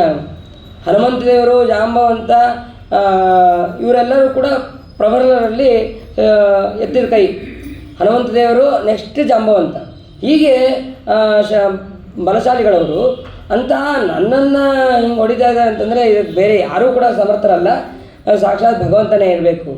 ಅಲ್ಲ, ಜಾಂಬವಂತನಿಗೆ ಹೇಗೆ ಯುದ್ಧ ಮಾಡ್ಬೋದಾಯಿತು, ಹೋಗಿ ಹೇಳ್ಬೋದಾಗಿತ್ತಲ್ಲ ಅಂತಂದರೆ, ಆ ಜಾಂಬವಂತ ವರವನ್ನು ಕೇಳಿದ್ದಂತೆ ರಾಮಾವತಾರದಲ್ಲಿ, ನಾನು ನಿನ್ನ ಜೊತೆ ಯುದ್ಧವನ್ನು ಮಾಡಬೇಕು ಅಂತ, ನನಗೆ ಯುದ್ಧವನ್ನು ಭಿಕ್ಷೆಗಳನ್ನು ಕೊಡು ಅಂತ. ಅವಾಗ ರಾಮದೇವರು ಹೇಳಿದರು, ಈ ಜನ್ಮದಲ್ಲಿ ನೀನು ನನ್ನ ಸೇವೆಯನ್ನು ವಿಶಿಷ್ಟವಾಗಿ ಮಾಡಿದ್ದಿ, ಮತ್ತು ಈ ಜನ್ಮದಲ್ಲಿ ಯುದ್ಧ ಸರಿಯಾಗೋದಿಲ್ಲ, ಅವಾಗ ಬೇಡ, ಭಕ್ತರ ಜೊತೆಗೆ ಯುದ್ಧ ಮಾಡಿದ ಹಾಗಾಗತ್ತೆ, ಸೇವೆ ಮಾಡಿಸ್ಕೊಂಡು ಯುದ್ಧ ಮಾಡೋದು ಸರಿಯಲ್ಲ, ನಾವು ಮುಂದಿನ ಜನ್ಮದಲ್ಲಿ ನಾನು ನಿನಗೆ ಯೋಗ್ಯವಾದಂತಹ ಸಮಯದಲ್ಲಿ ನಾನು ನಿನಗೆ ಯುದ್ಧ ಭಿಕ್ಷೆಯನ್ನು ಕೊಡ್ತೀನಿ ಅಂತ ಹೇಳ್ತಾನೆ. ಅದೇ ರೀತಿಯಾಗಿ ಈಗ ಆ ಜಾಂಬವಂತನ ಜೊತೆಗೆ ಯುದ್ಧವನ್ನು ಮಾಡಿ ಆಮೇಲೆ ಅವನಿಗೆ ಗೊತ್ತಾಗಿದೆ ಇವನೇ ರಾಮ ಇವನೇ ಕೃಷ್ಣ ಅಂತನ್ನುವಂತಹ ಮೂಲ ರೂಪದ ಸ್ಮರಣೆಯೂ ಕೂಡ ಇದು ಜಾಂಬವಂತನಿಗೆ ಬಂದಿದೆ. ಆ ರಾಮಾವತಾರವನ್ನು ಕೂಡ ಕೃಷ್ಣ ರೂಪಿಯಾದಂತಹ ಪರಮಾತ್ಮ ತೋರಿಸ್ತಾನಂತ. ನಾನೇ ರಾಮ ನಾನೇ ಕೃಷ್ಣ ಅಂತ ಅನ್ನೋದನ್ನು ತೋರಿಸಿದ ಮೇಲೆ ಅವನು ಸ್ತೋತ್ರವನ್ನು ಮಾಡಿ ನನ್ನ ತಪ್ಪಾಯಿತು ನನ್ನನ್ನು ಕ್ಷಮಿಸು ಅಂತ ಹೇಳಿ ಮಗಳನ್ನು ಸ್ವಾಂ ದುಹಿತರಂ ಕನ್ಯಾಂ ಜಾಂಬವತೀಂ ಉದಾಂ ಆಹರಣಾರ್ಥಂ ಸಹವಣಿಂ ಕೃಷ್ಣಾಯ ಉಪಜಹಾರ ಸಹ ತನ್ನ ಮಗಳಾದಂತಹ ಜಾಂಬವತಿಯನ್ನು ಮತ್ತು ಸಮಂತಕ ಮಣಿಯನ್ನು ಎರಡನ್ನೂ ಕೂಡ ಕೊಟ್ಟು ಮದುವೆ ಮಾಡಿ ಕಳಿಸಿದ್ದಾನೆ. ಇದಾದ ಮೇಲೆ ಎಲ್ಲರನ್ನೂ ಕೂಡ ಸಭೆ ಕರೀತಾನಂತೆ. ಸತ್ರಾಜಿತನಿಂದ ಹಿಡಿದು ಯಾರ್ಯಾರು ಅಲ್ಲಿ ಕೃಷ್ಣ ಬಂದಿಲ್ಲ, ಕೃಷ್ಣ ಅವನ ಮರಣವನ್ನು ಹೊಂದಿದ ಅಂತ ಯಾರ್ಯಾರು ತಿಳಿದಿದ್ರು ಎಲ್ಲರನ್ನೂ ಕರೆದು ಸಭೆಗೆ ಕರೀತಾನಂತೆ. ಸಭೆಗೆ ಕರೆದು ನೋಡ್ರಪ್ಪ, ಇದು ಮಣಿ ಇಲ್ಲಿದೆ, ನಾನು ತೊಗೊಂಡೋಗಿಲ್ಲ, ಯಾರ್ಯಾರಿಗೆ ಏನೇನಾಗಿದೆ ಅದೆಲ್ಲವೂ ಕೂಡ ಗೊತ್ತಿದೆ, ಅದು ನೀವು ಒಂದು ಸತಿ ಹೇಳ್ಬಿಡ್ರಿ. ನಾ ಹೇಳಿದ್ರೆ ನಂಬಲ್ಲ, ಮಣಿ ಅಂತೂ ಇಲ್ಲಿದೆ ಅಂತ ಹೇಳಿ ಆ ಮಣಿಯನ್ನು ಮತ್ತು ಜಾಂಬವತಿಯನ್ನು ಇಬ್ಬರನ್ನು ಕೂಡ ತೋರಿಸಿದ ಮೇಲೆ ನನ್ನದು ತಪ್ಪಾಯಿತು ಅಂತೇಳಿ ಆ ಸತ್ರಾಜಿತನು ಕೂಡ ಕ್ಷಮೆ ಆ ಭಗವಂತನ ಪಾದಕ್ಕೆ ಬಿದ್ದು ತಗೋಪ್ಪ ನೀನು ಮಣಿಯನ್ನು ತಂದು ಕೊಟ್ಟಿದ್ದಕ್ಕೆ ನನ್ನ ಮಗಳನ್ನು ಕೂಡ ನಿನಗೆ ಕೊಡ್ತೀನಿ ಅಂತ ಹೇಳಿ ದ್ವಿಧರಂ ತಸ್ಮೈ ಸ್ತ್ರೀರತ್ನಂ ರತ್ನಮೇವಚ ದಾಸ್ಯೆ, ನನ್ನ ಮಗಳನ್ನು ಕೂಡ ಮಗಳ ಜೊತೆಗೆ ರತ್ನಮಣಿಯನ್ನು ಕೂಡ ನಿನಗೆ ಕೊಡ್ತೀನಿ ಅಂತ ಹೇಳಿದಾಗ ಭಗವಂತ ಹೇಳ್ತಾನೆ, ಇದನ್ನು ಪೂಜೆ ಮಾಡೋದು ಅವೆಲ್ಲ ನನಗೆ ಆಗೋದಿಲ್ಲ. ಪೂಜೆ ಏನು ಮಾಡೋದಿದ್ರೆ ನೀ ಮಾಡು, ವಯಂ ಹಿ ಫಲವಾಗಿನಃ, ಪೂಜೆ ಎಲ್ಲ ನೀ ಮಾಡು, ಅದರಿಂದ ಫಲ ಏನು ಬರುತ್ತೋ ಅದು ನನಗೆ ಮಾತ್ರ ಕೊಡು ಅಂತ ಹೇಳಿ ಆ ಭಗವಂತ ಹೇಳ್ತಾನೆ. ಹೇಳಿದಾಗ ಸರಿ ಆಯಿತು ಅಂತ ಹೇಳಿ ಅದೇ ರೀತಿಯಾಗಿ ಸತ್ರಾಜಿತ ಮಾಡ್ತಾನೆ. ಈ ಕಡೆ ಅಕ್ರೂರ, ಶತಧನ್ವ, ಕೃತವರ್ಮ ಇವರು ವಿಚಾರವನ್ನು ಮಾಡ್ತಾ ಇರ್ತಾರೆ. ಅಲ್ಲ, ಸತ್ರಾಜಿತ ನಮಗೆ ಹೆಣ್ಣು ಕೊಡ್ತೀನಿ ಅಂತ ಹೇಳಿ ಅವನು ಬಹಳ ಮೋಸ ಮಾಡ್ದ, ಮಣಿ ಕೊಡ್ತೀನಿ ಅಂತಲೂ ಹೇಳಿದ್ದ, ಮತ್ತು ಈ ಕಡೆ ಹೆಣ್ಣನ್ನು ಕೊಡ್ತೀನಿ ಅಂತಲೂ ಹೇಳಿದ್ದ. ಆದರೆ ನೋಡಿದ್ರೆ ನಮಗೆ ಕೊಡಲೇ ಇಲ್ಲ, ಆ ಕೃಷ್ಣನಿಗೆ ಕೊಟ್ಟ ಅಂತ ಕೃತವರ್ಮ ಶತಧನ್ವನಿಗೆ ಹೇಳ್ತಾನೆ. ಶತಧನ್ವ ಅಕ್ರೂರ, ನೀವು ಅಷ್ಟೇ ಮಾಡೋದಲ್ಲ, ಅಂತ ಸತ್ರಾಜಿತನನ್ನು ನೀವು ಸಂಹಾರ ಮಾಡಬೇಕು, ಸಂಹಾರ ಮಾಡಿ ಆ ಸಮಂತಕ ಮಣಿಯನ್ನು ನೀವು ಅಪಹಾರ ಮಾಡ್ಕೊಂಡು ಬರಬೇಕು ಅಂತ ಹೇಳಿ ಕೃತವರ್ಮ ಶತಧನ್ವ ಹಾಗೂ ಅಕ್ರೂರನಿಗೆ ಹೇಳ್ತಾನೆ. ಇಷ್ಟು ಹೇಳಿದ ತಕ್ಷಣ ಶತಧನ್ವ ಏನು ಮಾಡಬೇಕು, ಶತಧನ್ವನಿಗೆ ಅಷ್ಟೇ ಹೇಳಿರೋದಿಲ್ಲ, ಹಾಗೇನಾದರೂ ಕೃಷ್ಣ ಪರಮಾತ್ಮ ಏನಾದರೂ ಯುದ್ಧಕ್ಕೆ ಬಂದರೆ ನಿಮ್ಮ ಜೊತೆ ನಾನು ಸಹಾಯಕ್ಕೆ ಇರ್ತೀವಿ ಅಂತ ಇಬ್ಬರು ಅಕ್ರೂರ ಹಾಗೂ ಕೃತವರ್ಮ ಶತಧನ್ವನಿಗೆ ಹೇಳ್ತಾರೆ. ಶತಧನ್ವ ಅದನ್ನು ಕೇಳಿದ್ದೇ ತಡ ಅವನು ವಿಚಾರ ಮಾಡೋದಿಲ್ಲ, ಸತ್ರಾಜಿತನನ್ನು ಸಂಹಾರ ಮಾಡ್ತಾನೆ. ಸಂಹಾರ ಮಾಡಿ ಆ ಸಮಂತಕ ಮಣಿಯನ್ನು ತಗೊಂಡು ಅಕ್ರೂರನ ಕೈ ಕೊಟ್ಟು ಬಿಡ್ತಾನೆ. ಅವನು ತೊಗೊಂಡು ಹೋಗೋದಿಲ್ಲ. ಇದನ್ನು ಗೊತ್ತಾದ ತಕ್ಷಣ ಕೃಷ್ಣ ಪರಮಾತ್ಮ ಸತ್ಯಭಾಮ ಹೋಗಿ ಆ ಕೃಷ್ಣ ಪರಮಾತ್ಮ ಹತ್ರ ಹೇಳ್ತಾನೆ. ತನ್ನ ತಂದೆಯ ದೇಹವನ್ನು ಎಳ್ಳೆಣ್ಣೆ ಆ ಎಳ್ಳೆಣ್ಣೆಯಲ್ಲಿ ಮಲಗಿಸಿ ತಾನು ಕೃಷ್ಣ ಪರಮಾತ್ಮ ಹತ್ರ ಹೋಗ್ತಾನೆ. ಹೋದಾಗ ಇಲ್ಲ ಹಿಂಗೆ ಸತ್ರಾಜಿತನನ್ನು ಸಂಹಾರ ಮಾಡಿದ ಕೃತವರ್ಮ, ಶತಧನ್ವ ಮತ್ತು ಅಕ್ರೂರ ಇವರೆಲ್ಲರೂ ಸೇರಿ ಸಂಹಾರ ಮಾಡಿದ್ದಾರೆ, ಹಾಗಾಗಿ ಅವರಿಗೆ ನೀನು ಶಿಕ್ಷೆಯನ್ನು ಕೂಡ ಅಥವಾ ಸಂಹಾರ ಮಾಡ್ತೀವಿ, ಏನು ಮಾಡ್ತೀವಿ ಮಾಡು ಅಂತ ಸತ್ಯಭಾಮ ಹೋಗಿ ಲೋಕರೀತಿಯಿಂದ ಹೇಳಿದ್ದಾಳೆ. ಯಾವುದೇ ದುಃಖ ಇಲ್ಲ, ಅವಳು ಕೂಡ ಸಾಕ್ಷಾತ್ ಲಕ್ಷ್ಮೀನೇ, ಆದರೂ ಕೂಡ ಅಲ್ಲಿ ಹೋಗಿ ಹೇಳಿದ್ದಾಳೆ. ಹೇಳಿದ ಮೇಲೆ ಸರಿ ಆಯಿತು ಬರ್ತೀನಿ ಅಂತ ಹೇಳಿ ಅಲ್ಲಿ ಬರ್ತಾನೆ. ಬಂದು ಬಲರಾಮನ ಜೊತೆಗೆ ಬರ್ತಾನೆ ಕೃಷ್ಣ ಪರಮಾತ್ಮ. ಬಲರಾಮನ ಜೊತೆಗೆ ಬಂದು ಈ ಶತಧನ್ವನನ್ನು ಅಟ್ಟಿಸ್ಕೊಂಡು ಹೋಗಿ ಆ ಶತಧನ್ವನನ್ನು ಸಂಹಾರ ಮಾಡಿಬಿಡ್ತಾನೆ. ನೋಡಿದ್ರೆ ಅವನ ಹತ್ರ ಮಣಿನೇ ಇರೋದಿಲ್ಲ. ಆವಾಗ ಈ ಬಲರಾಮನಿಗೆ ಕೋಪ ಬರುತ್ತೆ, ನೀನು ಸುಮ್ಮನೆ ಎಲ್ಲರನ್ನೂ ಸಂಹಾರ ಮಾಡ್ತಿ ಅಂಥೇಳಿ ಆ ಕೃಷ್ಣನ ಮೇಲೆ ಸಿಟ್ಟಿಗೆ ಬಂದು ನೀನು ಆ ಮಣಿ ಸಲುವಾಗಿ ಅವನನ್ನು ಸುಮ್ಮನೆ ಸಂಹಾರ ಮಾಡಿದಿ ಅಂತ ಹೇಳಿ ಅವನನ್ನು ಬೈತಾ ಆ ಬಲರಾಮ ಕೃಷ್ಣನನ್ನು ಬಿಟ್ಟು ಅಲ್ಲಿಂದ ಹೋಗ್ಬಿಡ್ತಾನೆ. ಹೋದಾಗ ನಾ ಹಸ್ತಿನಾಪುರಕ್ಕೆ ಹೋಗ್ತೀನಿ ಅಂತೇಳಿ ಅವನು ಅಲ್ಲಿಂದ ಹೊರಟು ಬಿಡ್ತಾನೆ. ಈ ಕಡೆ ದ್ವಾರಕಾಪಟ್ಟಣಕ್ಕೆ ಮತ್ತೆ ಕೃಷ್ಣ ಪರಮಾತ್ಮ ಒಬ್ಬನೇ ಬರ್ತಾನೆ. ಅದೇ ಸಮಯದಲ್ಲಿ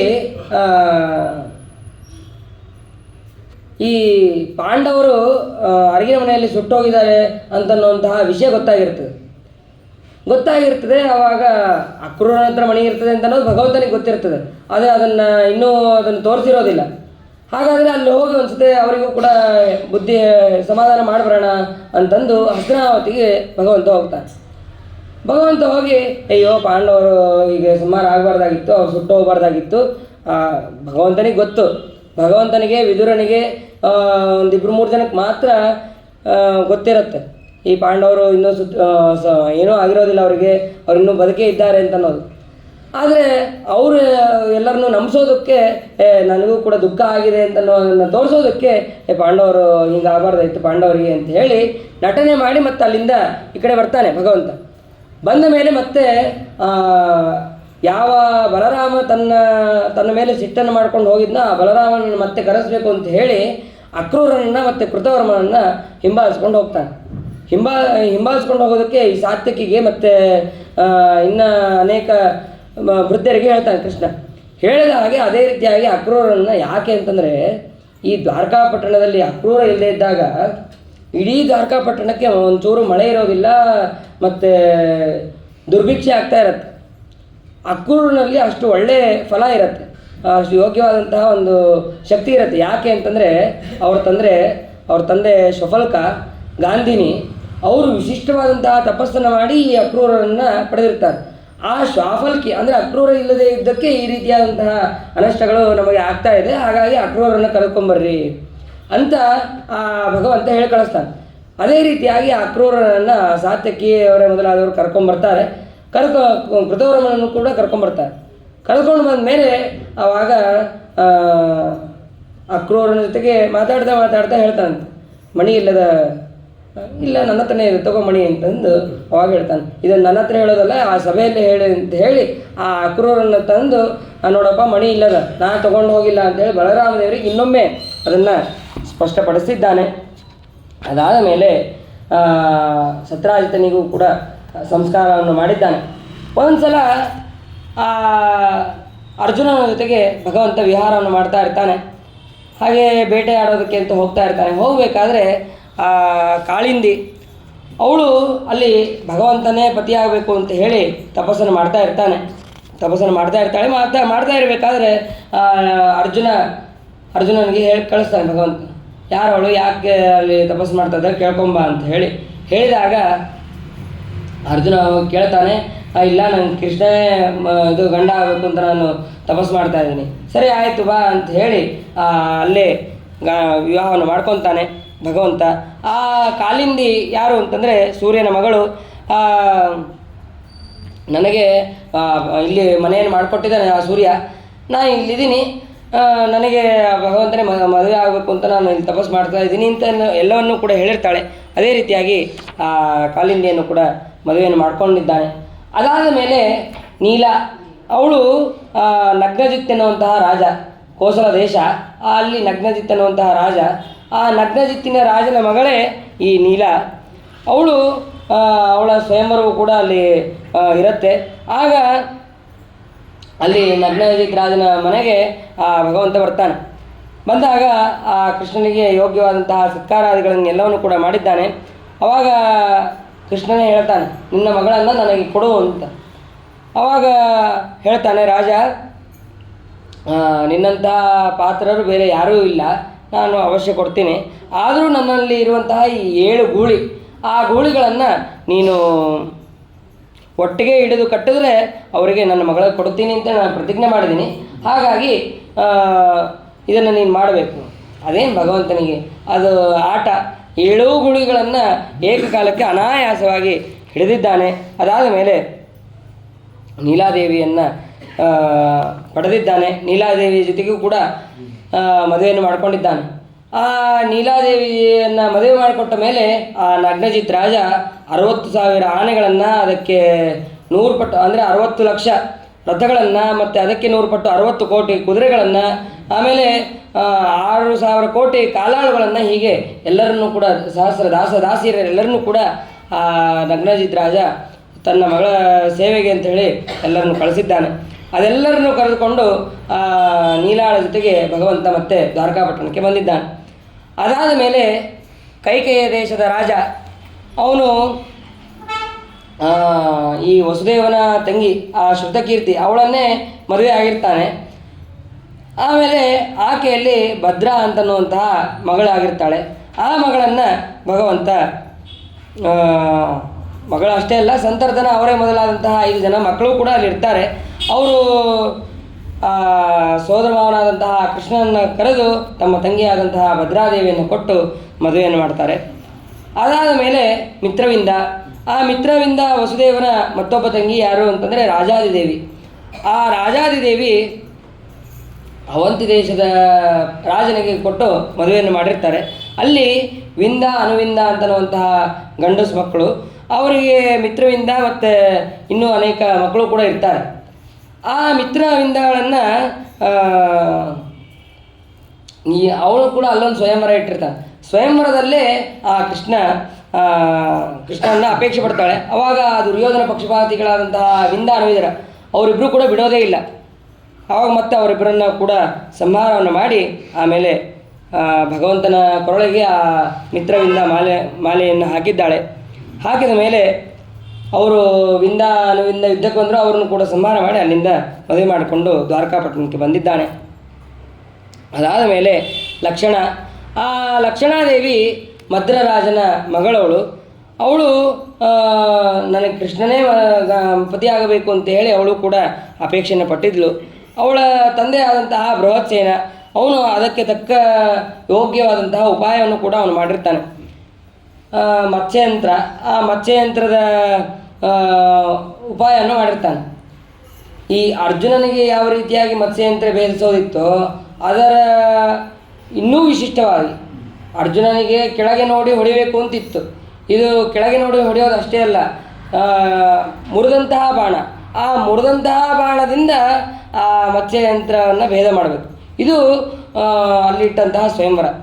ಆ ಸ್ವಯಂವರದಲ್ಲಿ ಭಗವಂತ ಅನಾಯಾಸವಾಗಿ ವಿಶ್ವತ ಚಕ್ಷುವನ್ನು ಎಲ್ಲ ಕಡೆ ಕಣ್ಣಿದೆ ಅಂತಹ ಭಗವಂತ ಅವನ ಆರಾಮಾಗಿ ಮತ್ಸ್ಯಯಂತ್ರವನ್ನು ಭೇದಿಸಿದ್ದಾನೆ. ಅಲ್ಲೂ ದುರ್ಯೋಧನ ಇವರೇ ಮೊದಲಾದಂಥ ಎಲ್ಲರೂ ಕೂಡ ಬಂದು ಪ್ರಯತ್ನ ಪಡ್ತಾರಂತೆ.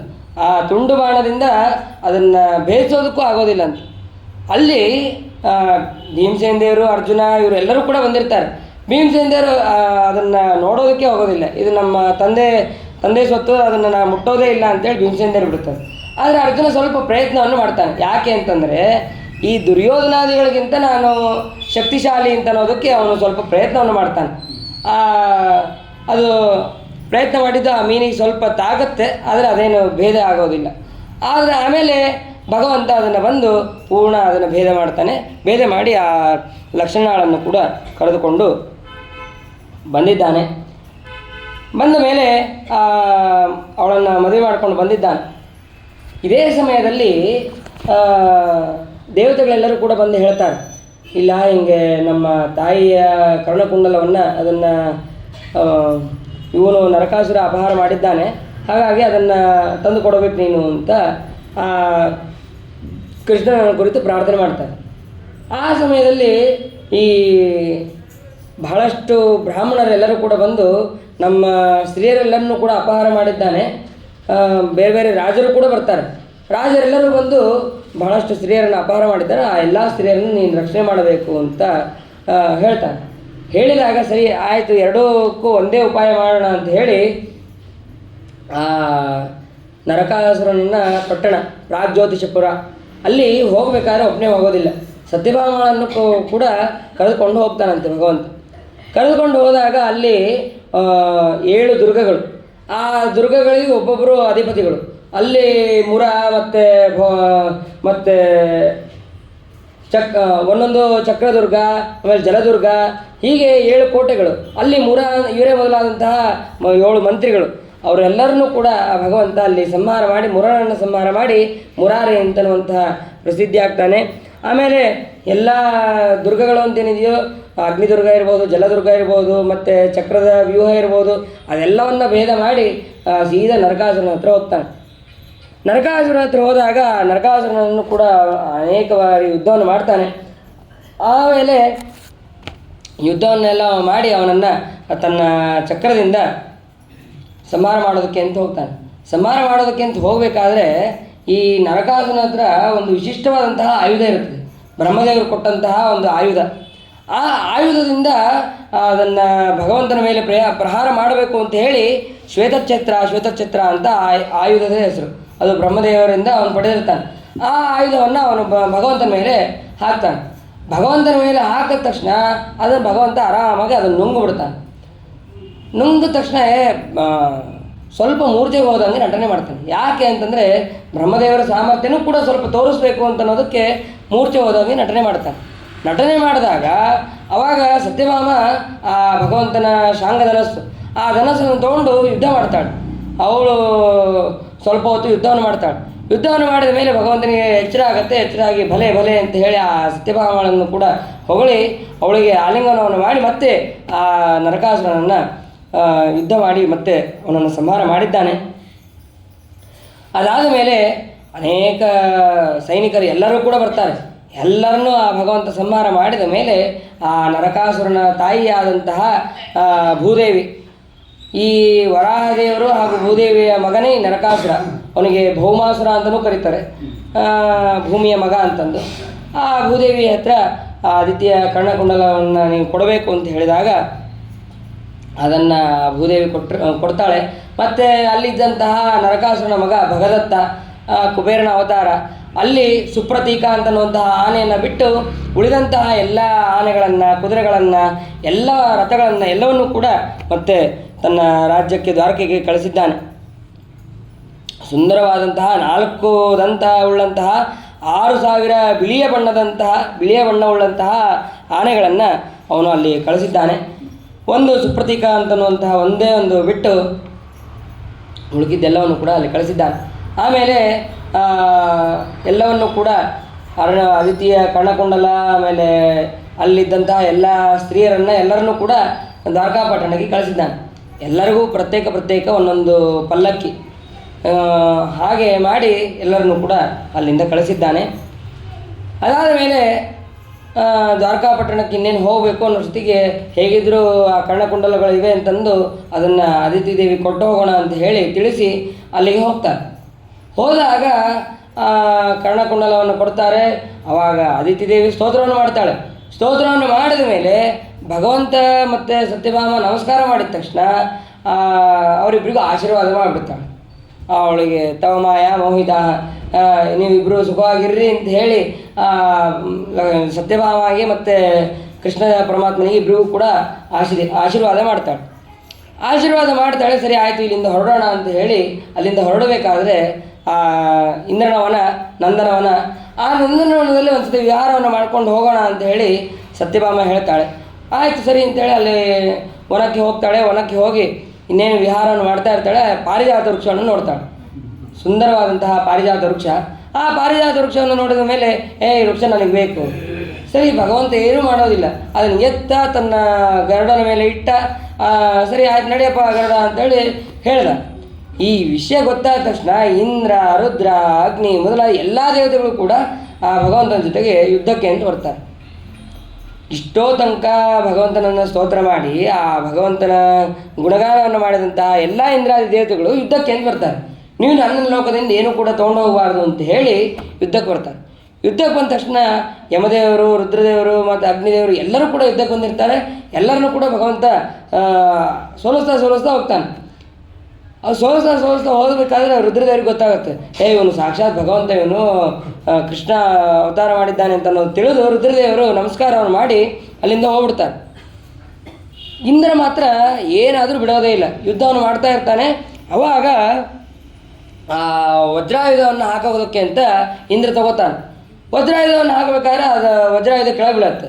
ಅವಾಗ ಅಪಹಾಸ್ಯ ಮಾಡ್ತಾಳಂತ ಸತ್ಯಭಾಮ, ತಗೋ ವಜ್ರಾಯುಧ ತಗೋ, ಯುದ್ಧಕ್ಕೆ ಬಾ ನೀನು, ಇಲ್ಲದೇ ಇದ್ರೆ ನಿನ್ನ ಹೆಂಡತಿ ಅಪ್ಪ ಇನ್ನೂ ನಿನಗೆ ಅಸಹ್ಯ ಮಾಡ್ತಾಳೆ ನೋಡು ಅಂತ ಹೇಳಿ ಸತ್ಯಭಾಮ ಇಂದ್ರನಿಗೆ ಅಪಹಾಸ್ಯ ಮಾಡಿದಾಳು. ಅಪಹಾಸ್ಯ ಮಾಡಿದ ಮೇಲೆ ಅವಾಗ ಅವನಿಗೆ ಗೊತ್ತಾಯಿತು, ಇವರು ಬೇರೆ ಯಾರೂ ಅಲ್ಲ, ಸಾಕ್ಷಾತ್ ಲಕ್ಷ್ಮೀ ಹಾಗೂ ನಾರಾಯಣರು ಇವರು, ಪರಮಾತ್ಮ ಇವರು. ಹಾಗಾಗಿ ನಾವು ತಪ್ಪು ಮಾಡಿದೆ ಅಂತ ಹೇಳಿ ಕೃಷ್ಣ ಪರಮಾತ್ಮ ಹಾಗೂ ಸತ್ಯಭಾಮೆಯರನ್ನು ಇಂದ್ರ ಪ್ರಾರ್ಥನೆ ಮಾಡ್ತಾನೆ. ಇಂದ್ರ ಪ್ರಾರ್ಥನೆ ಮಾಡಿದಾಗ ಒಂದು ಕೇಳ್ತಾನೆ, ನೀನು ಏನು ಮಾಡ್ತೀವೋ ಬಿಡ್ತೀವೋ ಗೊತ್ತಿಲ್ಲ, ಆದರೆ ಈ ಪಾರಿಜಾತ ವೃಕ್ಷ ನೀವು ಬಹಳ ದಿವಸ ಭೂಮಿಯಲ್ಲಿ ಇರಬಾರ್ದು. ಅಷ್ಟೇ ಅಲ್ಲ, ನನ್ನ ಮಗನಾದಂತಹ ಅರ್ಜುನನಿಗೆ ಯಾವುದೇ ರೀತಿಯಾದಂತಹ ತೊಂದರೆ ಆಗಬಾರದು, ಅವನನ್ನು ನೀ ಯಾವಾಗಲೂ ಕೂಡ ರಕ್ಷಣೆಯನ್ನು ಮಾಡಬೇಕು ಅಂತ ಕೇಳ್ತಾನೆ. ಕೇಳಿದಾಗ ಅದಕ್ಕೆ ನಾನು ಇರುವ ತನಕ, ನನ್ನ ಅನುಗ್ರಹ ಅವನ ಮೇಲೆ ಇರೋ ತನಕ ಅವನಿಗೆ ಏನೇನೂ ಆಗೋದಿಲ್ಲ ಅರ್ಜುನನಿಗೆ ಅಂತನ್ನುವಂತಹ ಧೈರ್ಯವನ್ನು ಭಗವಂತ ಕೊಡ್ತಾನೆ. ಆಮೇಲೆ ನಾ ಭೂಮಿಯನ್ನು ಬಿಟ್ಟು ಬರಬೇಕಾದ್ರೆ ಈ ಪಾರಿಜಾತ ವೃಕ್ಷವು ಕೂಡ ನನ್ನ ಜೊತೆಗೆ ಬರುತ್ತೆ ಅಂತ ಅನ್ನೋದನ್ನು ಹೇಳ್ತಾನೆ. ಅದನ್ನು ಸ್ವೀಕಾರ ಮಾಡಿ ಆ ಪಾರಿಜಾತ ವೃಕ್ಷ ಮತ್ತು ಆ ದೇವತೆಗಳಿಂದ ನಮಸ್ಕೃತನಾದಂತಹ ಪರಮಾತ್ಮ ಸತ್ಯಭಾಮ ಸಮೇತನಾಗಿ ದ್ವಾರಕಾಪಟ್ಟಣಕ್ಕೆ ಬರ್ತಾನೆ. ದ್ವಾರಕಾಪಟ್ಟಣಕ್ಕೆ ಬಂದ ಮೇಲೆ ಅವನು ಅಲ್ಲಿಂದ ಕಳಿಸಿದಂತಹ ಏನು 16,100 ಜನ ಇದ್ದರು, ಅದರಲ್ಲಿ ಒಬ್ಬಳು ಶ್ರೇಷ್ಠಳು. ಯಾಕೆ ಅಂತಂದರೆ ಅವಳು ಮಾತ್ರ ವಿಶಿಷ್ಟವಾದಂತಹ ತಪಸ್ಸನ್ನು ಮಾಡಿರ್ತಾಳೆ. ಎಲ್ಲರನ್ನೂ ಕೂಡ ಕರೆದುಕೊಂಡು ಬಂದಿರ್ತಾನೆ. ಅಲ್ಲಿ ಏಕಕಾಲಕ್ಕೆ ಎಲ್ಲರನ್ನೂ ಏಕಕಾಲಕ್ಕೆ ಒಂದೇ ರೂಪದಿಂದ, ಅಂದರೆ ಭಗವಂತ ಇಲ್ಲಿ ಒಬ್ಳಿದ್ದಾಳೆ ಅಂತಂದರೆ ಅವಳ ಜೊತೆ ಒಂದು ಮದುವೆ ಆಗ್ತಾ ಇದ್ದಾನೆ, ಮತ್ತು ಹಿಂಗೆ ಬೇರೆ ಬೇರೆ ಟೈಮಲ್ಲ, ಒಂದೇ ಟೈಮಲ್ಲಿ ಎಲ್ಲ ರೂಪಗಳನ್ನು ತಗೊಂಡು ಅವನು ಏಕಕಾಲಕ್ಕೆ ಭಗವಂತ ವಿವಾಹವನ್ನು ಮಾಡಿಕೊಂಡಿದ್ದಾನೆ. ಅದಾದ ಮೇಲೆ ಎಲ್ಲ 16,000 ಜನ ಮಕ್ಕಳು, ಅದು ಹೆಂಡತಿಯರು. ಆ ಹೆಂಡತಿಯರಲ್ಲಿ ಒಬ್ಬೊಬ್ಬರಲ್ಲಿ 10 ಜನ ಮಕ್ಕಳು, ಗಂಡು ಮಕ್ಕಳು, ಮತ್ತು ಒಬ್ಬೊಬ್ಬಳು ಹೆಣ್ಣು ಮಕ್ಕಳು ಕೂಡ ಹೀಗೆ ಅಲ್ಲಿ ಆಗಿದ್ದಾರೆ ಅಂತ ಅನ್ನೋದನ್ನು ಕೂಡ ತಿಳಿಸ್ತಾರೆ. ಪ್ರತಿಯೊಬ್ಬರಿಗೂ ಕೂಡ ಮಕ್ಕಳಾಗಿದ್ದಾರೆ. ರುಕ್ಮಿಣಿಗೆ ಪ್ರದ್ಯುಮ್ನ, ಚಾರುದೇಶನ ಇವರೇ ಮೊದಲಾದವರು, ಮತ್ತು ಸತ್ಯಭಾಮ, ಅವನು ಭಾನು, ಹೀಗೆ ಜಾಂಬವತಿ, ಸಾಂಬ ಇವರೇ ಮೊದಲಾದವರು ಬಹಳ ಶ್ರೇಷ್ಠರು ಅಂತ ಅನ್ನೋದನ್ನು ತಿಳಿಸ್ತಾರೆ. ಆ ಪ್ರದ್ಯುಮ್ನ ಮಗ ಅನಿರುದ್ಧನ ಮಗ, ಹೀಗೆ ಅದನ್ನು ಸಂತತಿಯು ಕೂಡ ತಿಳಿಸ್ತಾರೆ. ಅದಾದ ಮೇಲೆ ಹಾಗಾದರೆ ಭಗವಂತನ ಮಕ್ಕಳಾದರು ಅಂತ ಹೇಳಿದ್ರಿ. ಆ ಭಗವಂತನ ಮಕ್ಕಳಲ್ಲಿ ಪ್ರದ್ಯುಮ್ನ ಕಥೆಯನ್ನು ನನಗೆ ಹೇಳ್ರಿ ಅಂತ ಪರೀಕ್ಷಿತ ರಾಜ ಪ್ರಶ್ನೆ ಮಾಡಿದಾಗ ಅದಕ್ಕೆ ಹೇಳ್ತಾರೆ ಶುಕಾಚಾರ್ಯರು. ಒಮ್ಮೆ ರುದ್ರದೇವರನ್ನು ಕುರಿತು ತಪಸ್ಸನ್ನು ಮಾಡ್ತಾರೆ ಈ ಭಗವಂತ ಹಾಗೂ ರುಕ್ಮಿಣಿ ದೇವಿ. ಯಾಕೆ ಅಂತಂದರೆ ನಾವು ಏನೇ ಪಡಿಬೇಕಾದರೂ ಅದನ್ನು ತಪಸ್ಸನ್ನು ಮಾಡಿ ಮಕ್ಕಳನ್ನು ಪಡಿಬೇಕು ಅಂತ ಆ ಭಗವಂತ ಲೋಕ ಶಿಕ್ಷಣೆಗಾಗಿ. ರುದ್ರದೇವರು ಅಲ್ಲಿ ಬಂದು ಹೇಳ್ತಾರಂತೆ, ಏನಪ್ಪ ತಂದೆ, ನೀನು ನನ್ನನ್ನು ಕುರಿತು ತಪಸ್ಸು ಮಾಡೋದು ಅಂದರೆ ಏನದು, ಎಲ್ಲ ಜಗತ್ತು ನಗತ್ತೆ ಅಂತ ರುದ್ರದೇವರು ಹೇಳ್ತಾರಂತೆ. ಹೇಳಿದಾಗ, ಇಲ್ಲ, ನಾ ಏನು 12 ವರ್ಷ ಅಷ್ಟೆಲ್ಲ ಕೂತು ತಪಸ್ಸು ಮಾಡೋದಿಲ್ಲ, ಒಂದೇ ದಿವಸ. ಒಂದು ದಿವಸ ಗುರುವಿಗೆ ಹೇಳ್ತಾನಂತೆ. ಗುರುವಿನ ಕಾಲ ಹೇಗೆ ಅಂತಂದರೆ 1 ವರ್ಷಕ್ಕೆ 1 ರಾಶಿಯಲ್ಲಿ ಸಂಚಾರ ಮಾಡೋದು. ನೀನು 12 ತಾಸಲ್ಲಿ ನೀನು ಪೂರ್ಣ 12 ರಾಶಿಗಳನ್ನು ಸಂಚಾರ ಮಾಡಿ ಮುಗಿಸ್ಬಿಡ್ಬೇಕು ನೀನು. ಆಯ್ತು ಸ್ವಾಮಿ ಅಂಥೇಳಿ ನಾಗ್ನ ಅಂಥೇಳಿ ಆ ಗುರುವೂ ಕೂಡ ಬೇಗನೆ ಸಂಚಾರವನ್ನು ಮಾಡಿದ್ದಾನೆ. ಸಂಚಾರವನ್ನು ಮಾಡಿದ ಮೇಲೆ ಆ ಗುರುವಿನ ಕಾಲದಲ್ಲಿ ಈ ಭಗವಂತ ತಪಸ್ಸನ್ನು ಮಾಡಿ ರುದ್ರದೇವರ ಮುಖಾಂತರ ಪ್ರದ್ಯುಮ್ನನನ್ನು ಮಗನನ್ನಾಗಿ ಪಡಿತಾನೆ. ಯಾವ ಮನ್ಮಥ ಆ ರುದ್ರದೇವರಿಂದ ಸಮೃದ್ಧನಾಗಿದ್ನೋ ಅವನನ್ನೇ ಈಗ ಆ ಭಗವಂತ ರುದ್ರದೇವರಿಂದನೇ ಪಡಿತಾನೆ. ಅವನೇ ಪ್ರದ್ಯುಮ್ನ, ಕಾಮನೇ ಈ ಪ್ರದ್ಯುಮ್ನಾಗಿದ್ದಾನೆ ಇಲ್ಲಿ. ಆ ಪ್ರದ್ಯುಮ್ನ ಹುಟ್ಟಿದ ತಕ್ಷಣ ಶಂಬರಾಸುರ ಅವನೇನು ಮಾಡ್ದ, ನನ್ನ ಮೃತ್ಯು ಹುಟ್ಟಿದೆ ಅಂತ ಹೇಳಿ ಆ ಶಂಬರಾಸುರ ಮಗುವನ್ನು ಒಂದು ಸಮುದ್ರಕ್ಕೆ ಹಾಕಿಬಿಡ್ತಾನೆ. ಸಮುದ್ರಕ್ಕೆ ಹಾಕಿದ ತಕ್ಷಣ ಆಯಿತು ನನ್ನ ಮಗ ಸಂಹಾರ ಆದ ಅಂತಂದು ತಿಳಿದು, ನನ್ನ ಮೃತ್ಯು ಸಂಹಾರ ಆಯಿತು ಅಂತಂದು ಅವನು ತಿಳಿದು ಅವನು ಸುಖವಾಗಿ ಅವನ ರಾಜ್ಯದಲ್ಲಿ ಇರ್ತಾನೆ. ಆ ಸಮಯದಲ್ಲಿ ಯಾವ ಸಮುದ್ರಕ್ಕೆ ಅವನು ಮಗುವನ್ನು ಹಾಕಿದ್ನ ಆ ಮಗುವನ್ನು ಒಂದು ಮೀನು ತಿಂದಿರುತ್ತೆ. ಆ ಮೀನು ಮತ್ತೆ ಆ ಶಂಬರಾಸುರನ ಪ್ರಾಂತ್ಯದಲ್ಲೇ ಸಿಗತ್ತೆ. ಆ ಮೀನು ಸಿಕ್ಕಿದ ತಕ್ಷಣ ನಮಗೆ ಬೆಸ್ತರೆಲ್ಲರೂ ಸೇರಿ ಒಂದು ಮಗು ಸಿಕ್ಕಿದಪ್ಪ, ಅದನ್ನು ರಾಜನಾದಂಥ ನಿಮಗೆ ನಾವು ತಂದು ಕೊಡ್ತೀವಿ ಅಂತ ಹೇಳಿ ತಂದು ಕೊಟ್ಟಿದ್ದಾರೆ. ಆ ಮೀನು ಅವರು ಯಾರು ಬೆಸ್ತರಿದ್ರು ಅವರೆಲ್ಲರೂ ಕೂಡ ಅವ್ರಿಗೆ ಏನು ಸಂಪತ್ತು ಕೊಡಬೇಕೋ ಕೊಟ್ಟು ಕಳಿಸಿದಾನೆ. ಆ ಮಗುವನ್ನು ಮಾತ್ರ ತನ್ನ ಸೇವಕಿಯಾದಂತಹ ಮಾಯಾವತಿ, ಈ ಮಾಯಾವತಿ ಯಾರು ಅಂತಂದರೆ ಆ ಕಾಮನ ಪತ್ನಿ ರತಿ, ಆ ರತಿಯೇ ಮಾಯಾವತಿಯಾಗಿ ಅಲ್ಲಿರ್ತಾಳೆ. ಅಲ್ಲಿ ಹಾಕಿದ್ದಾಳೆ ಅಂತಂದರೆ ಈ ದ್ರೌಪದಿಗೆ ಪಂಚಪಾಂಡವರು ಅಂತ ಅನ್ನೋದು ಗೊತ್ತಾದ ತಕ್ಷಣ 5 ಜನ ಗಂಡಸರಿಗೆ ಅಂತ ಹೇಳಿ ಅಪಹಾಸ್ಯ ಮಾಡಿರ್ತಾಳೆ. ಅದಕ್ಕೆ ನೀನು ಅಸುರರ ಮನೆಯಲ್ಲಿರು ಅಂತ ಹೇಳಿ ಶಾಪ ಆಗಿರುತ್ತೆ. ಆವಾಗ ಅಲ್ಲಿ ಈ ರತಿ ಮಾಯಾವತಿಯಾಗಿ ಅಲ್ಲಿರ್ತಾಳೆ. ಆ ಸಮಯದಲ್ಲಿ ಪ್ರದ್ಯುಮ್ನ ಅಲ್ಲಿ ಶಂಬರಾಸುರನ ಕೈಗೆ ಬರ್ತಾನೆ. ಬಂದ ತಕ್ಷಣ ಆ ಶಿಶುವನ್ನು ನೋಡಿ ಮಾಯಾವತಿ ಕೈಯಲ್ಲಿ ಕೊಡ್ತಾನೆ ಶಂಬರಾಸುರ. ನೀನು ಈ ಮಗುವನ್ನು ನೀನು ರಕ್ಷಣೆ ಮಾಡಬೇಕು, ಸಾಕಬೇಕು ಅಂತ ಹೇಳಿ ಆ ಮಾಯಾವತಿ ಕೈಯಲ್ಲಿ ಕೊಟ್ಟ ಮೇಲೆ ಅವಾಗ ನಾರದರು ಬಂದು ಹೇಳ್ತಾರೆ, ಇವ್ರು ಯಾರು ಗೊತ್ತಾ, ಇವನು ನಿನ್ನ ಮಗ ಅಲ್ಲ, ಇವನು ಮಗು ಅಂತ ನೋಡಬೇಡ, ಇವನು ಸಾಕ್ಷಾತ್ ಬೇರೆ ಯಾರೂ ಅಲ್ಲ, ನಿನ್ನ ಗಂಡ, ನಿನ್ನ ಪತಿಯಾದಂತಹ ಕಾಮ. ಆ ಕಾಮ ಏನು ರುದ್ರದೇವರು ಸಂಹಾರ ಮಾಡಿದ್ರಲ್ಲ, ಆ ರುದ್ರದೇವರ ಅನುಗ್ರಹದಿಂದನೇ ಈಗ ಪ್ರದ್ಯುಮ್ನಾಗಿ ರುಕ್ಮಿಣಿಯಲ್ಲಿ ಅವತಾರ ಮಾಡಿದವನು ಇವನು ನಿನ್ನ ಪತಿ ಅಂತ ಅನ್ನೋದನ್ನು ಇಷ್ಟು ಸೂಚನೆ ಕೊಟ್ಟು ಹೋಗ್ತಾರೆ. ಸೂಚನೆಯನ್ನು ಕೊಟ್ಟ ತಕ್ಷಣ ಅವಳು ಬೇರೆ ವಿಚಾರಣೆ ಮಾಡೋದಿಲ್ಲ. ಆ ಮಗುವನ್ನು ಕೇವಲ ಕೆಲವೇ ದಿವಸಗಳಲ್ಲಿ ಅನೇಕ ತಂತ್ರಗಳನ್ನು ಉಪಯೋಗಿಸಿ, ಅನೇಕ ಇದು ಏನಂತಾರೆ ರಸಾಯನಗಳನ್ನು ಉಪಯೋಗಿಸಿ ಅವಳು ಬೇಗ ದೊಡ್ಡವಳನ್ನಾಗಿ ಮಾಡ್ಬಿಡ್ತಾಳೆ. ಇಷ್ಟೋ ತನಕ ತಾಯಿ ಅಂತ ನೋಡ್ತಾ ಇದ್ದಂತಹ ಮಾಯಾವತಿ ಅವನು ದೊಡ್ಡವನಾದ ತಕ್ಷಣ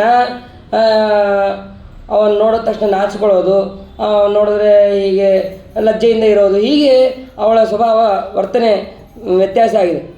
ಆವಾಗ ಅವನು ಹೇಳ್ತಾನೆ, ನೀನು ನನ್ನ ತಾಯಿ, ನೀನು ಯಾಕೆ ಹೀಗೆ ಮಾಡ್ತಾ ಇದ್ದಿ, ಪತ್ನಿ ಅಂತ ಹೀಗೆ ವರ್ತನೆ ಮಾಡ್ತಾ ಇದ್ದೀಯಲ್ಲ ಅಂತ ಹೇಳಿದಾಗ ಅದಕ್ಕೆ ಅವಳು ಹೇಳ್ತಾಳೆ, ನಾನು ನಿನ್ನ ತಾಯಿ ಅಲ್ಲ, ನಾನು ನಿನ್ನ ಪತ್ನಿ ಆಗೋಳು. ನಾನು ನಿನ್ನ ಹಿಂದಿನ ಜನ್ಮದಲ್ಲಿ ರತಿಯಾಗಿದ್ದೆ, ಆ ರತಿನೇ ನಾನು ಈಗ ಇಲ್ಲಿದ್ದೇನೆ ಅಂತ ಹೇಳಿ ಈ ಮಾಯಾವತಿ ಯಾರ ಮಗಳಾಗಿರ್ತಾಳೆ ಅಂತಂದರೆ ಆ ರುಕ್ಮಿಯ ಮಗಳಾಗಿರ್ತಾಳೆ. ರುಕ್ಮಿಯ ಮಗಳಾದಂತಹ ರತಿ ಅಂದರೆ ಮಾಯಾವತಿ ಅವಳು ಇಲ್ಲಿ ಇರ್ತಾಳೆ. ರುಕ್ಮಿಯ ಮಗಳನ್ನು ಮತ್ತು ಪ್ರದ್ಯುಮ್ನನಿಗೆ ಯಾಕೆ ಕೊಟ್ಟರು ಅಂತಂದರೆ ಒಂದು ತಂಗಿಯ ಮಗ ಅಂತ ಅನ್ನೋದು ಒಂದು, ಇನ್ನೊಂದು ಏನಾದರೂ ಆ ಭಗವಂತನನ್ನು ಸೋಲ್ಸೋಕ್ಕಾಗ್ತಾ ಇರೋದಿಲ್ಲ ಅವನಿಗೆ.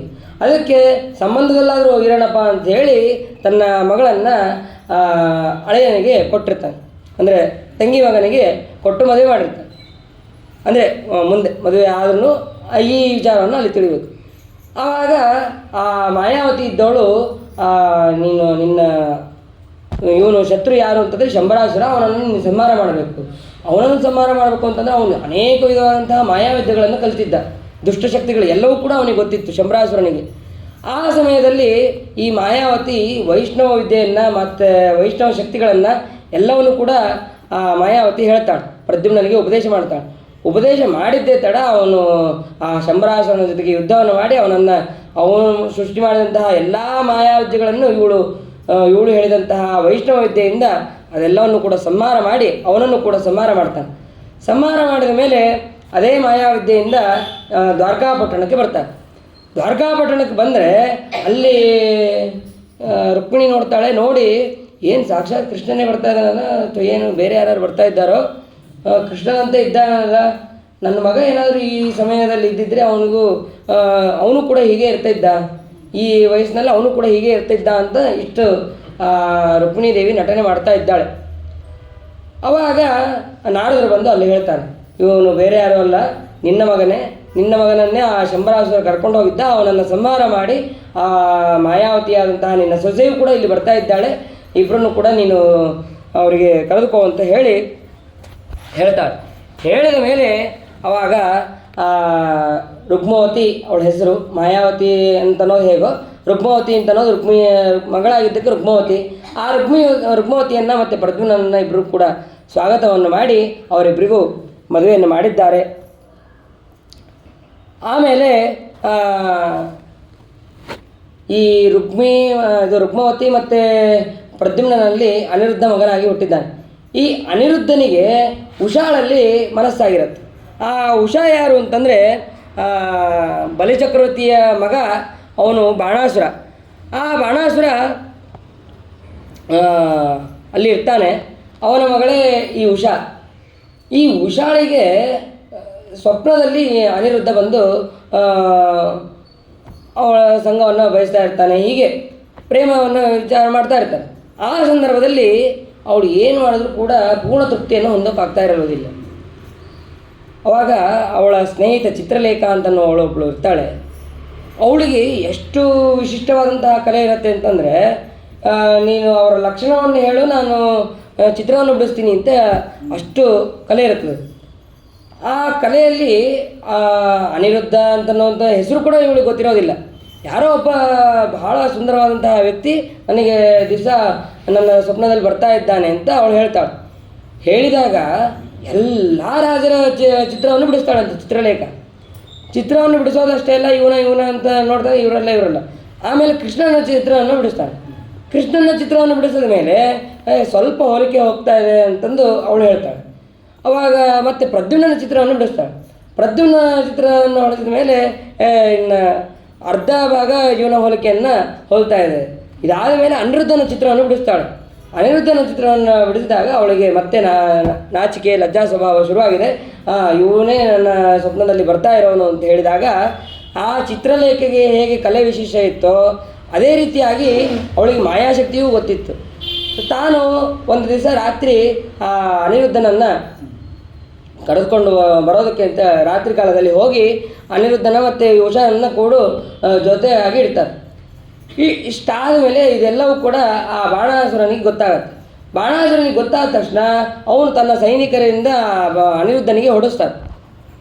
ಇಷ್ಟೆಲ್ಲ ಮತ್ತೆ ಕೃಷ್ಣ, ಬಲರಾಮ, ಪ್ರದ್ಯುಮ್ನ ಇವರೆಲ್ಲರಿಗೂ ಕೂಡ ಗೊತ್ತಾಗತ್ತೆ. ಆ ಬಾಣಾಸುರನ ಸಂಹಾರ ಮಾಡೋದಕ್ಕೆ ಅಂತ ಹೋಗ್ತಾರೆ. ಆವಾಗ ಆ ಬಾಣಾಸುರ ತಪ್ಪಿಸ್ಕೊಂಡು ಅವನು ಪ್ರಾರ್ಥನೆ ಮಾಡ್ತಾನೆ, ನನ್ನನ್ನು ಸಂಹಾರ ಮಾಡಬೇಡ. ಆ ಬಾಣಾಸುರನ ತಾಯಿಯೂ ಕೂಡ ಪ್ರಾರ್ಥನೆ ಮಾಡ್ತಾಳೆ. ರುದ್ರದೇವರು ಬಂದು ಪ್ರಾರ್ಥನೆ ಮಾಡ್ತಾರೆ. ಯಾಕೆ ಅಂತಂದರೆ ಈ ಬಾಣಾಸುರನ ಸಂಹಾರ ಮಾಡಬೇಡ ಅಂತೇಳಿ ರುದ್ರದೇವರು ಬಂದು ಪ್ರಾರ್ಥನೆ ಮಾಡ್ತಾರೆ. ರುದ್ರದೇವರ ಶಿಷ್ಯ ಅವನು, ಅನುಯಾಯಿ. ಹಾಗಾಗಿ ಬಾಣಾಸುರನ ಸಂಹಾರ ಮಾಡಬೇಡ ಅಂತ ಹೇಳಿದಾಗ ಆ ರುದ್ರದೇವರಿಗೂ ಅನುಗ್ರಹವನ್ನು ಮಾಡಿ ಮತ್ತು ಬಾಣಾಸುರನಿಗೂ ಕೂಡ ಅನುಗ್ರಹವನ್ನು ಮಾಡ್ತಾರೆ. ಈ ಸಮಯದಲ್ಲಿ ಇವರ ವಿವಾಹದ ಸಂದರ್ಭದಲ್ಲೇ ಈ ರುಕ್ಮಿ ಮತ್ತು ಬಲರಾಮ ಪಗಡೆ ಆಟ ಆಡ್ತಾ ಇರ್ತಾರೆ. ರುಕ್ಮಿಯನ್ನು ಪಗಡೆ ಆಟಕ್ಕೆ, ಬಲರಾಮನನ್ನು ಪಗಡೆ ಆಟಕ್ಕೆ ಕರೆದಿದ್ದೆ ಆ ರುಕ್ಮಿ ಕರೆದಿರ್ತಾನೆ. ಕರೆದಾಗ ಏನು ಹೇಳಿದ್ರು ಕೇಳೋದಿಲ್ಲ. ಒಂದು 4-5 ಸತಿ ಆಟ ಆಡ್ತಾರೆ. ಅದರಲ್ಲಿ 3 ಸತಿ ಬಲರಾಮ ದೇವರು ಸೋಲ್ತಾರೆ. ಆಮೇಲೆ 4ನೇ ಸತಿ, 5ನೇ ಸತಿ, 6ನೇ ಸತಿ ಬಲರಾಮ ದೇವರು ಗೆಲ್ತಾರೆ. ಗೆದ್ದಾಗ ಅದನ್ನು ರುಕ್ಮಿ ಒಪ್ಪೋದೇ ಇಲ್ಲ. ಇಲ್ಲ ನಾನೇ ಗೆದ್ದಿದ್ದು ಅಂತೇಳಿ ಅವನು ಮೋಸದಿಂದ ಹೇಳ್ತಾನೆ. ಆಕಾಶವಾಣಿ ಆಗತ್ತೆ, ಇಲ್ಲ ಬಲರಾಮ ದೇವರೇ ಗೆದ್ದಿದ್ದು, ನೀನು ಮೋಸ ಮಾಡ್ತಾ ಇದ್ದಿ ಅಂತ ಇಷ್ಟು ಹೇಳಿದಾಗ ಅವಾಗ ಅಲ್ಲೇ ಇದ್ದಂತಹ ಪಗಡೆಯ ಮಣಿ, ಆ ಮಣಿಯಿಂದಲೇ ಆ ರುಕ್ಮಿಯನ್ನು ಹೊಡೆದು ಸಂಹಾರವನ್ನು ಮಾಡಿದ್ದಾರೆ ಅಂತ ಅನ್ನೋದನ್ನು ಇಲ್ಲಿ ತಿಳಿಸ್ತಾರೆ. ಅದಾದ ಮೇಲೆ ಅನೇಕ ಬಾಣಾಸುರನ ಹತ್ರ ಶೈವಜ್ವರ, ವೈಷ್ಣವ ಜ್ವರ, ಅದನ್ನು ಶೈವಜ್ವರವನ್ನು ನಾಶ ಮಾಡೋದಕ್ಕೆ ವೈಷ್ಣವ ಜ್ವರವನ್ನು ಭಗವಂತ ಸೃಷ್ಟಿ ಮಾಡ್ತಾನೆ. ಆ ವೈಷ್ಣವ ಜ್ವರ ಶೈವಜ್ವರಕ್ಕೆ ಅಂಟುಕೊಂಡು ಆ ಶೈವಜ್ವರ ನಾಶ ಆಗುತ್ತೆ. ಇದೆಲ್ಲವನ್ನು ಕೂಡ ಅಲ್ಲಿ ತಿಳಿಸ್ತಾರೆ. ಇಷ್ಟಾದ ಮೇಲೆ ಮುಂದೆ ಇನ್ನೂ ಅನೇಕ ವಿಷಯಗಳಿದೆ. ದಶಮಸ್ಕಂದ ಅಂದರೆ ಅದೇನು ಸಾಮಾನ್ಯವಾದದ್ದಲ್ಲ. ಇಂತಹ ದಶಮಸ್ಕಂದದಲ್ಲಿ ಇನ್ನೂ ಅನೇಕ ವಿಷಯಗಳಿದೆ. ಸೂರ್ಯಗ್ರಹಣ ಇರ್ಬೋದು, ಅದೆಲ್ಲ ಪೌಂಡ್ರಕನ ಸಂಹಾರ ಇರ್ಬೋದು, ಅದೆಲ್ಲವನ್ನು ಕೂಡ ನಾವು ನಾಳೆ ದಿನ ತಿಳಿಯೋಣ ಅಂತ ಹೇಳ್ತಾ ನನ್ನ 2 ಮಾತನ್ನು ಮುಗಿಸ್ತೀನಿ. ಹರೇ ನಮಃ. ಶ್ರೀಕೃಷ್ಣ ಅರ್ಪಣಮಸ್ತು. ಏನ ಭಾವಿ ಪುಣ್ಯಂ ತದಾ ಪುಣ್ಯತು ಗುರು.